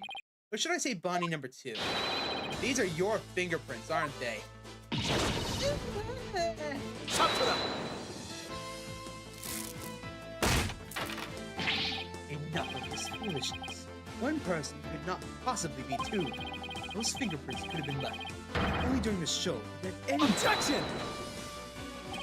It's not like you to lose your cool like that, Prosecutor Sadmati. And I'm sure you know that.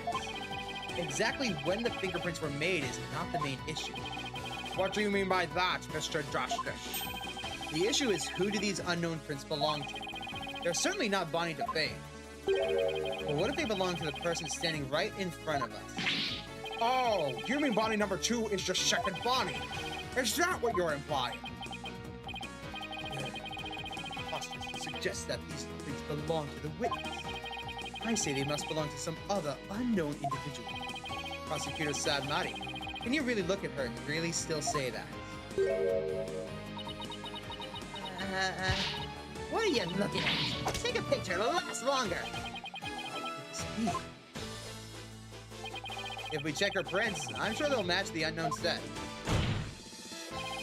Well, Bonnie, the print that doesn't belong to the real you belong to you, don't they, Bonnie number 2? Witness! What is what the defense said true? Fine, I admit it. The fingerprints are mine. Then does that mean you aren't Bonnie DeFame? What? Ridiculous. There's twins! Are there really two Bonnies?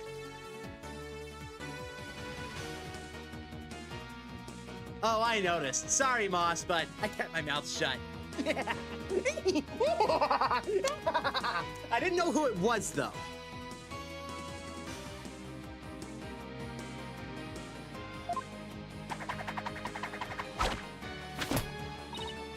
Nope, there's only one Bonnie. That's because I'm Betty. Betty DeFame. What? Ladies and gentlemen of the court, it's time for a wondrous magic show. Gasp in amazement as this lagomorphing illusionist performs her teleportation magic. Watch closely. It's showtime.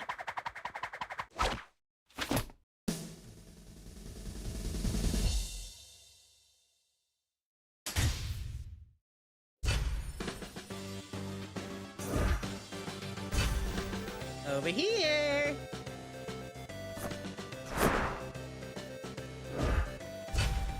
Over here. Good boy.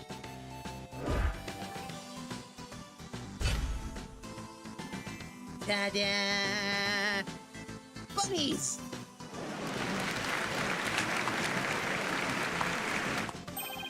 What an amazing trick! The witness has suddenly split into two people! It's not a trick. No gimmick to it either. They're simply twins. What? Twins! So that's how the teleportation trick works. Ever since our debut, I had to hide or pretend I'm Bonnie. All cute and sweet and goody-goody. I can't tell you how stressful it's been. But I don't have to hide anymore. That's right, our days of sneaking around are finally over. The cover is blown, but they actually seem pretty happy about it. Just a minute, everyone.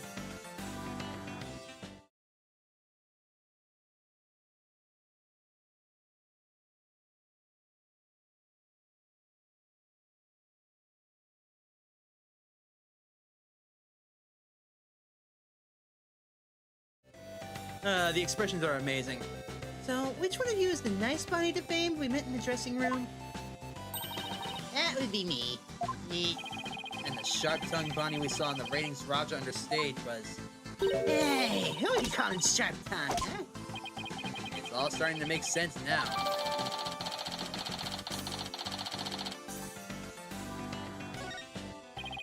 So, Mr. Justice, this changes the facts of the case rather dramatically, does it not? It certainly does. During the show, it was Bonnie who was on stage the whole time. So Bonnie couldn't have committed the crime. Betty, on the other hand, who was understage, did have the opportunity.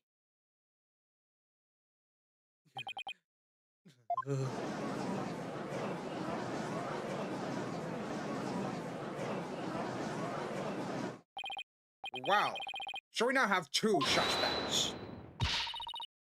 Wait just a minute there, Lobster Boy. I didn't do it. That's right. Betty might not have a foul mouth, but she'd never kill anybody. Hey, who's got a foul mouth here? Oh, well, speak up. Hold it! Please, save your sibling squabbling for later. Betty, you must have been in the understage passage during the show. Otherwise, you wouldn't have known about the stage lifts being moved. So, what exactly were you doing down there? Fine, I'll testify. Anything to get you off my back. Prosecutor Shadmari. Betty DeFrame is ready to testify. What do you say? Betty, you lied to this humble servant of the Holy Mother. Hey, what else can I do? I can blow our cover and ruin the magic act. Besides, am I gonna go to your twilight hell or whatever for being a liar? You will indeed. However, it won't be after your death. Rather, I shall give you a taste of your punishment on this mortal coil in interrogation hell. Now then, Betty DeFrame, please explain to the court. What exactly were you doing under the stage?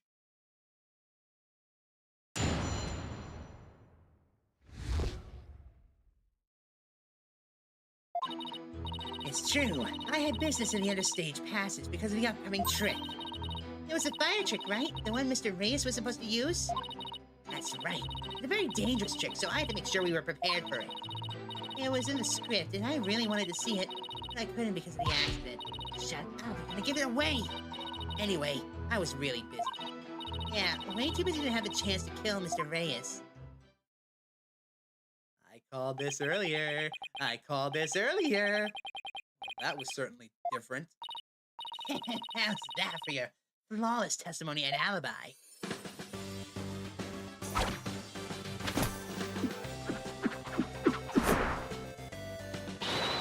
Our magic isn't real. It's not a trick or a gimmick. Oh my, she's floating! Your Honor? You can see she's being held up from below. You were supposed to pretend you didn't see that. It's a little something called etiquette, but I can't help it. Whenever I see a contradiction or inconsistency, I just have to point it out. Now then, the defense may begin its cross-examination.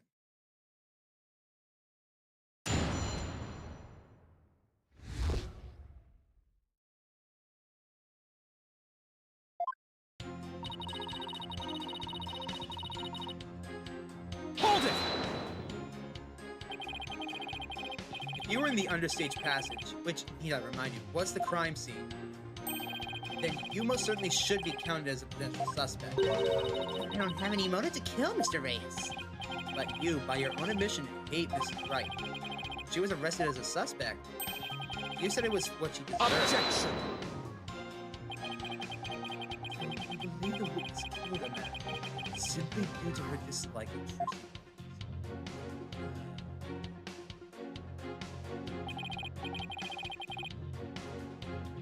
As a motive, is that not inherent? wrongful at best. But what if her hatred caused her to bear a strong sense of malice towards my client? Look, Trucy just made me mad, that's all. I mean, even though she's younger than me, we got so much more skill and popularity. She's cute besides. So mad I wish she would drop dead. Benny, don't talk like that. Shut your yap. See? Say, Betty, that next trick you were getting ready for...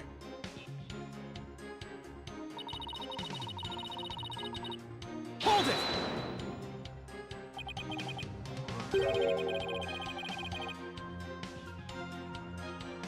Bonnie, we're trying to get to Betty's testimony right now, so...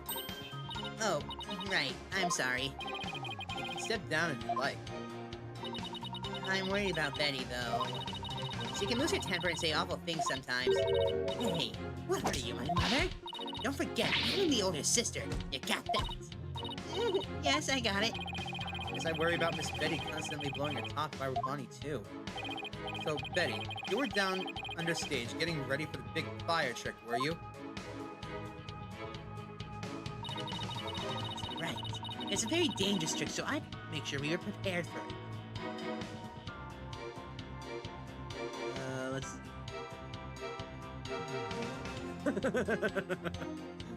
Yeah, I agree, chat. I agree with that. Hold it! What is the fire trick, anyways? You were taking every necessary precaution. Is that right? Of course, every precaution. After all, it's a very dangerous trick that uses real fire. I mean, we had to be ready in case this curtain caught fire or something, right? By the time people realized it wasn't part of the act, it might be too late, huh? By people, you mean Athena Sykes, then yes. Wow, a fire trick. That sounds really impressive. Your beard would go up in smoke, old man. I bet people mistake you for a cue ball or something without it. A cue ball? Betty, don't be rude to the judge. Betty, you know that fire trick? It was in the script, and I really wanted to see it. I couldn't because of the accident. Hold it! I see the fire trick was a part of the script. Seems Mr. Reyes was scheduled to perform the trick later in the show. Did you not get to see him practice it beforehand? No, during rehearsal, he said he didn't feel well, so he couldn't breathe any fire for me. Wait, let me get this straight. He couldn't breathe fire because he wasn't feeling well?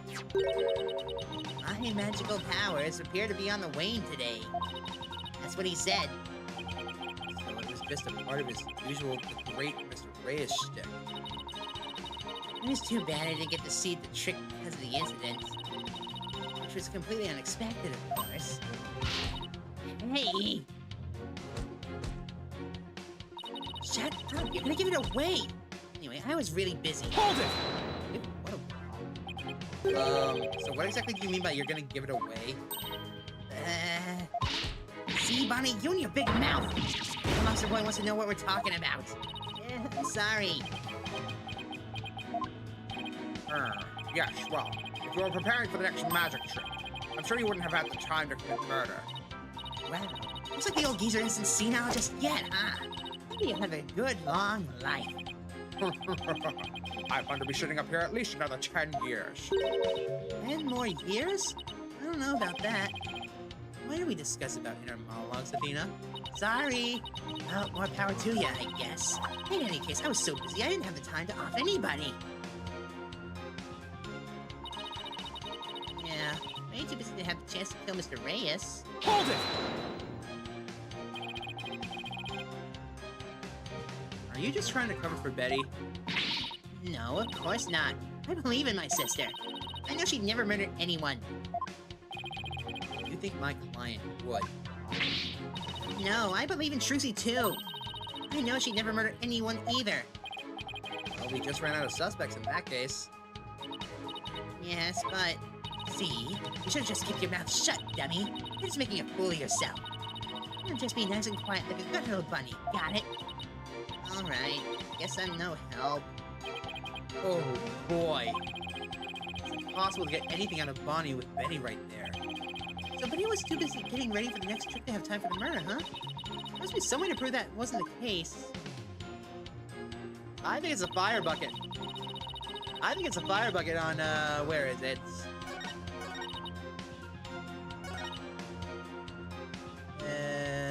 Where was it?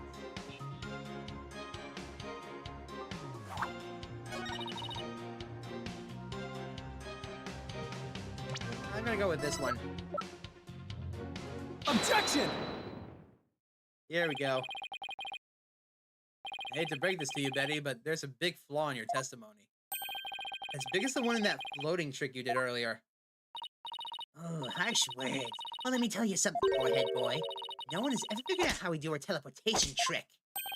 No one except me, you mean? Well, we have even better tricks up our sleeve. We do? I told you to keep it zipped. Now, don't fight, you two. Mr. Justice, what's this about a flaw in the testimony? The script has this to say about the fire trick. This will be dangerous. Make sure the fire bucket is ready. However, we found the fire bucket lying empty backstage except for a layer of dust.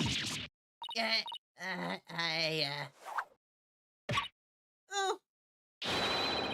You didn't even attempt to get ready for the next trick, did you, Betty? You got me.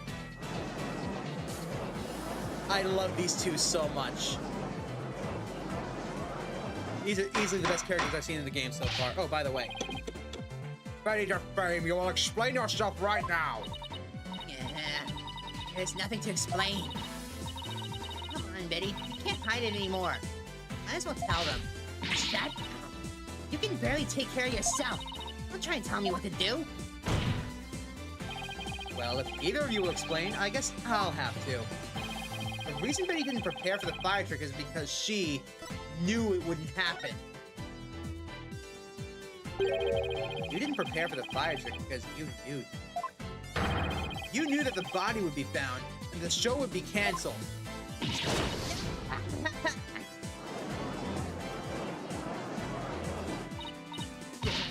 Don't be ridiculous, you insignificant speck of a man. I'm gonna yank those lame bangs off of you. Of yours off. Is that what you want? Objection! You keep them far away from my hair. Whatever. They can grow back. Now stop stalling and just tell us the truth already. Can't reveal my secrets. I'm a magician. Objection! You have been chosen in the shadow of an illusory culprit event. Chase it, my apologies. Chance upon a convenient target, you let yourself get carried away. Exactly. What's your proof, huh? Yes, you can see that the witness's case for false words has also been proven. I advise you to confine your deceitful trickery to your magic act witness. Yeah, deceitful trickery.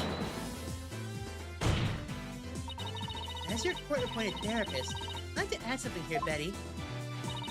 You finally let yourself be who you really are. But if you continue to hide behind lies, you'll just be imprisoning your heart all over again. All these questions means you're trying to put me in a prison for real. I'll be behind bars either way. Does that mean you're admitting your guilt? Of course not. I can't believe you people. Every one of you thinks I did something I didn't do. You... Lobster boy, pillball geezer, head-case brat, Cerberus mutt.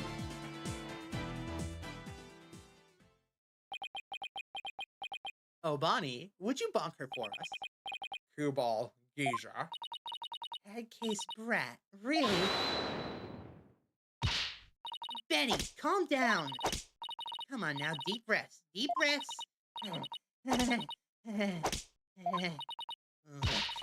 I'm not the murderer, I tell you. And how do you know the show would be called off before the fire trick? I told you, we can't reveal our secrets. We're under contract. Contract? What is she talking about? Be that as it may, you're obviously a suspect in Objection!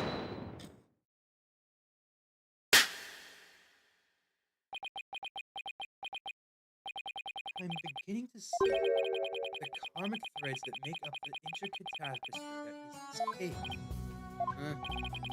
I'm going to summarize your assertions to the defense. First, that the victim was killed in the understage passage. second that the witness and the accused are the only two who could have done it. Exactly. What's more, Betty knew that the body would be found, and that the magic show would then be called off. Therefore, it's reasonable to conclude that Betty killed the victim under stage. What if Betty knew that the show would be called off for some other reason? Like what? In the course of my investigation, I found it strange that the dragon set piece fell when it did. That in conjunction with the body tumbling from the coffin in such a dramatic fashion, all seemed too perfect for mere happenstance.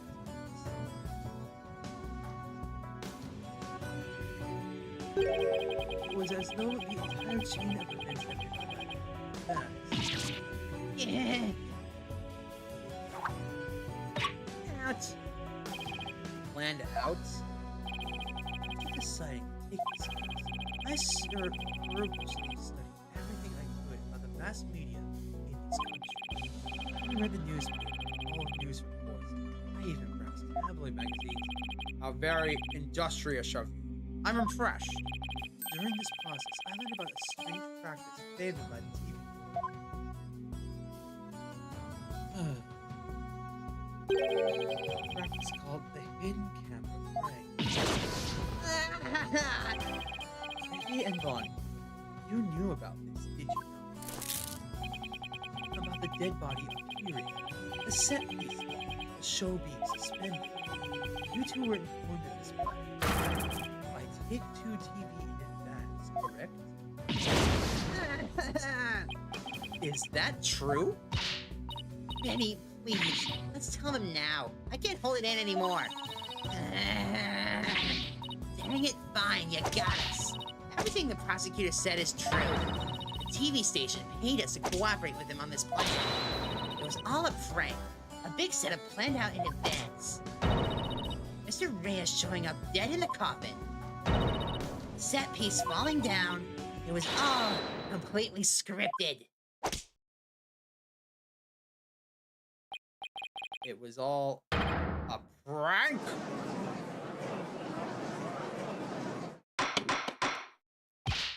Bonnie, is this really true? Yes. Mr. Reyes was supposed to pretend to be dead. That's how it was supposed to go. So he was in on it too? That's right. He was supposed to show up dead in the coffin. And then the set piece would fall down. Trucy would be shocked and start to panic. And that's how the prank script went. What? What the hell kind of prank is that? But we never thought that he'd actually wind up dead for real.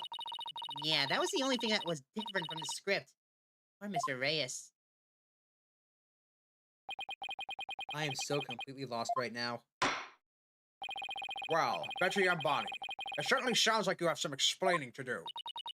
All right. I guess desperate times call for desperate measures.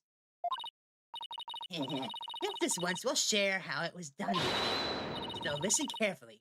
You'll never hear this kind of thing anywhere else. There's a little bunny. Oh, it's adorable. I love them. After our teleportation trick, I went down on the stage. When Mr. Reyes' body appeared from the coffin on stage, it was time for Betty to do her job in the understage passage. That's right. I used the remote control for the winch connected to the dragon set. I made it fall down. And just before the dragon fell, I called Trucy to the backstage so that she wouldn't get hurt. The plan was for Mr. Reyes to come back to life in front of the panicked Trucy. He was supposed to laugh and fly up away.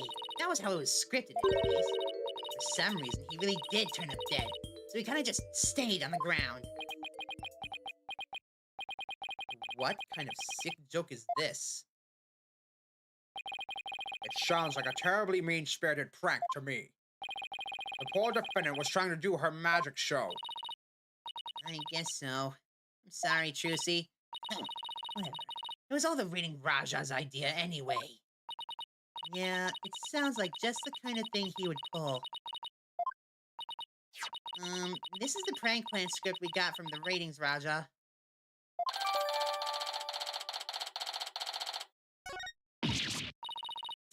You made us break our contract. Now we won't get paid. I have a feeling he wasn't going to pay you anyways. Hold on, let's see this.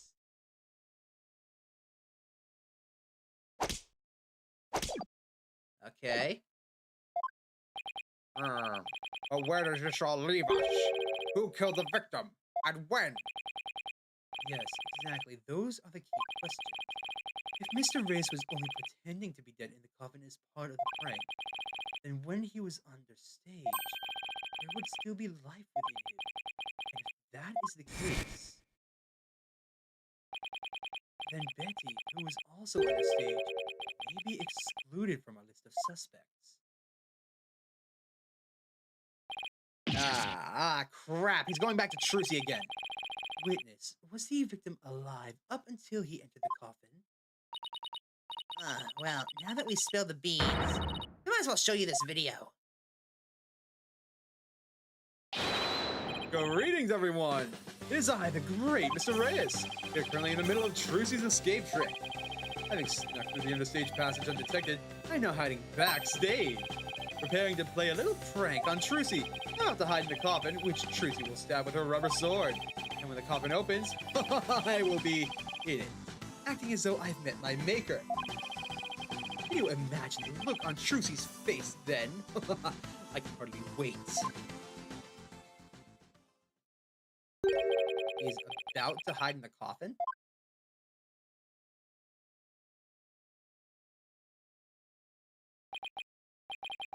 It would seem that the threads of comic destiny have led us to the truth.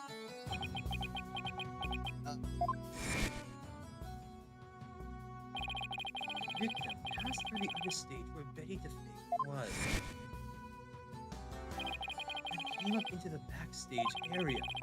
We know this because Mr. Reyes appeared to be backstage when he shot the video we saw. It appears that way, yes. And defense, what was the following? What if the victim was killed under the stage before being put into the coffin? Then, what about this video? This footage was taken just before Mr. Reyes entered the coffin. Oh, so does that mean? Yes, it is horrible but true. The tragedy did indeed play out right there on the stage.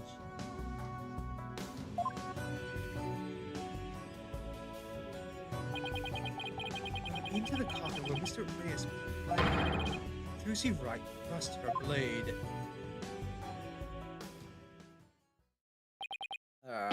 Crap. Not again. See, I told you so. So, are you saying the incident was a tragic accident that happened during a prank? It would be an accident if the accused had no knowledge of the prank beforehand. So let us ask the accused herself. Mrs. Wright, did you have prior knowledge of this prank? What? I... Tell him, Trucy. You didn't know anything about it, right? Of course I didn't. I didn't know a single thing about this. Still think you can play innocent, do you? In that case, you leave me little choice but to present this piece of evidence. It looks like some sort of note. That's... I found this note in the dressing room after the incident. At the time, I did not understand what it meant, but it is all clear to me now. What is that note? What's this? Let's see, it says, get the video camera after Mr. Reyes comes tumbling out. It's a note signed by the accused. It's a note signed by the accused, instructing Bonnie to collect Mr. Reyes' video camera from the scene.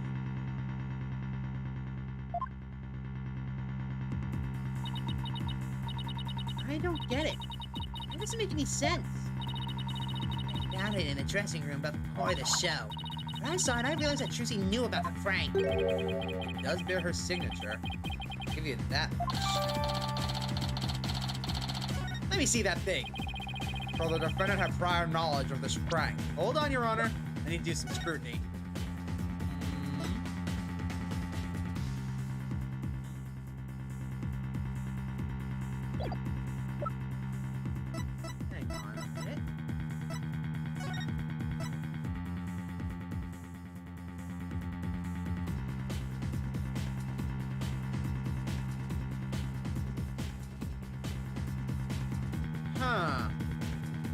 I've got a funny feeling, but I'll save it for later.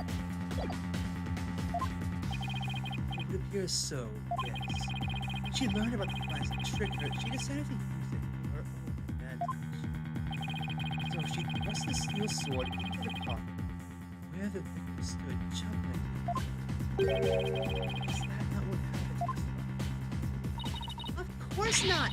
I didn't write or sign that note! Ah, but the handwriting matches yours. All of the evidence indicates when it points to you being culpable. But I didn't do it! That wasn't me! Then explain the existence of this note. You can do that, can you not? I can't explain it. I didn't write it, so I don't understand. I didn't kill Mr. Reyes. You have to believe me.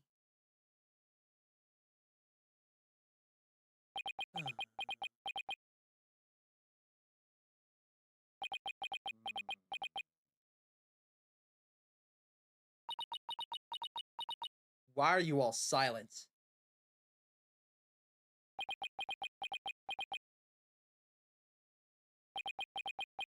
Apollo? The silence is deafening. Continue struggling against the threads of your own karma, if you wish, accused. Even as you are inescapably caught in the web of fate you've spun for yourself.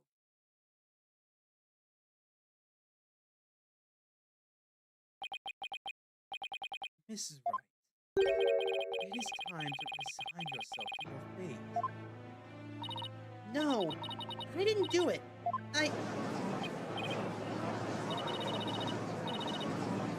The gallery is on their side now. But I didn't do it. I really didn't. Why doesn't anyone believe me?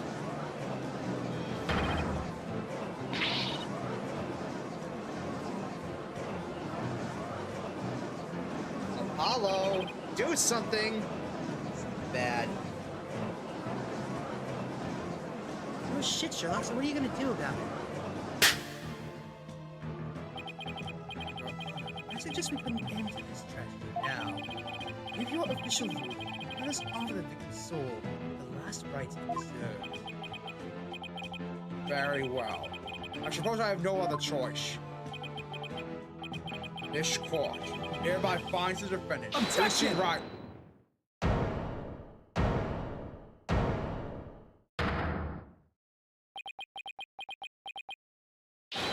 The defense has an objection. Apollo? You, even now, you would. I won't give up. And I refuse to let either of them down. Mr. Wright, who's counting on me, and Trucy, who's put all her faith in me. Mr. Justice, the fact that you have raised an objection means that you have evidence with which to refute the prosecution's claims, correct? Yes, of course, Your Honor. Do we really have anything, Apollo? Shut up. We do. There's one piece of evidence that we can present here. Very well, Mr. Justice. You may proceed. As we saw in the show footage, there's no question that the defendant thrust a sword into the coffin. I love that face that Bonnie is making, by the way. The defense doesn't dispute this point. But let's not forget that this was a magic show, filled with tricks and illusions. We can't take everything we see at face value. So you're saying some sleight of hand was somehow involved? Yes, the defense contends that the sword the defendant used was not the cause of death. What was it that Trucy told me she did just before she thrust the sword into the coffin? Very well. Let's see your evidence then, Mr. Justice. But remember, you interrupted my verdict to make this claim. You will be severely penalized if I find that you are bluffing. That's fine, Your Honor. This shows that it's possible that the sword Mrs. Wright used was not the cause of death. In that case, it would have to be this. It contains a rubber sword. Trucy says that she swapped it in for the trick. Take that! Watch this. A sword from the show. That's right, Your Honor. This rubber sword was in the sword stand under stage. During the trick, Mrs. Wright was supposed to swap a real sword for a rubber sword. And she told us on record that she remembers very clearly that she did. I see. So the sword that the defendant thrust into the coffin was a rubber sword then, was it? Well then why was a steel sword found lying on the stage? Somebody must have put the steel sword there by swapping it with a rubber one. Just after the incident occurred, the dragon set piece fell and the theater was evacuated. The real culprit must have used the resulting chaos to swap the rubber sword out for the steel one. Objection!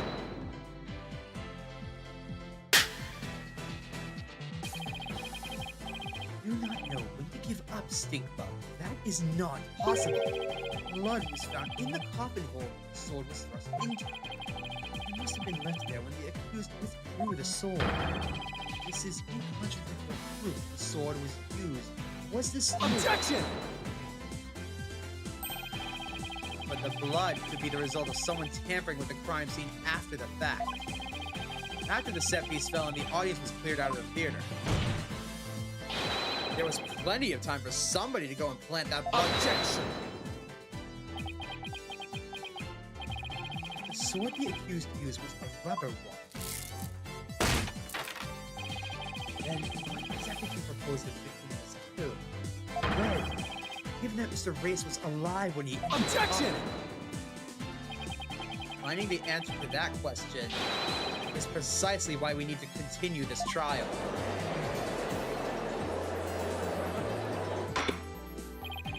Let me express my opinion.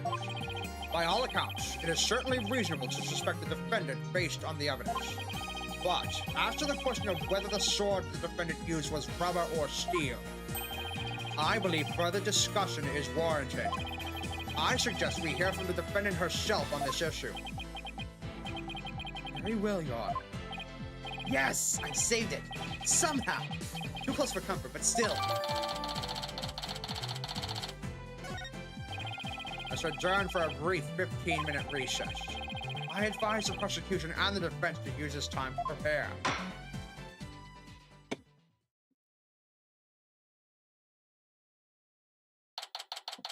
April 28th, District Court, Defendant Lobby number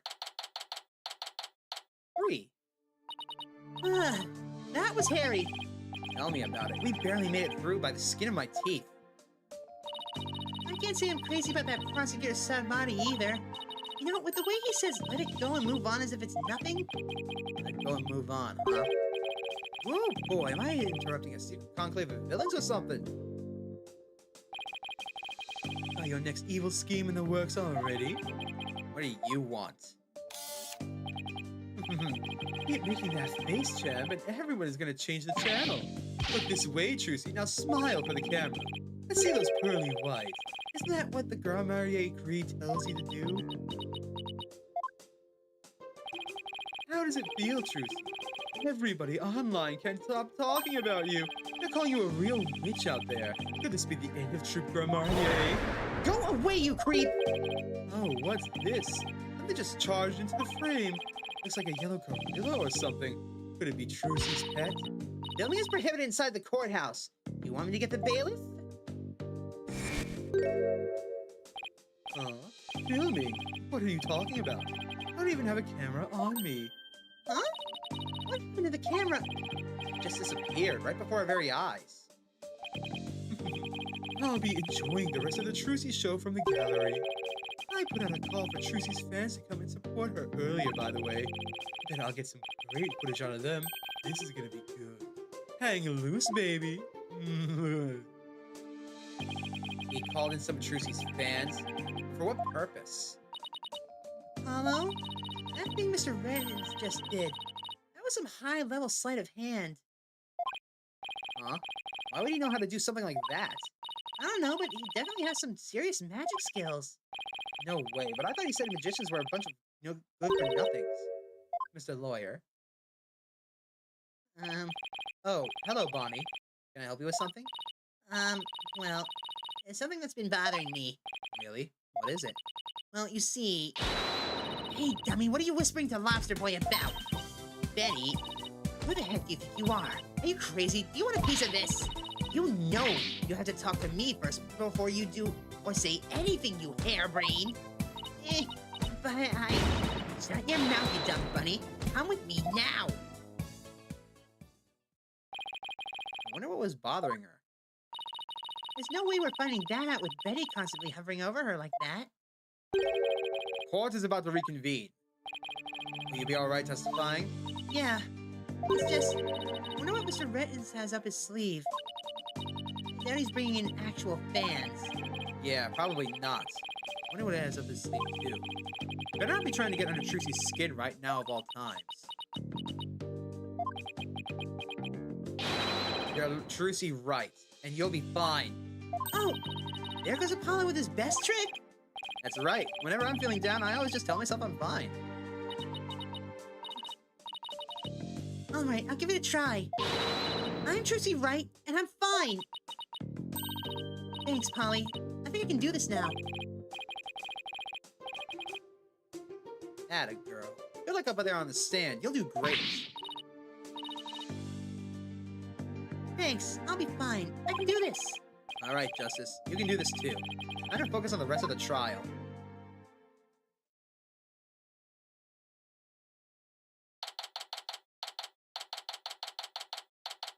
April 28th, District Court, courtroom number 6. Oh, here we go. Court is now back in session. Defendant, please step up to the witness stand. Trucy Wright, magician.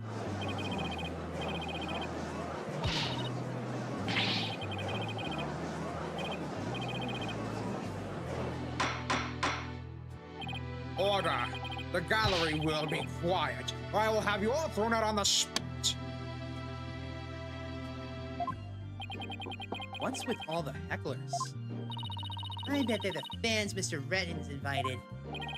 What a grade A jerk. He's not gonna psych us out. Now then, Mrs. Wright, this court would like to know if you switched from the steel sword to a rubber one on stage. So please, testify about this issue.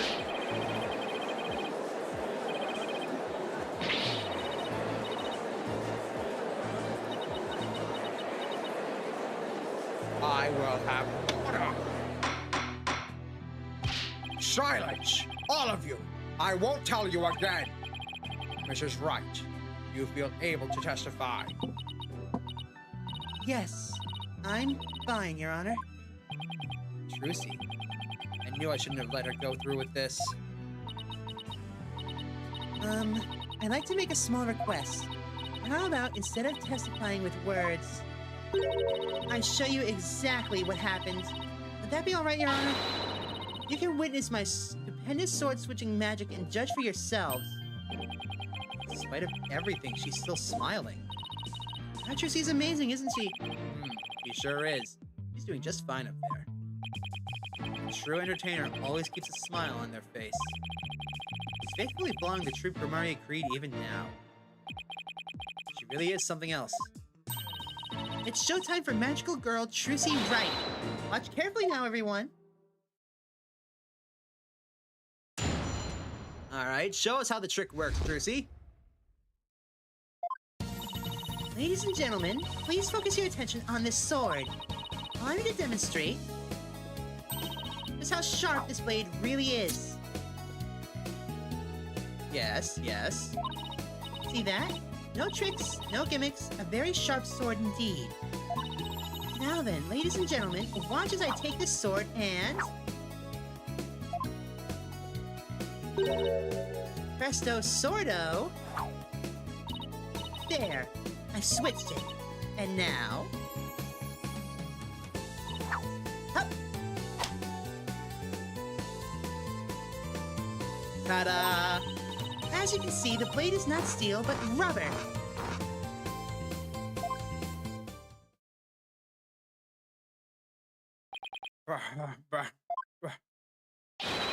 Bravo, Mrs. Wright! Wow, she switched them in a flash. I can see her doing it all.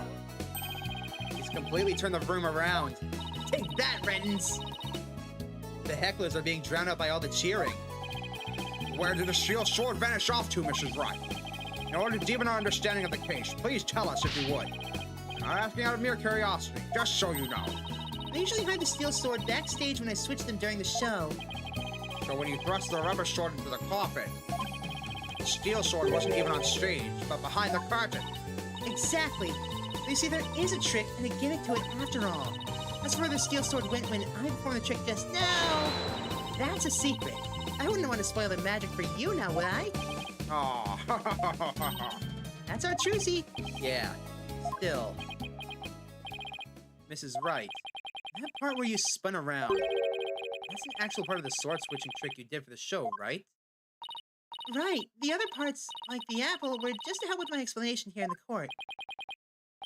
That's funny. I think I just found an inconsistency in her testimony.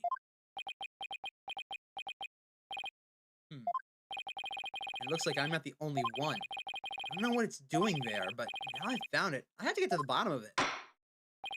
now then, Mr. Justice, you may go ahead and question the witness. Try not to ask dumb questions and spoil this wonderful magic.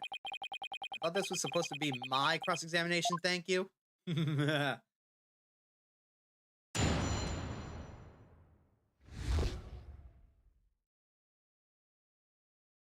I'd say it's magic, Doom. Depends on who you ask. Hold it! Please be careful, Mrs. Wright. Don't worry, I've practiced this trick 1,000 times. That's right, Apollo. You have to give Trucy some credit. She knows what she's doing. I know, but it still makes me nervous every time. That's what magic is all about. A truly great magician can make her audiences experience all kinds of thrills and chills. I guess you're right. I better try not to interrupt her too much while she's doing the trick, though. I don't want to distract her or break her concentration. Now, ladies and gentlemen, back to the exciting world of magic.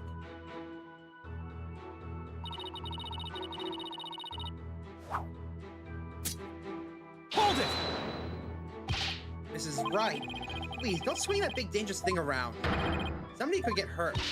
Apollo, please don't shout when I'm swinging said blade around. Somebody could get hurt. Oh, yeah, sorry. I couldn't help myself. You should know better than to talk to me when I'm on stage. Mr. Justice, I will see you in my chambers after this court is adjourned. Uh-oh. I don't suppose somebody could make me disappear before that happens? Just watch quietly, shall we, Apollo? And now, back to the show.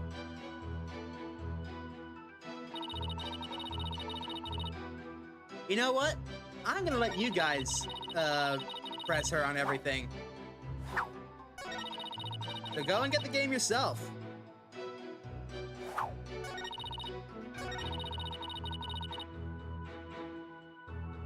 Right there, when her back is turned, is when she switched the sword. However...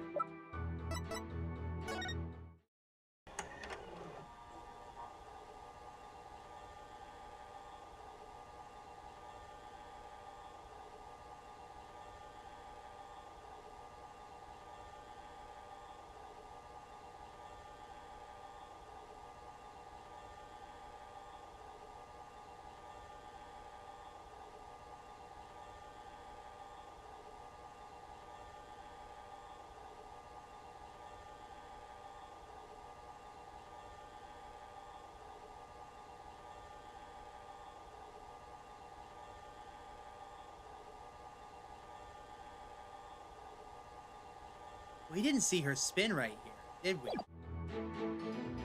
Objection! Mrs. Wright, there's something I'd like to confirm with you. What is it, Apollo? There seems to be a discrepancy between the way you performed the trick for us just now and the way it appears in the show footage. What? But that can't be. I performed it exactly the same way both times. What is going on here? Mrs. Wright, I have the show footage right here. And the part where you twirl your cape around is missing from it. What? But I did it! So, it really is the exact moment you switch the swords. Yes, that's right. I knew it.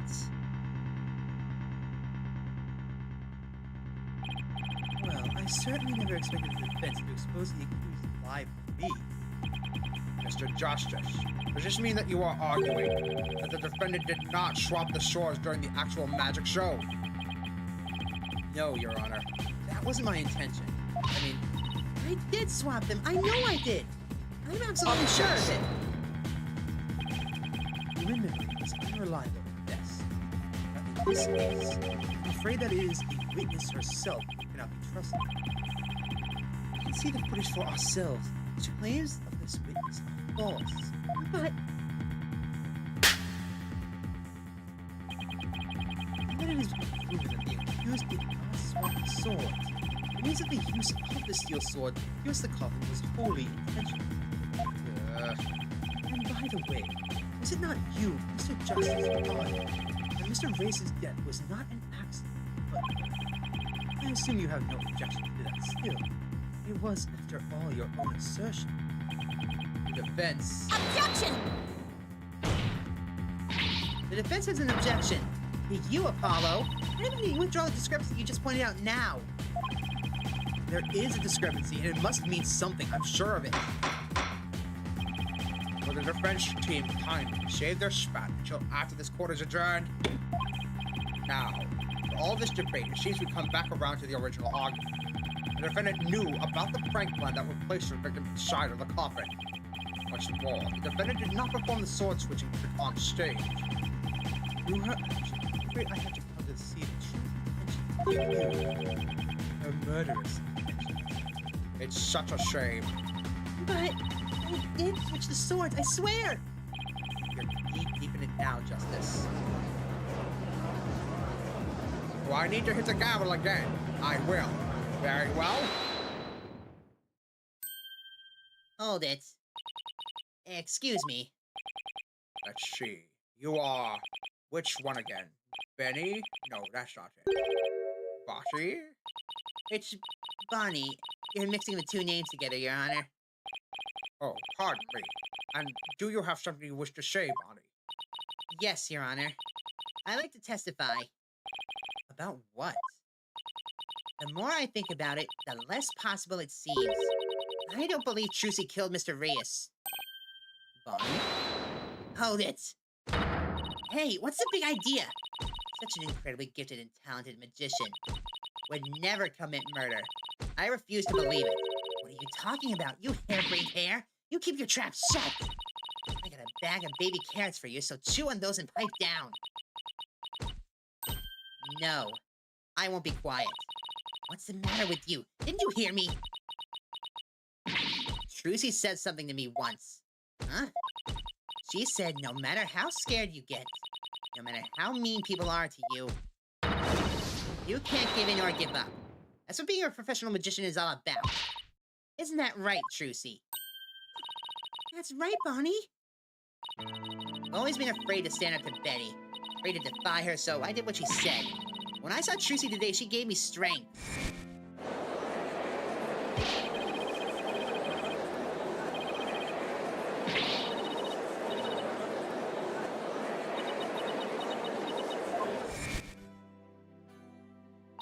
Hello, Caleb. Welcome to the stream.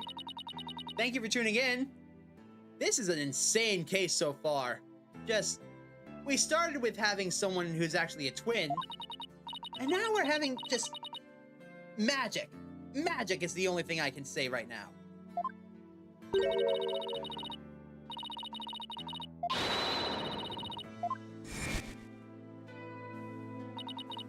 Seeing her courage, the way she kept smiling despite everything, she's just incredible. So I'm not gonna run away. I'm scared, but for once, I'm gonna be brave.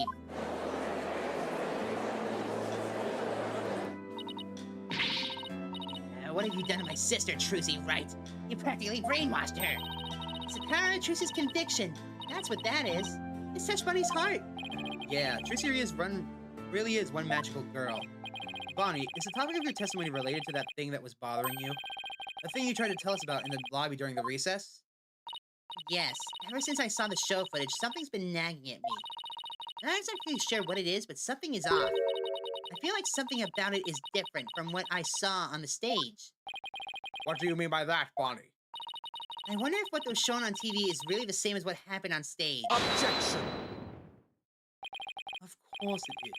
The show has only been performed once, after all. They can't show anything other than what happened on stage yesterday. Objection! But Bonnie's testimony deserves our attention. We have to examine the show footage. Well, what can we check it against? We have some other footage of the show. Well, I have some show footage.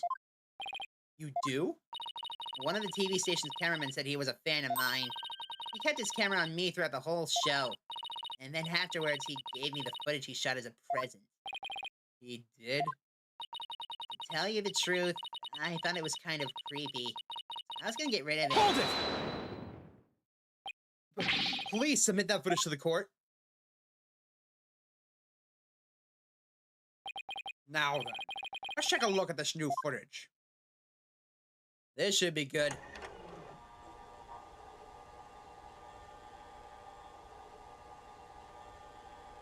It's from a different angle. Okay. Really? My guy.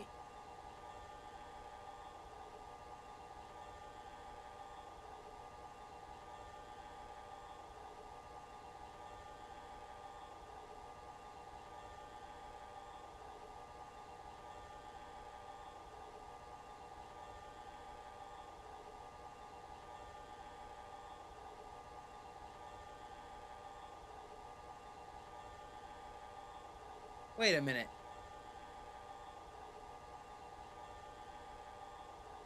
Yeah, man of culture, it seems, according to Miali.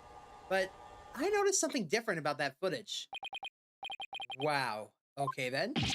He really did keep his camera on Bonnie the whole time, didn't he? I think this cameraman needs to keep his personal feelings out of his work. Well, defense, do you still believe this new show footage is worth inspecting? Of course I do. Okay, so how are we gonna go about this? Try comparing the two. You might just find an inconsistency between them. I think I already saw it. An inconsistency, huh? Yes, the two pieces of footage are of the same scene. They should match up. But Bonnie felt there was something off about the original footage. So we can pick out what's different between the two. I know what Bonnie's found strange. Exactly. Plus, we may figure out why the original doesn't show the sword switching trick. Your Honor, the defense would like to compare these two pieces of show footage. Very well. I will allow it. What a waste of time. Do you know how to compare the two footage? No, I've never done that before. I'll give you a little lesson then. Use the video player's buttons to go through the footage. If you want to speed through, use the fast forward button. If you want to go back, just rewind. What is this, a VHS? Shut your trap. If you want to hold the playback, just pause. Oh, and by the way, if you fast forward or rewind when the playback is paused, you can do a slow frame-by-frame playback. Alright, how do I switch between the two videos? Just use the switch button. If you find a difference between the two pieces of footage, put the cursor over what's different, and then present it to the court. Thank you, Athena. I know your stuff. Not really, I just gave it some gusto and then went with my gut for most of it. What? Let's give this a try. I think I already see what's different.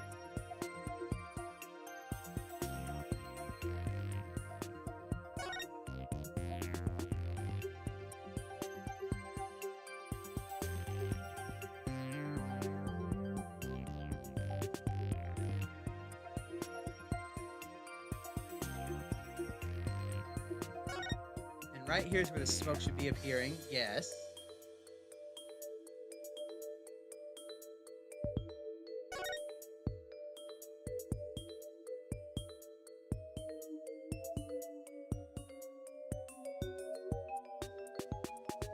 Right there.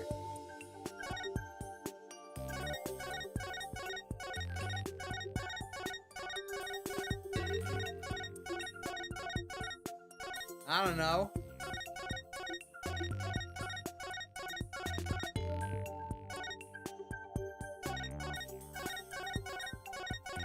So here's my question. Right there. When did Trucy throw the cards? He's standing still right here. These make no sense. Take that! Someone messed with the footage. This is it right here. Take a good look at the scene and compare it to the video shot from the front. Oh, the playing cards don't appear in the video shot from the front. Hey, you're right. What's going on here? Mrs. Wright, what can you tell us about these playing cards? Yeah, that would be the reason why, Shiomi. Oh, those? They're the cards that I throw when I do the sword switching trick. What? Mr. Justice, does this mean... Yes, it means that the sword switching trick was cut from the TV show footage. So the footage was edited. Yes, with malicious intent. That is absurd. Well, we must get to the bottom of this right away. Bailiff, the TV station might still have the unedited footage. Go and see what you can find out. Yes, Your Honor.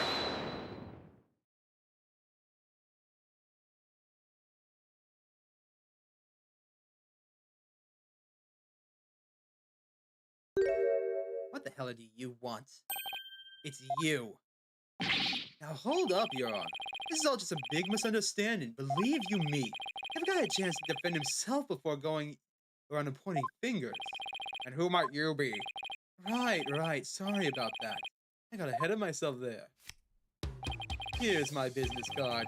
Charmed to make your acquaintance, Your Honor. Oh, well, how very polite of you. It's lovely to meet you too, Prosecutor Salamandi. Please, take my card. Business card. Ah, yes, I've heard about this custom among businesses in this country. Sure, why not, Doom? I've even familiarized myself with the various replies. How do you do, good sir? What's... No. Oh, you're from Take Two TV, are you, witness? Come to think of it, I believe I've seen you on television before. Yes, Roger Red, otherwise known as the Ratings Raja. He's a TV producer and appears on many of his own shows as of late. He is best known for his catchphrase. Oh my, so you're the Ratings Raja! Nice courtroom you have here. I never thought I'd get to meet you in person. But Prosecutor Salamandi, how do you know so much about him? In preparation for this case, I watched all of his shows. On the Ratings Raja goes to Burger Bar of particular interest. It inspired me to visit that restaurant straight away to learn more about the local cuisine. What? You went to the Burger Barn? Who would have thought? You must have really wanted to try it, huh, buddy? It's that line. Woo! Training, and I was waiting. I recommend the Southwestern burger with jalapeno jack cheese. I'm having a really hard time picturing him in line for burgers. Prosecutor Salamadi's unexpected enthusiasm for food aside. Mr. Rettig, what is this misunderstanding you mentioned? Well, for starters, it's true that the footage was edited. You'll get your hands on this anyway, so I might as well show you the unedited footage.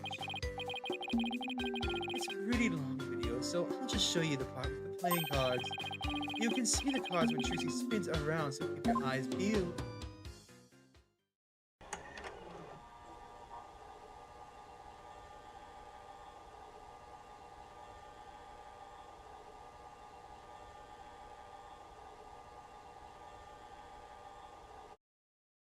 Right there. Did you see that part that was cut, where Trucy switched the sword? He spins around and the playing cards go flying. Everything's like it's supposed to be. Then it seems the defendant really did swap swords during the trick. Which means the sword Mrs. Wright thrust into the coffin was the rubber one. In other words, Mrs. Wright couldn't have killed Mr. Reyes. Yeah, see, that's the first misunderstanding right there. What do you mean? Well, Trucy definitely did swap swords as you saw. But yeah, maybe she didn't kill Mr. Reyes when she stopped it. But that just means he was killed after he showed up pretending to be a corpse. They're saying that up until that point, everything went according to the script? If that's true, then when and how exactly do you think he was killed? It was after the dragon set piece came crashing down. I say Trucy murdered Mr. Reyes when she was hidden from view behind the set piece. She could have easily done it behind that huge dragon, and nobody would have been the wiser. I see. Indeed, there is a ring of truth to your assertion. You bet. Plus, there's a suspicious-looking shadow in the footage, too. It's towards the end of the footage, just before the dragon hits the stage. It might be easier just to see it for yourselves.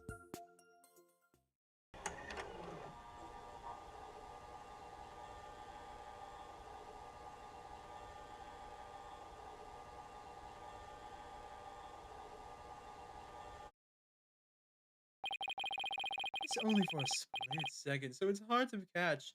But look here. This suspicious shadow must be Trucy. She's using the steel sword she hid behind the curtain during the trick to kill the victim. Now that you mention it, I suppose this does look Objection! like... This witness is just trying to ram his theory down our throats, Your Honor. And that's not all. Aren't we forgetting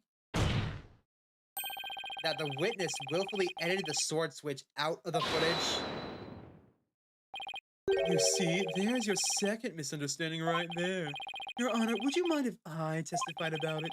I've seen people testify on TV, and I've always wanted to give it a shot. That would be fine with me. Prosecutor Shadbody? This is quite unexpected. It threatens to disrupt the karmic course of this case. Hey, lighten up, pretty boy. You're gonna like what I've got to say. Promise. Very well. However, if you do anything to impede the last rites of the victim, I will have you removed. All right. With Prosecutor Shadbody's permission, please give us your testimony, Mr. Ratchet. Raja Retin, the ratings Raja. Now, Kai's in the courtroom. I'm taking over the floor, so listen up, loyal viewers.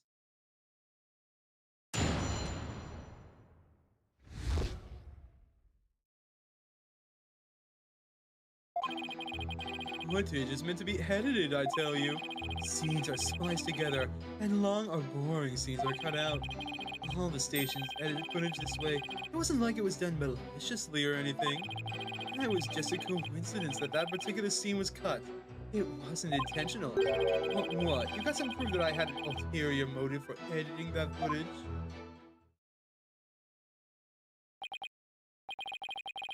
I see. So you're saying that it was coincidence that the sword swapping scene was cut? That's right. I'm glad you get the picture. Objection! Yep, that's what I'm trying to go for, Meowly. Coincidence? That's just a little too convenient if you ask me. Oh, an objection.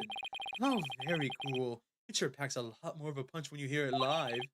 Do that again. I want to get another shot from a different angle. My objection is not for your entertainment. And cut. There, I got some good stuff there. Mr. Ratchet, filming is prohibited inside of the courthouse. Oops, my bad, Judge. And if the defense has an issue, it can point it out during its cross-examination.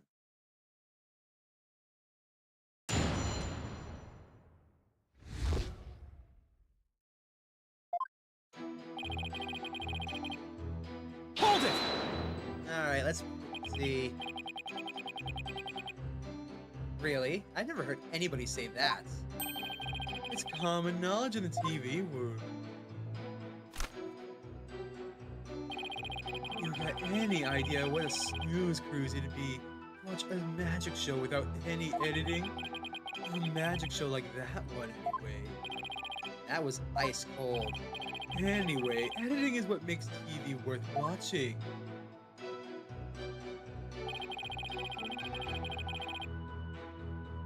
See? Hold it! Okay. Are you saying you thought there were boring scenes in Mrs. Wright's magic show? You gotta ask. That script and presentation deserve a place on the cutting room floor. Broadcasting that mess as is would have been a complete disaster. That's why I had to edit the footage. It's just what a TV man does. What didn't you like about the show exactly? The whole thing, it was a major snooze fest. Maybe common folk like you don't get it. But a show's only as good as how loud, flashy, and trashy it is. Plenty of loud and flashy on its own. All you did was add the trash. I suppose each industry has its own way of doing things. This is we in the legal profession focus exclusively on evidence and testimony. Exactly. Whether it's a showbiz or the legal biz, we do what we gotta do to get the job done. Anyway, editing footage is just a matter of course in the TV industry. All the stations edit footage this way. It was like it was done maliciously or something. It wasn't done maliciously, huh? I get the distinct impression That you bear feelings of ill will towards Trooper Marier. What makes you think that? the things that you yourself have said.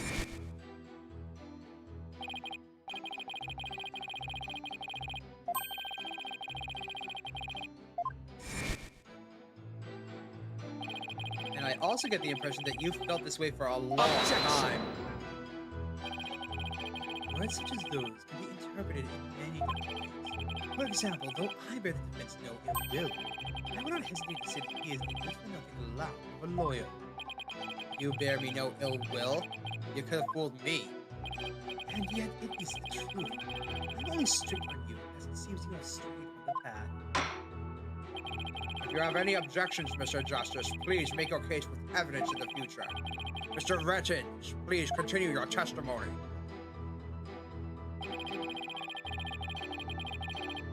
Hold it! Of all the scenes you could have cut, why the sword switching trick? That seems like too much of a coincidence to me. Oh, so now you're gonna tell me how I'm supposed to edit my programs, Big Shot? It's hard being a boss kid. You gotta make the tough choices, like which content gets cut. Let me ask you this. Why exactly did you make such a tough choice in this case? You wouldn't understand, champ. It's all about artistic vision. I tell ya. Ugh. People tell you how to do your job when they don't know the first thing about it. I may not know TV, but I know evidence law. Boy, do I have some for you, champ. I might not be able to show that your selective editing was intentional.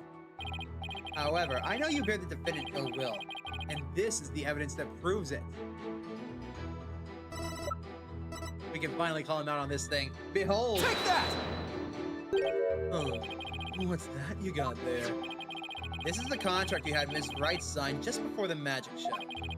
This contract in between the first party, Take-Two TV, and the second party, Miss Wright, reads, and I quote, if, through the fault of the second party, the show must be canceled in part or in full, the second party will pay $3 million as compensation to the first party. $3 million! That's a completely unreasonable sum. I couldn't agree more. And of course Mrs. Wright doesn't have that kind of money. Nevertheless, Roger Rettins had her sign this unreasonable contract anyways. Or more accurately, he conned her into signing it. Conned her? How did he do that? There's a trick to the clipboard that was used by Mrs. Wright to sign her contract.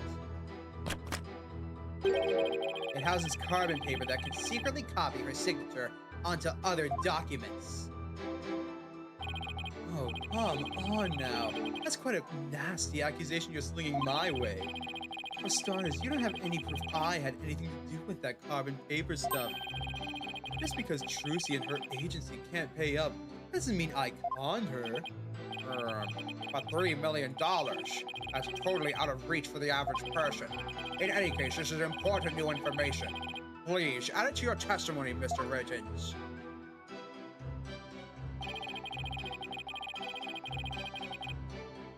Hold it! This clipboard is yours, though, isn't it, Mr. Rettins? Well, it belongs to the TV station anyway. That much I know. Maybe it was an old prop from one of our TV shows that got used by mistake. Or maybe you used it on purpose. The con Mrs. Wright. Mr. Rettins has already stated that he did not. Mr. Justice, please do not use this charm to try and get out of paying your agency's debt.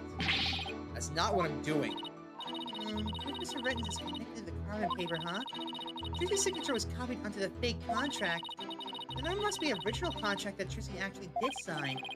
True, but I bet Brettons is too savvy to leave something like that behind as evidence. What if her signature was copied onto more than just a fake contract? A third document with Trucy's signature on it? Have you seen anything like that, though? Hey, what are you guys whispering about? Let me continue my testimony.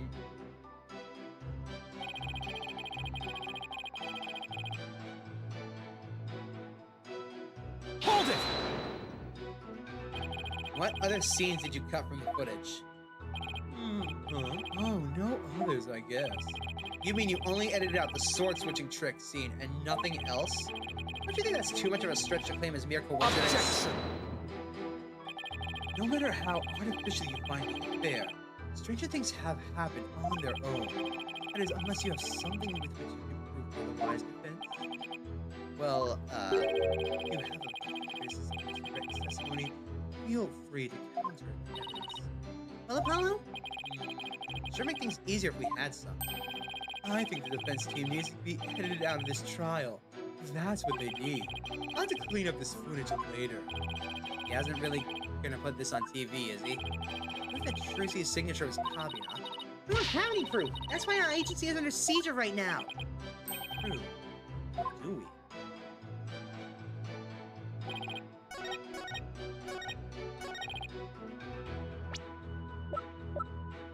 Behold! Objection! You must be quite the conman if you can fool a magician with a simple trick. But if you think you can con a lawyer, you're very much mistaken. Hey, kid, would it kill you to enunciate in front of the camera? You know, like a newscaster? I'd like you to take a look at Mrs. Wright's signature here on this note. Now let's compare that signature to the one here on the contract. They're the exact same. Well, would you look at that? They're exactly the same. That's right, Your Honor. Not just similar, but exactly the same. Nobody can sign their name in exactly the same way twice, unless it's a copy. This is actually true. You can never sign your name the exact same way twice in a row, or twice in a day even. It's impossible. Little movements of your hand can never copy themselves like that. It'd be impossible.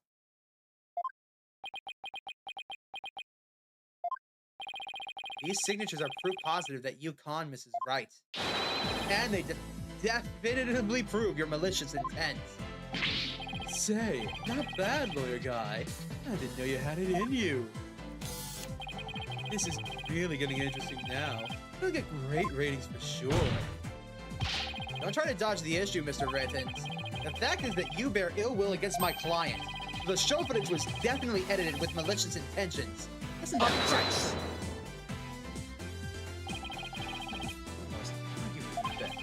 All you have really proved is not his ability to right, but his pecuniary greed. That's right. I just wanted money. Got stacks and cheddar, that's all. After all, I'd never even crossed paths with Trucy before this magic show. So I would have absolutely no reason to bear her any ill will, right?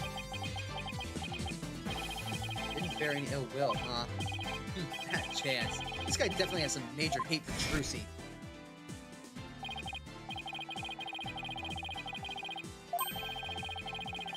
No, not Trucy. He has a hate-on for the Grammariers. I can't prove it with anything. The things he said are all pointing at that. There must be something between the two of them that gave birth to this grudge. It's not a connection that not even Trucy is aware of. Your Honor, I'd like to argue that Roger Rettins and Trucy Wright must have crossed paths before. There must be some hidden connection between them. Heard it. Connection? What is it now? Just what are you getting at, Mr. Justice? It is futile, yes, Your Honor. Surely it is just another one of the prince's feckless ways. Objection!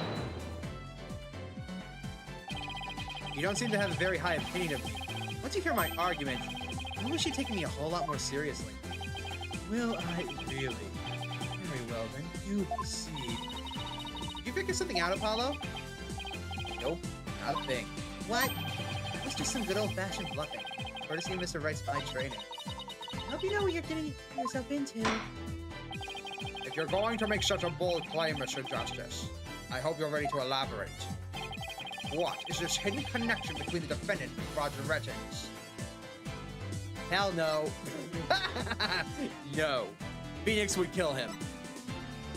This makes sense, though, because he performed that magic trick in the lobby. That sleight of hand trick Mr. Rettins did during the recess earlier.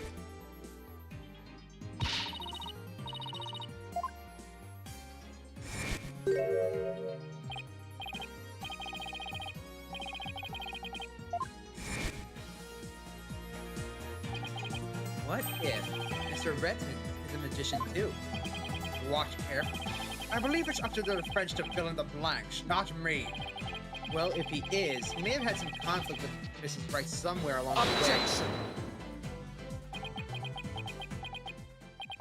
way. Your argument is hardly worth responding to.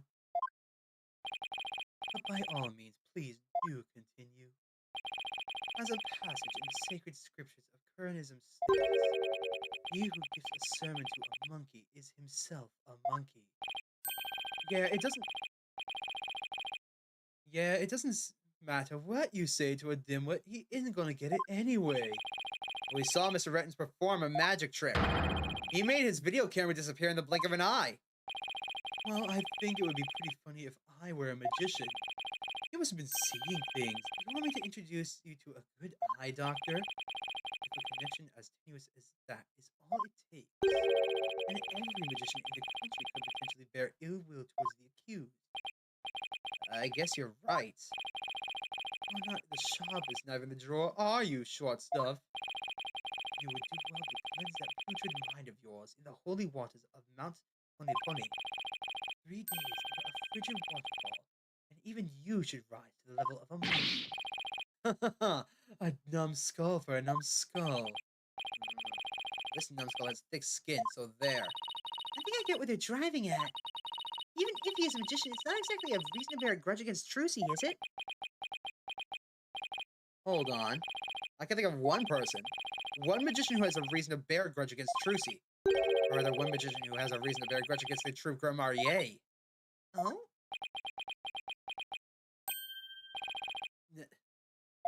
No way! Is something wrong, Mr. Justice? Your Honor, the defense wishes to submit evidence at this time. I see. And what sort of evidence do you have for us? Evidence that points to the real killer. The one who had a motive to commit this crime. What?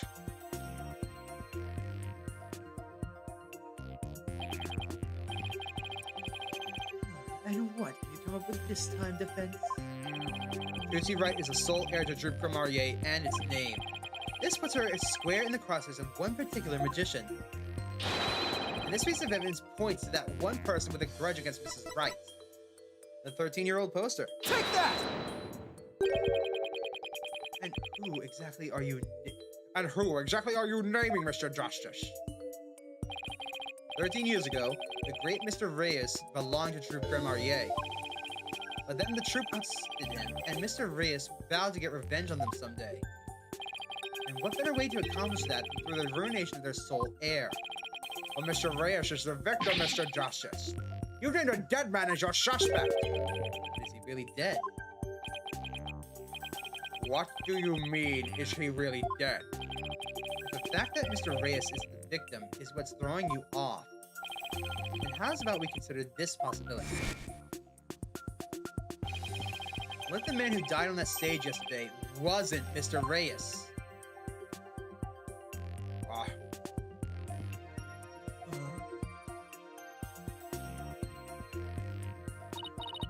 What?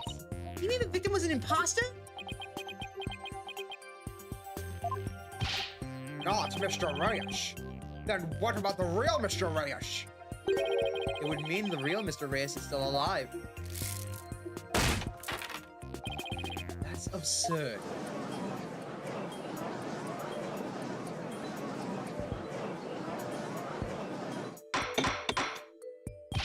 Mr. Justice, who is the real Mr. Reyes if not the victim of this case? It's all coming together now. I finally see the gimmick, the trick to this entire case.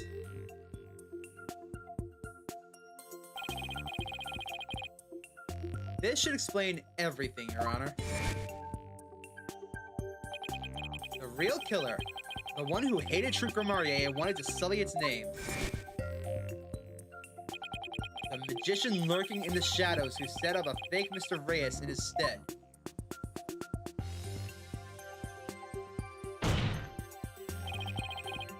The real Mr. Reyes is Roger Rettins. Because, newsflash, Take that! What? That's... yes. Yes, it is. Roger Rettins is the real Mr. Reyes. What? What? Him? Objection! Apollo, your impotent seeds sprout not but the meaningless empty words. You can't possibly have proof to support such an outlandish theory. It's not a bad idea for a soap opera.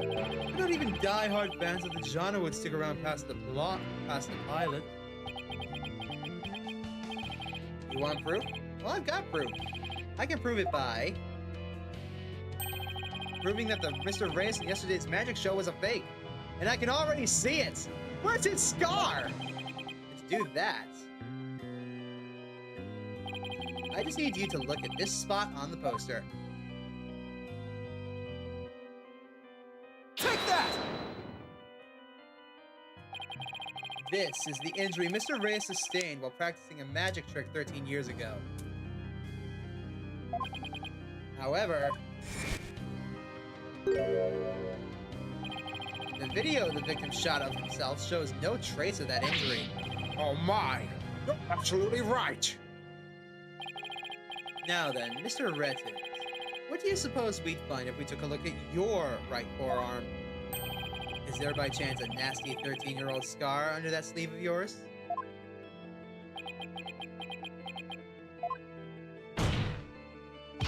Well, Mr. Rettins, why don't you roll up your sleeve and let the court have a look? Or are you hiding something else up there?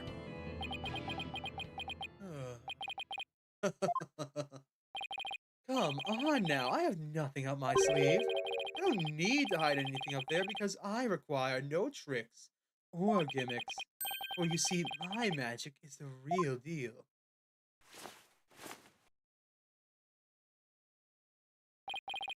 Is this what you were hoping to see? There's that scar. Oh, there it is, the scar! Just as I thought. That's right. I am the forgotten magician, abandoned to the dark understage of history. The great Mr. Reyes. I agree there, Doom, but I don't have a Mr. Stark voice, so... This It's totally... absurd.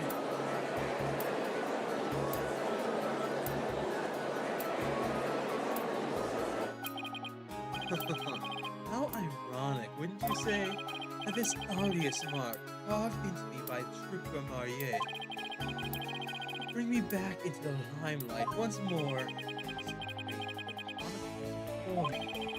If the witness is the real Mr. Reyes, then who is the victim who perished in the magic show? He is but a fad. I met him on one of my programs several years ago. He said he had somehow become a magician out of admiration for the great Mr. Reyes. In confidence, I told him my true identity, and I let him take on my mantle. And when did this man take over for you? About 2 years ago, I taught him my tricks, and even acted as a producer. And so, a mere amateur became a popular magician overnight, courtesy of my magic, on the stage we call television. I hope you enjoyed the show. You really had us all fooled. Mr. Rettins, or should I say Mr. Reyes? In your hatred of Troop Grimarier, you killed the victim, Mr. Mystery, and then set up Mrs. Wright to take the fall, didn't you? You did it all just to tarnish the Grimarier name. I have no idea what you're talking about, lad. I said of the prank. That much is true. But it was simply a harmless joke on Trucy, I assure you. Yet she had learned of the plan and made use of it to commit murder. That is how strongly the criminal element runs in the blood of these Grimariers. Objection! But if it was a secret prank plan that very few people knew about, couldn't you have been the one to use it for murder instead? Gah. Yay! His head! I've seen this trick. Just kidding. What the hell was that? In my words, loyal lad, for I fear your grasp on reality is slipping. I do believe I told you that my magic is real. It employs neither tricks nor gimmicks. Enough with the all bigotry. Why don't you just make your point already? My alibi is pristine as ever. Wouldn't you agree, Prosecutor Sadmati? Yes, I suppose that is correct. The witness does have a solid alibi. What?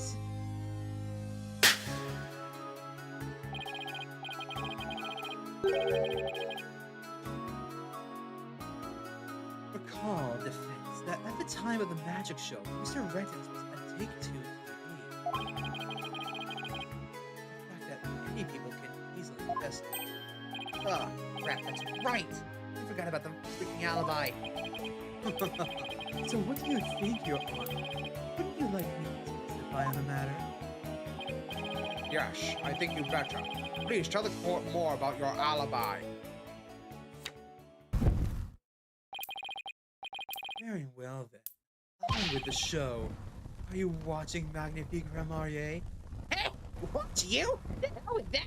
The time has finally come for my magic to snuff out your precious pedigree. The Grimarier line will be no more. The hell it will! Get his ass!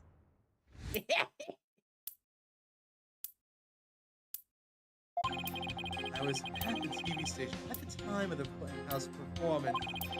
I was busy working on another TV program. I could spare no time for the magic show. You might ask my staff if you doubt my claim. And it is a simple and perfect alibi. No tricks, no gimmicks, just the truth. Crap. Do you understand now, perhaps? I did not grace the theater with my presence until after the incident. So how could I have committed the murder? The staff did say he was there at the station. It does sure sound like a rock-solid alibi. That can't be right. If Mr. Raintons was the killer, he'd have to have been at the theater. Gotta be a hole somewhere in the story. I assure you, there are no holes on Mr. Reyes' stage.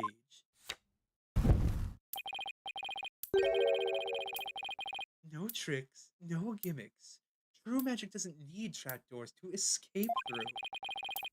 Do enjoy the show to the fullest.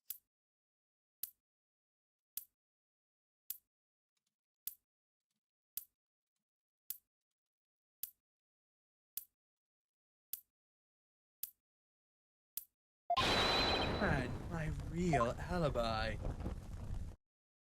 We're gonna have to press everything, aren't we? I can't find a thing to contradict. Hold it! But you did come to the theater eventually, isn't that right? Indeed. Anxious to see how the show was progressing, I made my way to the theater. Let's see, my journey took about 10 minutes by car. Actually been at the theater during those 10 minutes, killing the victim? Allow me to take a stab at reading your mind. Ah, could I have been at the theater during those 10 minutes killing the victim? How in the... No, I took a taxi. The driver can attest to that. Feel free to call the taxi company if my word does not satisfy you. Big fan of the fair ratings, Raja. I gave him my card. Gave the driver his card? Very clever of him. You might as well give it up, lad. Questioning real magic is a fool's errand. Besides, you know very well what I was doing at the time of the incident. I was busy working on another TV program. Spared no time for magic. Hold it! What was this other TV show you were working on? My own special project, you see. One moment. Perhaps this is more important. It's a Ratings Raja special production. Yeah, hang loose, baby. It's called Desperation Regeneration. You switched personas just to say that? What's the show about? Washed up has-been singers and comedians get together and play musical chairs. The winner of the games is given a second chance to make their career. A priceless prize for champions or chumps who washed up too early in life. Sounds great, right? I suggest you appear on the show as an ex-loyal who used to be some ridiculous bluffs in court, made it sadly into obscurity. Let the Ratings Raja produce my TV debut? Not in this lifetime, buddy. You have great reactions. Who knows, TV might be your true calling. Hey, whose side are you on? In any case, I was overseeing the production of this program during the Penrose performance. You ask my staff if you got my claim. Oop. Hold it!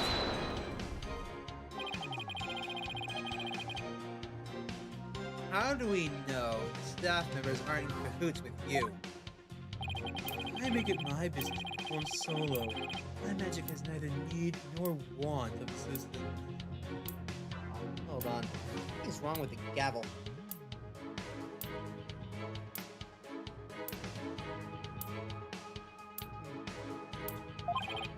After all, one of them could reveal the secrets behind my magic, could they not?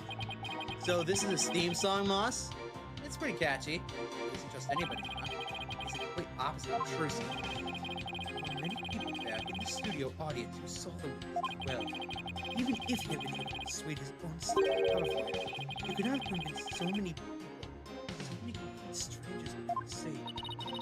He really has made a rock-solid alibi just for himself. Yeah, it's almost too good, you know? It's eerie how perfect it is. Has all been revealed to you now? I'm very convinced. A simple, perfect alibi. Hold it!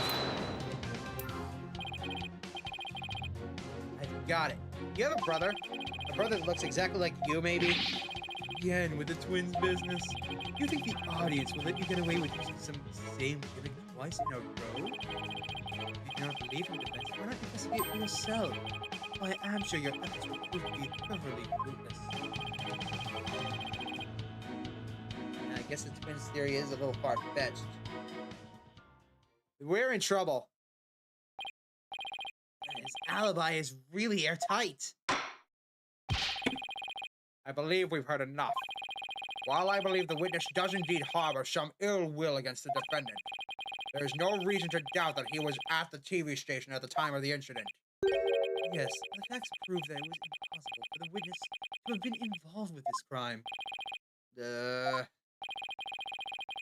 These last rites with the victim have dragged on long enough. The soul of the victim himself is so bored that it is resting on top of his honor's head. It is?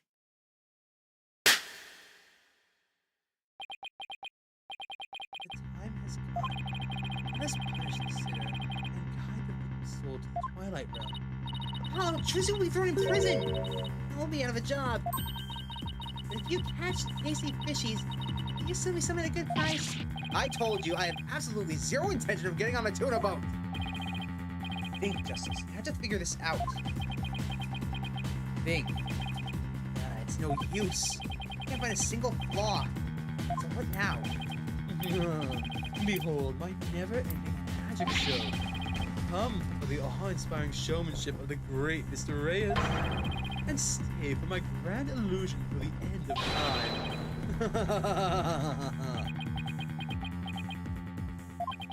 Wait. Are you saying you're still trapped inside some sort of illusion of his? Is this a trick? That's what professional magicians do. They make their audiences see something that they really isn't there. In other words, you make us see illusions, right? We call it misdirection. When we keep you busy believing one thing, we're busy making something else happen. What we say is there really isn't, and what we say isn't there actually is. He's trying to use... I have to admit, Reyes is a great magician. He's got us all fooled. He's making us so focused on his alibi that we're not asking the really important questions. Not how can we break his alibi, but how could he have done it while staying with his alibi? We need to ask a different question. Could it be? You know what, Mr. Raytons? I guess we have been all spectators to this elaborate illusions you prepared for us. An illusion that has suddenly turned our attention towards something you wanted us to see. What are you going on about, lad? You got something, Apollo? I just remembered something Trucy said about misdirection. What a magician says is there really isn't, and what they say isn't there actually is. If we've all been taken for a ride by Mr. Retton's magic, then maybe he's made us see something that really wasn't there.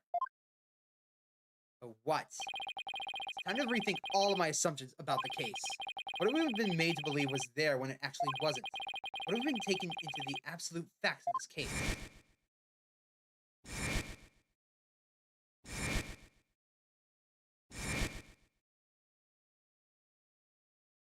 Think, moron, think. If I reevaluate the validity of all these things, then just maybe... Athena, there's something uncanny about this case. Okay, what is it? Retton's alibi. It's too perfect. That's true.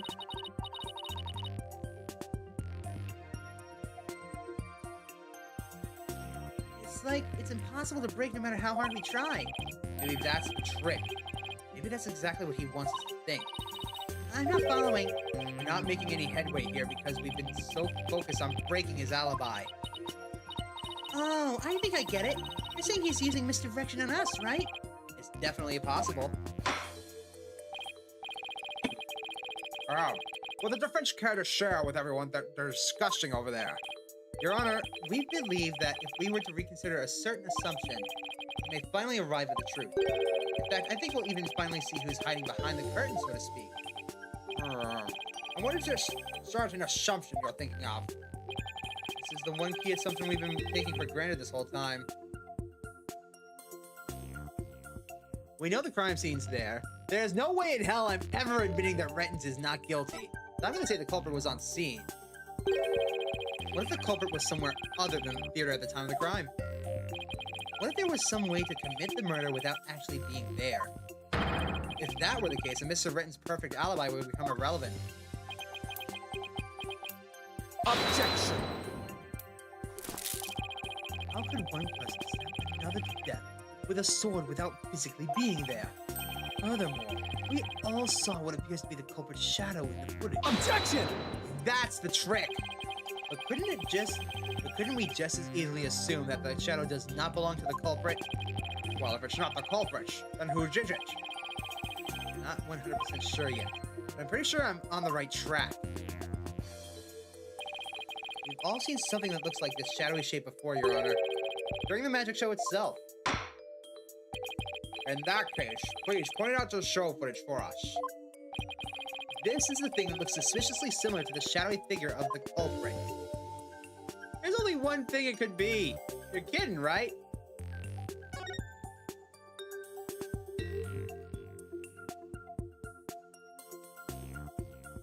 Take that!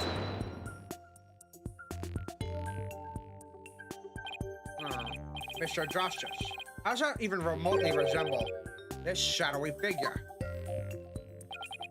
I thought it looked pretty similar. Do you not think so? What? Not in the slightest. That's funny. Look pretty shady to me. Your logic is even shadier.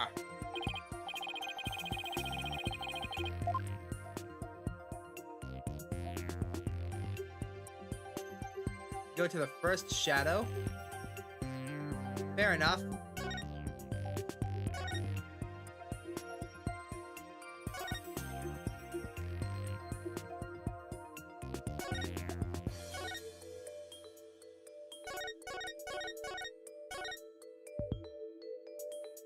Take that!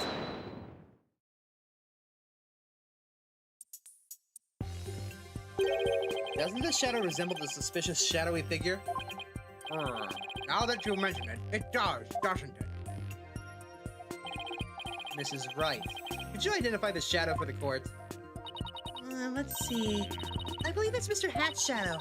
It's from when he was being pulled up into the stage on the catwalk overhead by wire. And could this shadow that's shown later in the footage also be Mr. Hat? No, that's not possible. After Mr. Hat was pulled up to the catwalk, he stayed up there. In other words, this second shadow is from some other figure being pulled up. Some other figure. I'm afraid you'll need to be more specific than that, Mr. Justice. Right, we've come this far. Just have to figure it out from the clues I have on hand. What is the second shadow shown in the footage?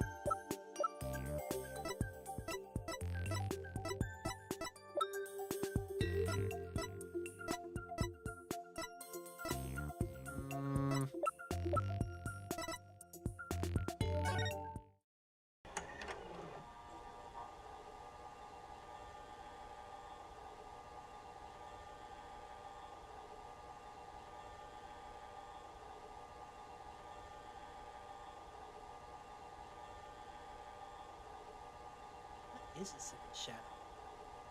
It can't be Mr. Hat. Because he's right there.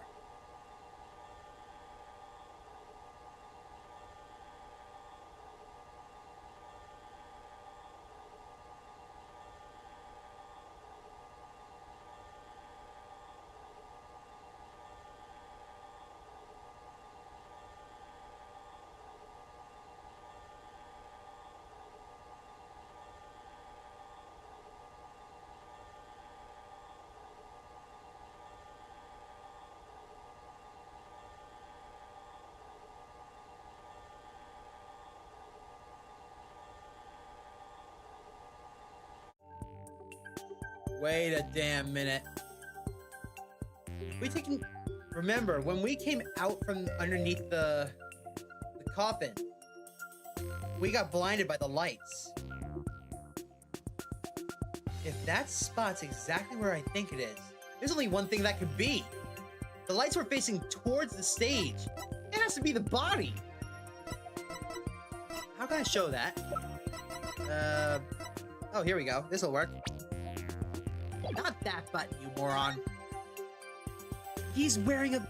Duh! Take that! That's another mystery we haven't solved yet. If we consider what was happening on the stage at the time, there's only one answer. The shadow being belonged to the fake Mr. Reyes. In other words, Mr. Men of Mystery. The victim? Please take a look at the prank plan script. Mr. Mystery was to pretend to be dead and then fly up into the air after that. Isn't that right, Mr. Rettins?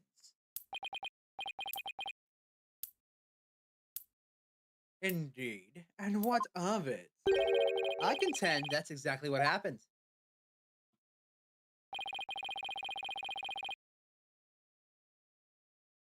Oh. Well, that's fair, Moss, but still, I was right, so there's that. The victim was wearing a stunt harness around his waist. It was most likely attached to a stunt wire so that he could be pulled into the air.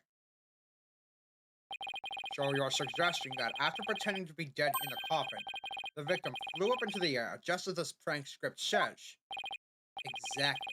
We just couldn't see him go flying up because the dragon was blocking our view. And that last trick, ladies and gentlemen, is the true piece de resistance of the culprit's murderous magic show. Don't tell me. You got it all figured out? Yes, I think so. If you just look beyond Mr. Red's last bit of misdirection, you should be able to finally see the real truth. The victim must have been pulled up to the catwalk, just like Mr. Hat. then hit the cushioning up there with a considerable force. Gotta figure out what else happened up there at the time. Are you ready to elaborate, Mr. Justice? Yes, Your Honor. I'm ready. In that case, please answer me this. Why did the culprit make the victim fly up into the air like that?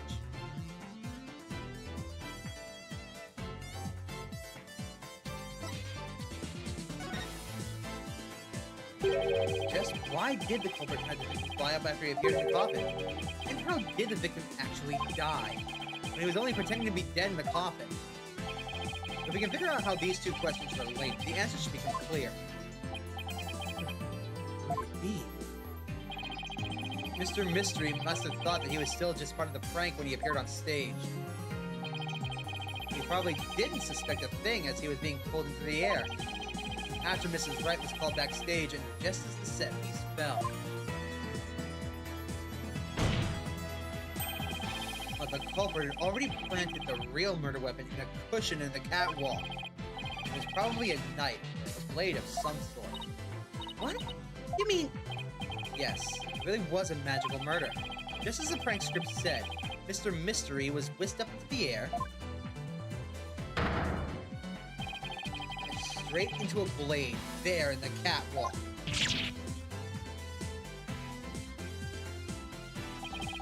In other words, this murder was committed remotely through the use of a magic trick. What? Remotely! Using this method, it wouldn't matter where Mr. Rettins was at the time of death.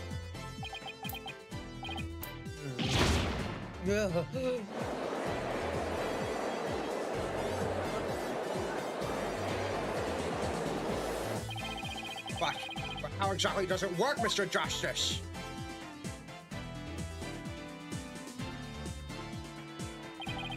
Just before the murder occurred,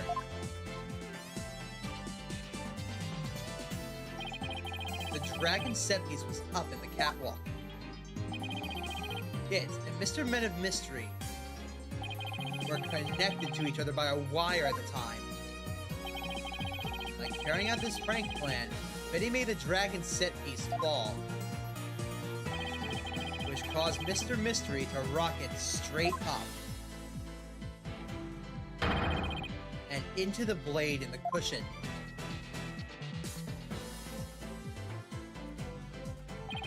The cushion was high up enough to be hidden from the audience's view. That's why nobody saw the blade. Oh, then that big gash in Mr. Hat's cape! The blade must have been set up overhead sometime before the magic show. Mr. Hat must have been slashed by it too when he was pulled up in the cushion. I can't believe it. I had no idea. I was told that Trucy would freak out if I made it the set piece fall. That's the only reason I did it. You were used, Betty. Roger Rettins used you. I thought he was my little puppet to boss around. It was the other way around. After the incident occurred, Mr. Rettins arrived at the theater. He got the murder weapon and swapped the rubber sword with the bloodied steel one. That's also when he lowered the victim's body down onto the stage. But how do you have time to do all that? The set piece fell, the audience was evacuated from the building. I was able to do all those things after the fact because there was no one around for the be seen. Don't copy me, payback time. A horrific murder, camouflaged by a spectacular magic show. That sounds just like the kind of murder only a magician could pull off. As long as the show proceeded as it was scripted, Mr. Mystery was doomed to die. That's why it was you, Mr. Rettins, who killed the victim all the way from the TV station. The prank plan, should I say the murder plan, proves your murderous intent.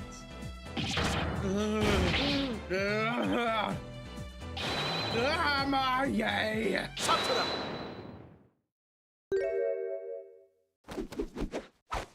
Saturai mao mandomo samashi de tashi nuke taregaseo soroka! Enough.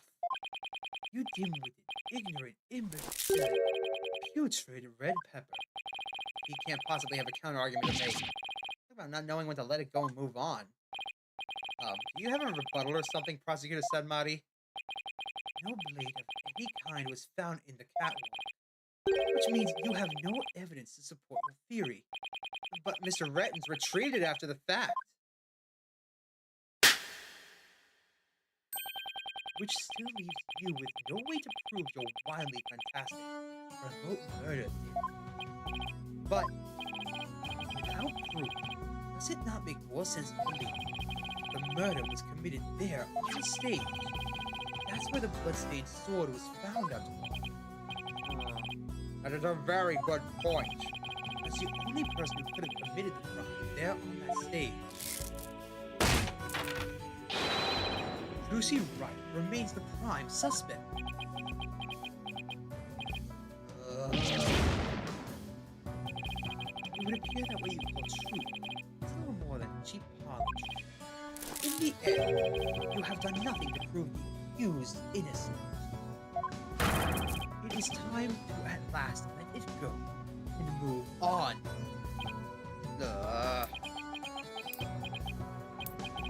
Are you seeing this, Mr. Magnifique Ramaye?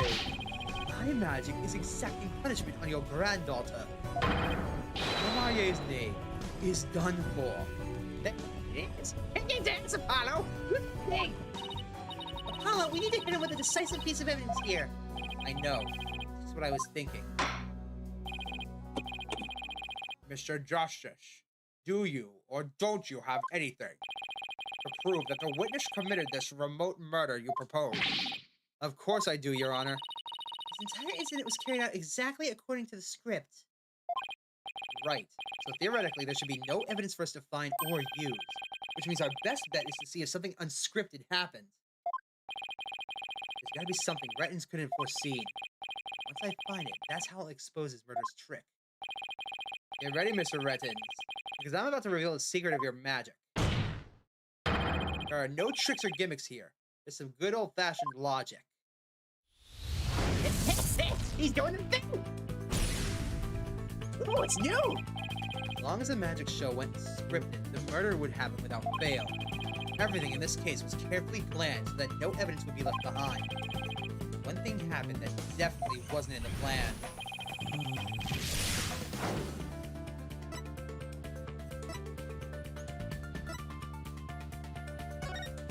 Bonnie's mistake wasn't in the plan.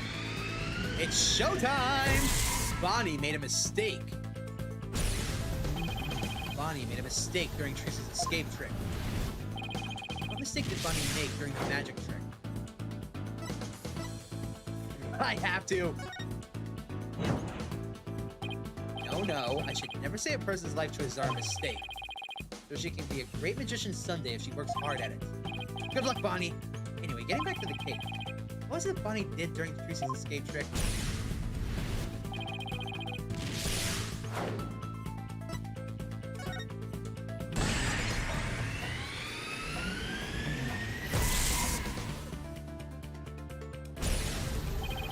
Because Bonnie placed Mr. Hat to the right of the coffin instead of the left.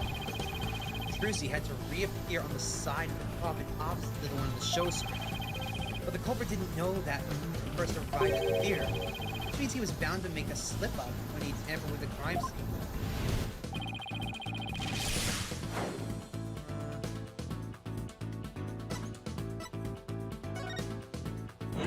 Oh, that's not right. Even if Trucy's position changed, that wouldn't affect the placement of the fingerprints on the outside of the coffin. Trucy didn't even leave any fingerprints.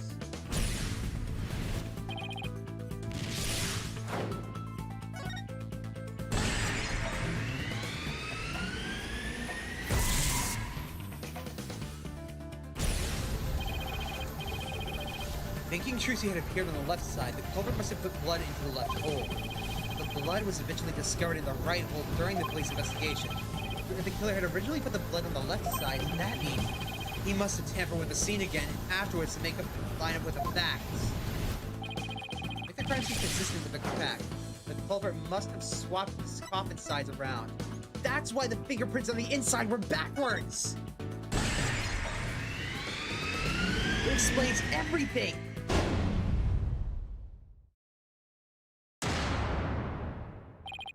That's right. The left and right panels on the coffin are interchangeable. The culprit must have switched the two panels to make the bloodstain fit the facts. But the switch might have also given rise to something unnatural. I remember now. There was something unnatural about the coffin, and it's just the evidence I need.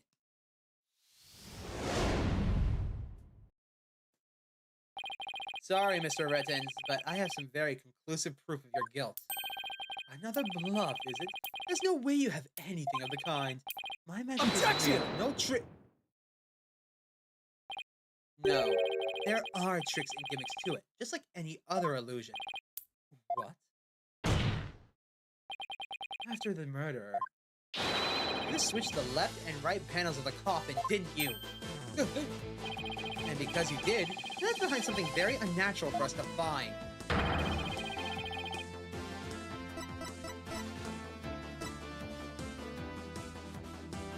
Right here.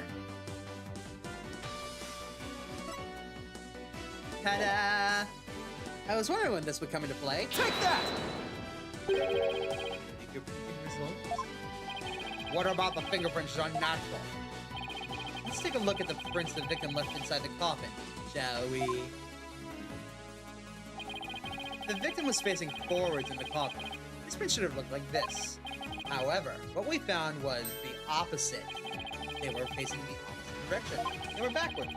It's quite unnatural for the prints to be facing this way, wouldn't you agree?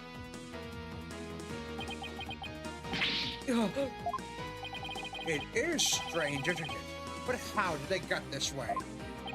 They got this way because the culprit thought the magic show had gone according to the script. The culprit thought Mr. Hat would be on the left side of the coffin, and that Mrs. Wright would also pop up in the left side of the coffin, as per the show's script. He then assumed that she had thrust the sword into the hole in the left side of the coffin. That's why he put the blood in the left hole when he was trying to cover up his crime.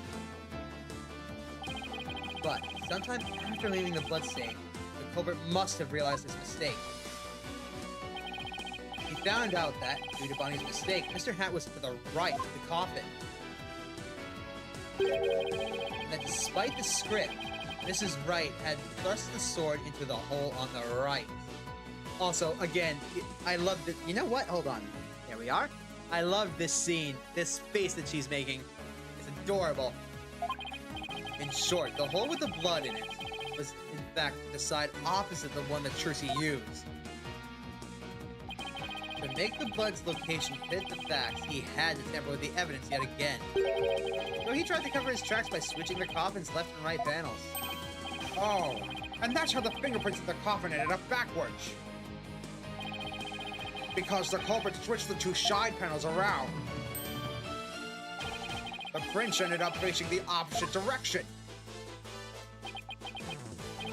But instead of going to all that trouble with the panels, why didn't the culprit just wipe the blood away and redo it on the other side? I'm afraid that wouldn't have been worked, Your Honor, because of a little something called luminol testing. Ah, right, luminol. I almost forgot. Luminol can detect trace amounts of blood, even if it didn't wipe away, right? That's right. Wiping the blood away would have only served as proof of his meddling. How about it, Mr. Rettens? I did a pretty good job figuring out your trick, didn't I? Objection!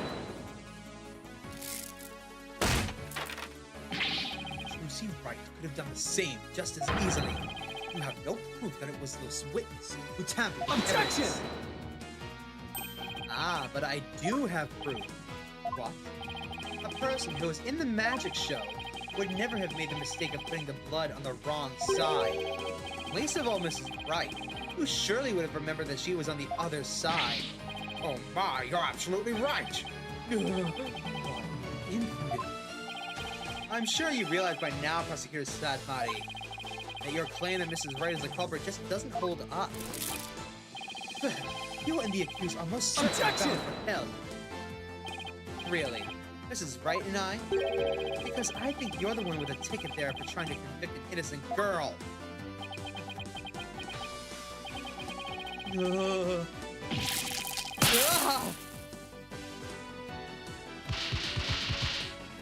Ooh, combo! Take that! Prosecutor Sadmati, are you all right? As for the true culprit, he is someone who knew how the show was supposed to go, but didn't actually see it. And someone who had the chance to tamper with the crime scene after the incident. And the only person who fits the bill is you, Roger Rettins. Gramarie! All of the secrets to your tricks have been revealed. No tricks left. I'm afraid your show has been canceled. Permanently!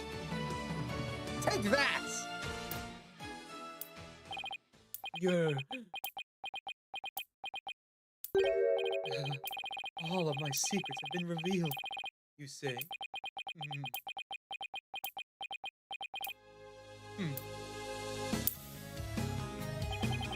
Don't make me laugh, boy. Mine is the true, real magic. There are no secrets to reveal. Behold, ladies and gentlemen, the true power of the great Mr. Reyes. Witness a magic far greater than Troop Gramarier's. Burn.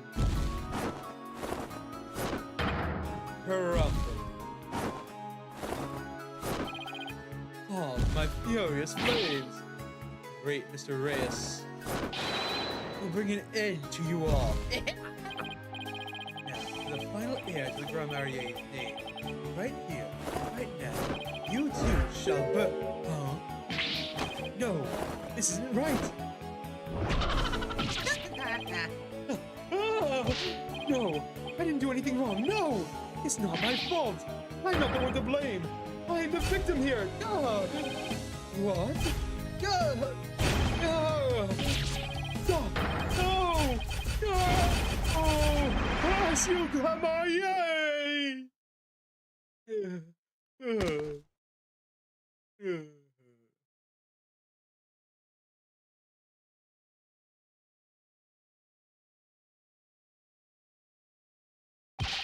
Curse those Gramariers. It's all because of them. Even now they wound me. Curse them all to the abyss. You really hate us that much? Does your hatred run that deep? Deep enough to kill an innocent man? You're damn right. You have no idea what humiliations I had to suffer. My grandfather, Magnifique Gramarier, kicked me out just after I got hurt practicing my magic. He said that I was too unskilled, that I would mess up on the stage. You're damn right you would. You messed up here, too. He threw me out of the troupe just because he was worried about his own reputation.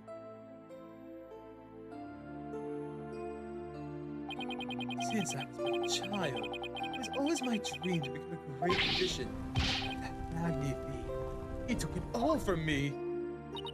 But that's no excuse. That's no reason to do something so evil. Magic is supposed to make people happy, not used as a means for murder. What's the big deal? I just used what I had available to me. That's all. Get it now. That attitude towards magic is why my grandfather kicked you out. You don't deserve to call yourself a magician. Those are some harsh words right there. Nice shot.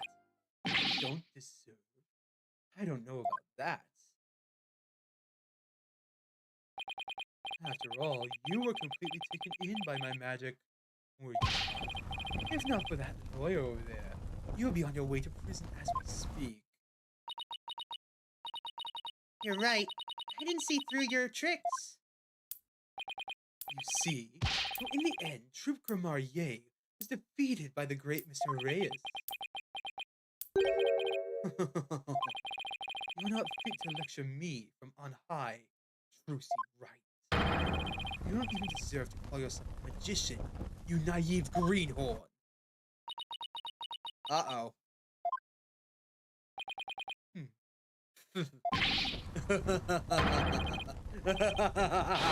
Take that, Gramarier. You lose. If anyone needs to learn to let it go and move on, it's definitely this guy. If this court and my prison can both burn in the flames of my creation.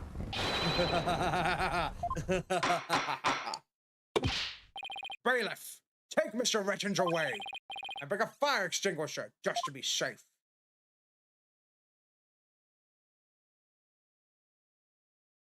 We just solved the case.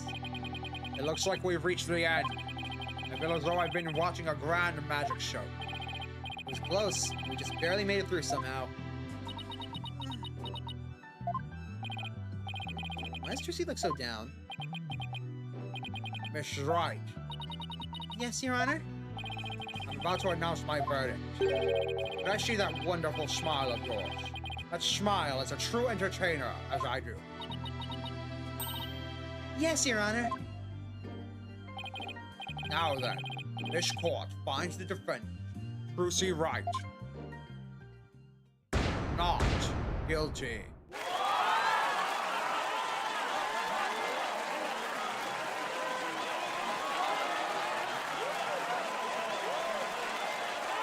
Set him out!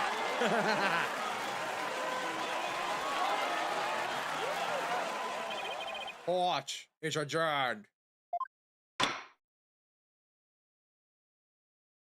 need to take it easy on the poor gavel. I think it's starting to break already. Which is a shame because it looks so strongly made. Maybe I should stop using it after I'm done with this game. I don't know. Maybe I'll order another one. Depends on how many subs I get, eventually. Anyways, April 28th, District Court, Defendant Lobby number 3. Thank you for everything, Polly. Oh, Trucy, gracias a Dios. Now you can open your own show tomorrow, just as planned. Yep, and it's all thanks to you two. Oh, but now that Mr. Reyes is gone, I'll need to find somebody to replace him.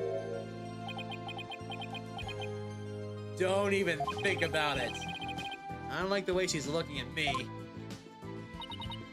Trucy, I'm so sorry about everything. Hey, what are you apologizing for? Roger Renton's used us. We're victims too. He even made us be an accomplice to the murder. Betty, you have to take some of the blame for this too, you know? Even if we didn't know he was planning to kill Mr. Mystery, we did cooperate with him. It's all my fault, isn't it? Neither of you is to blame. The only one who went wrong is the person who used magic to commit murder, Roger Renton. Don't you think I know that? Say what you want. Don't think for a second that I don't still hate you.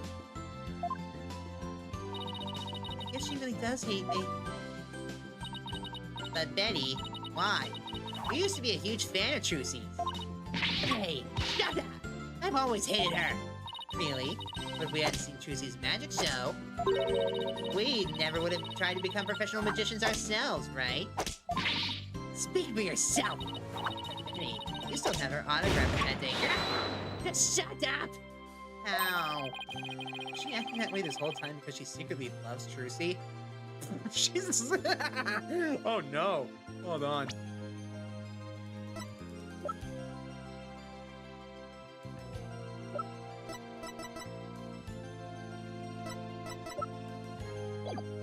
Definitely Tsundere, yes. Wow, Trucy. I never knew that being the best could be so tough. Come on, Betty. We're leaving. We have to get ready for tomorrow's show. You're really excited about performing with Trucy again, aren't you? That's not true. So zip it, dummy.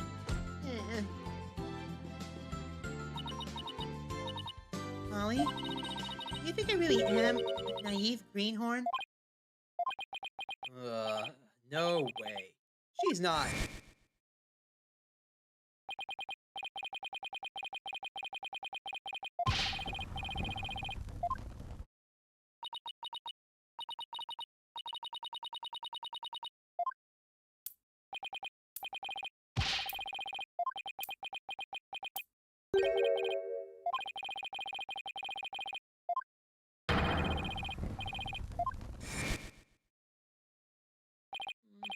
Trucy, don't tell me you're taking what Redden said to heart.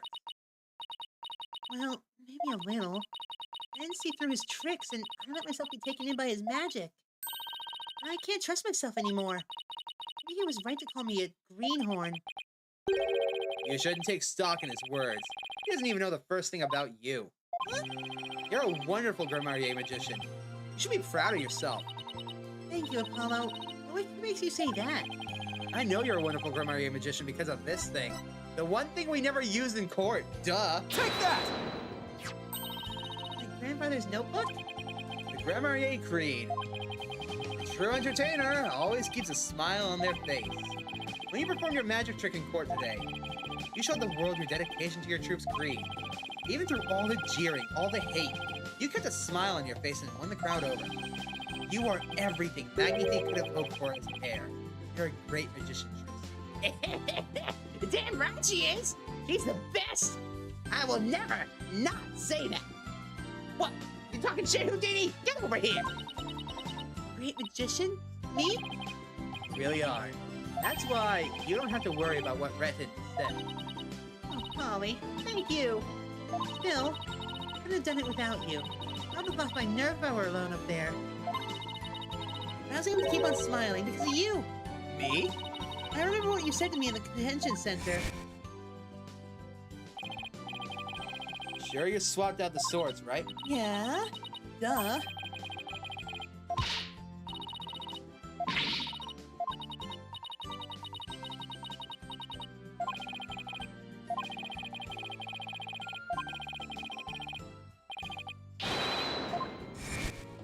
Magic.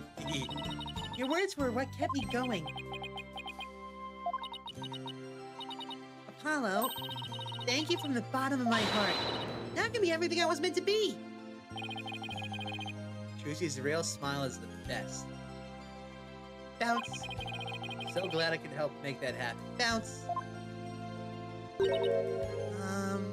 Ah, yes, and then there's this baggage. Emma? Really sorry, Trucy, for everything. But why? Well, I wasn't able to convince Prosecutor Sadmati what a good person you are. I'm here to testify against you, too. You have nothing to apologize for. Bounce. You're just doing your job, Bounce. You're too kind. I don't know about... Huh? Something wrong, Emma? Oh, Prosecutor Sadmati, what are you doing here? Detective Scott. yes? I require your forensic expertise in order to close this case. Let us go. Wait, Prosecutor Sadmati! The trial is over, Mr. Justice. You and I are strangers once more. No further need. Strangers? Have you really forgotten all about me? What?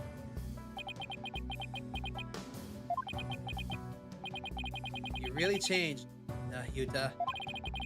Telling me to let go and stuff. What happened to you? You're impure soul. I have nothing to say to the likes of you.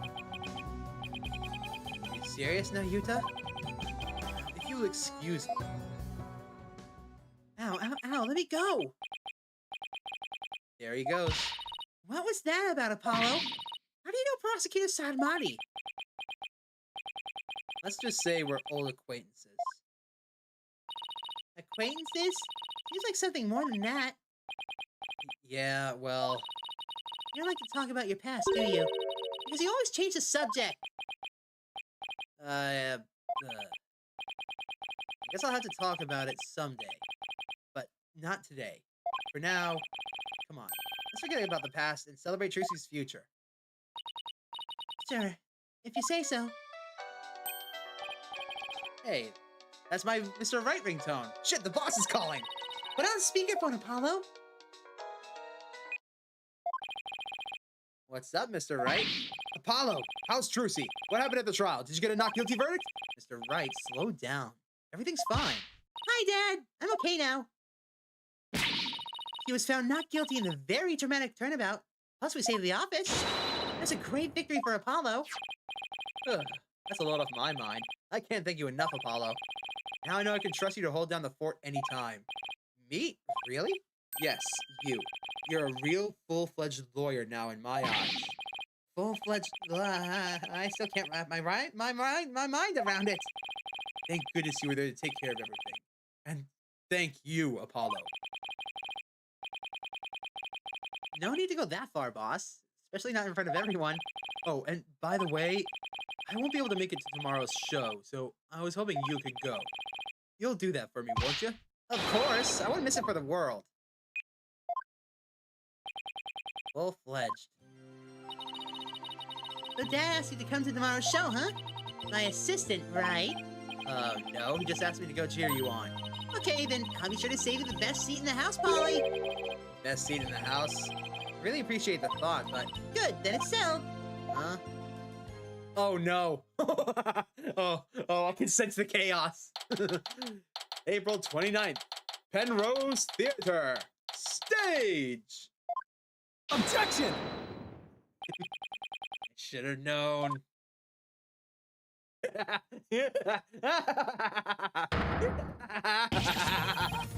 This is what she meant!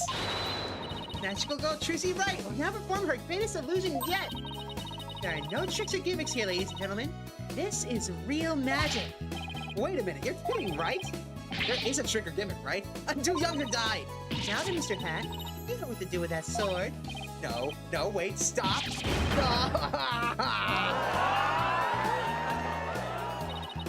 And that is how Trucy and Grand Land ended on a rousing high note. With a big round of applause and Polly's ear-splitting screams.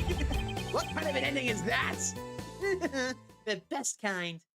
I'm gonna get you for this. Maybe I'll make Mr. Hat into some firewood. You wouldn't dare. Oh, look, it's me. Yay, me. Yes, I'm gonna save my current progress.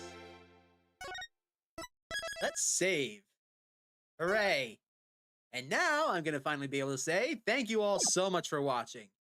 Be sure to tune in next time for the next part. Definitely not gonna be tomorrow though. I am certainly taking a day off.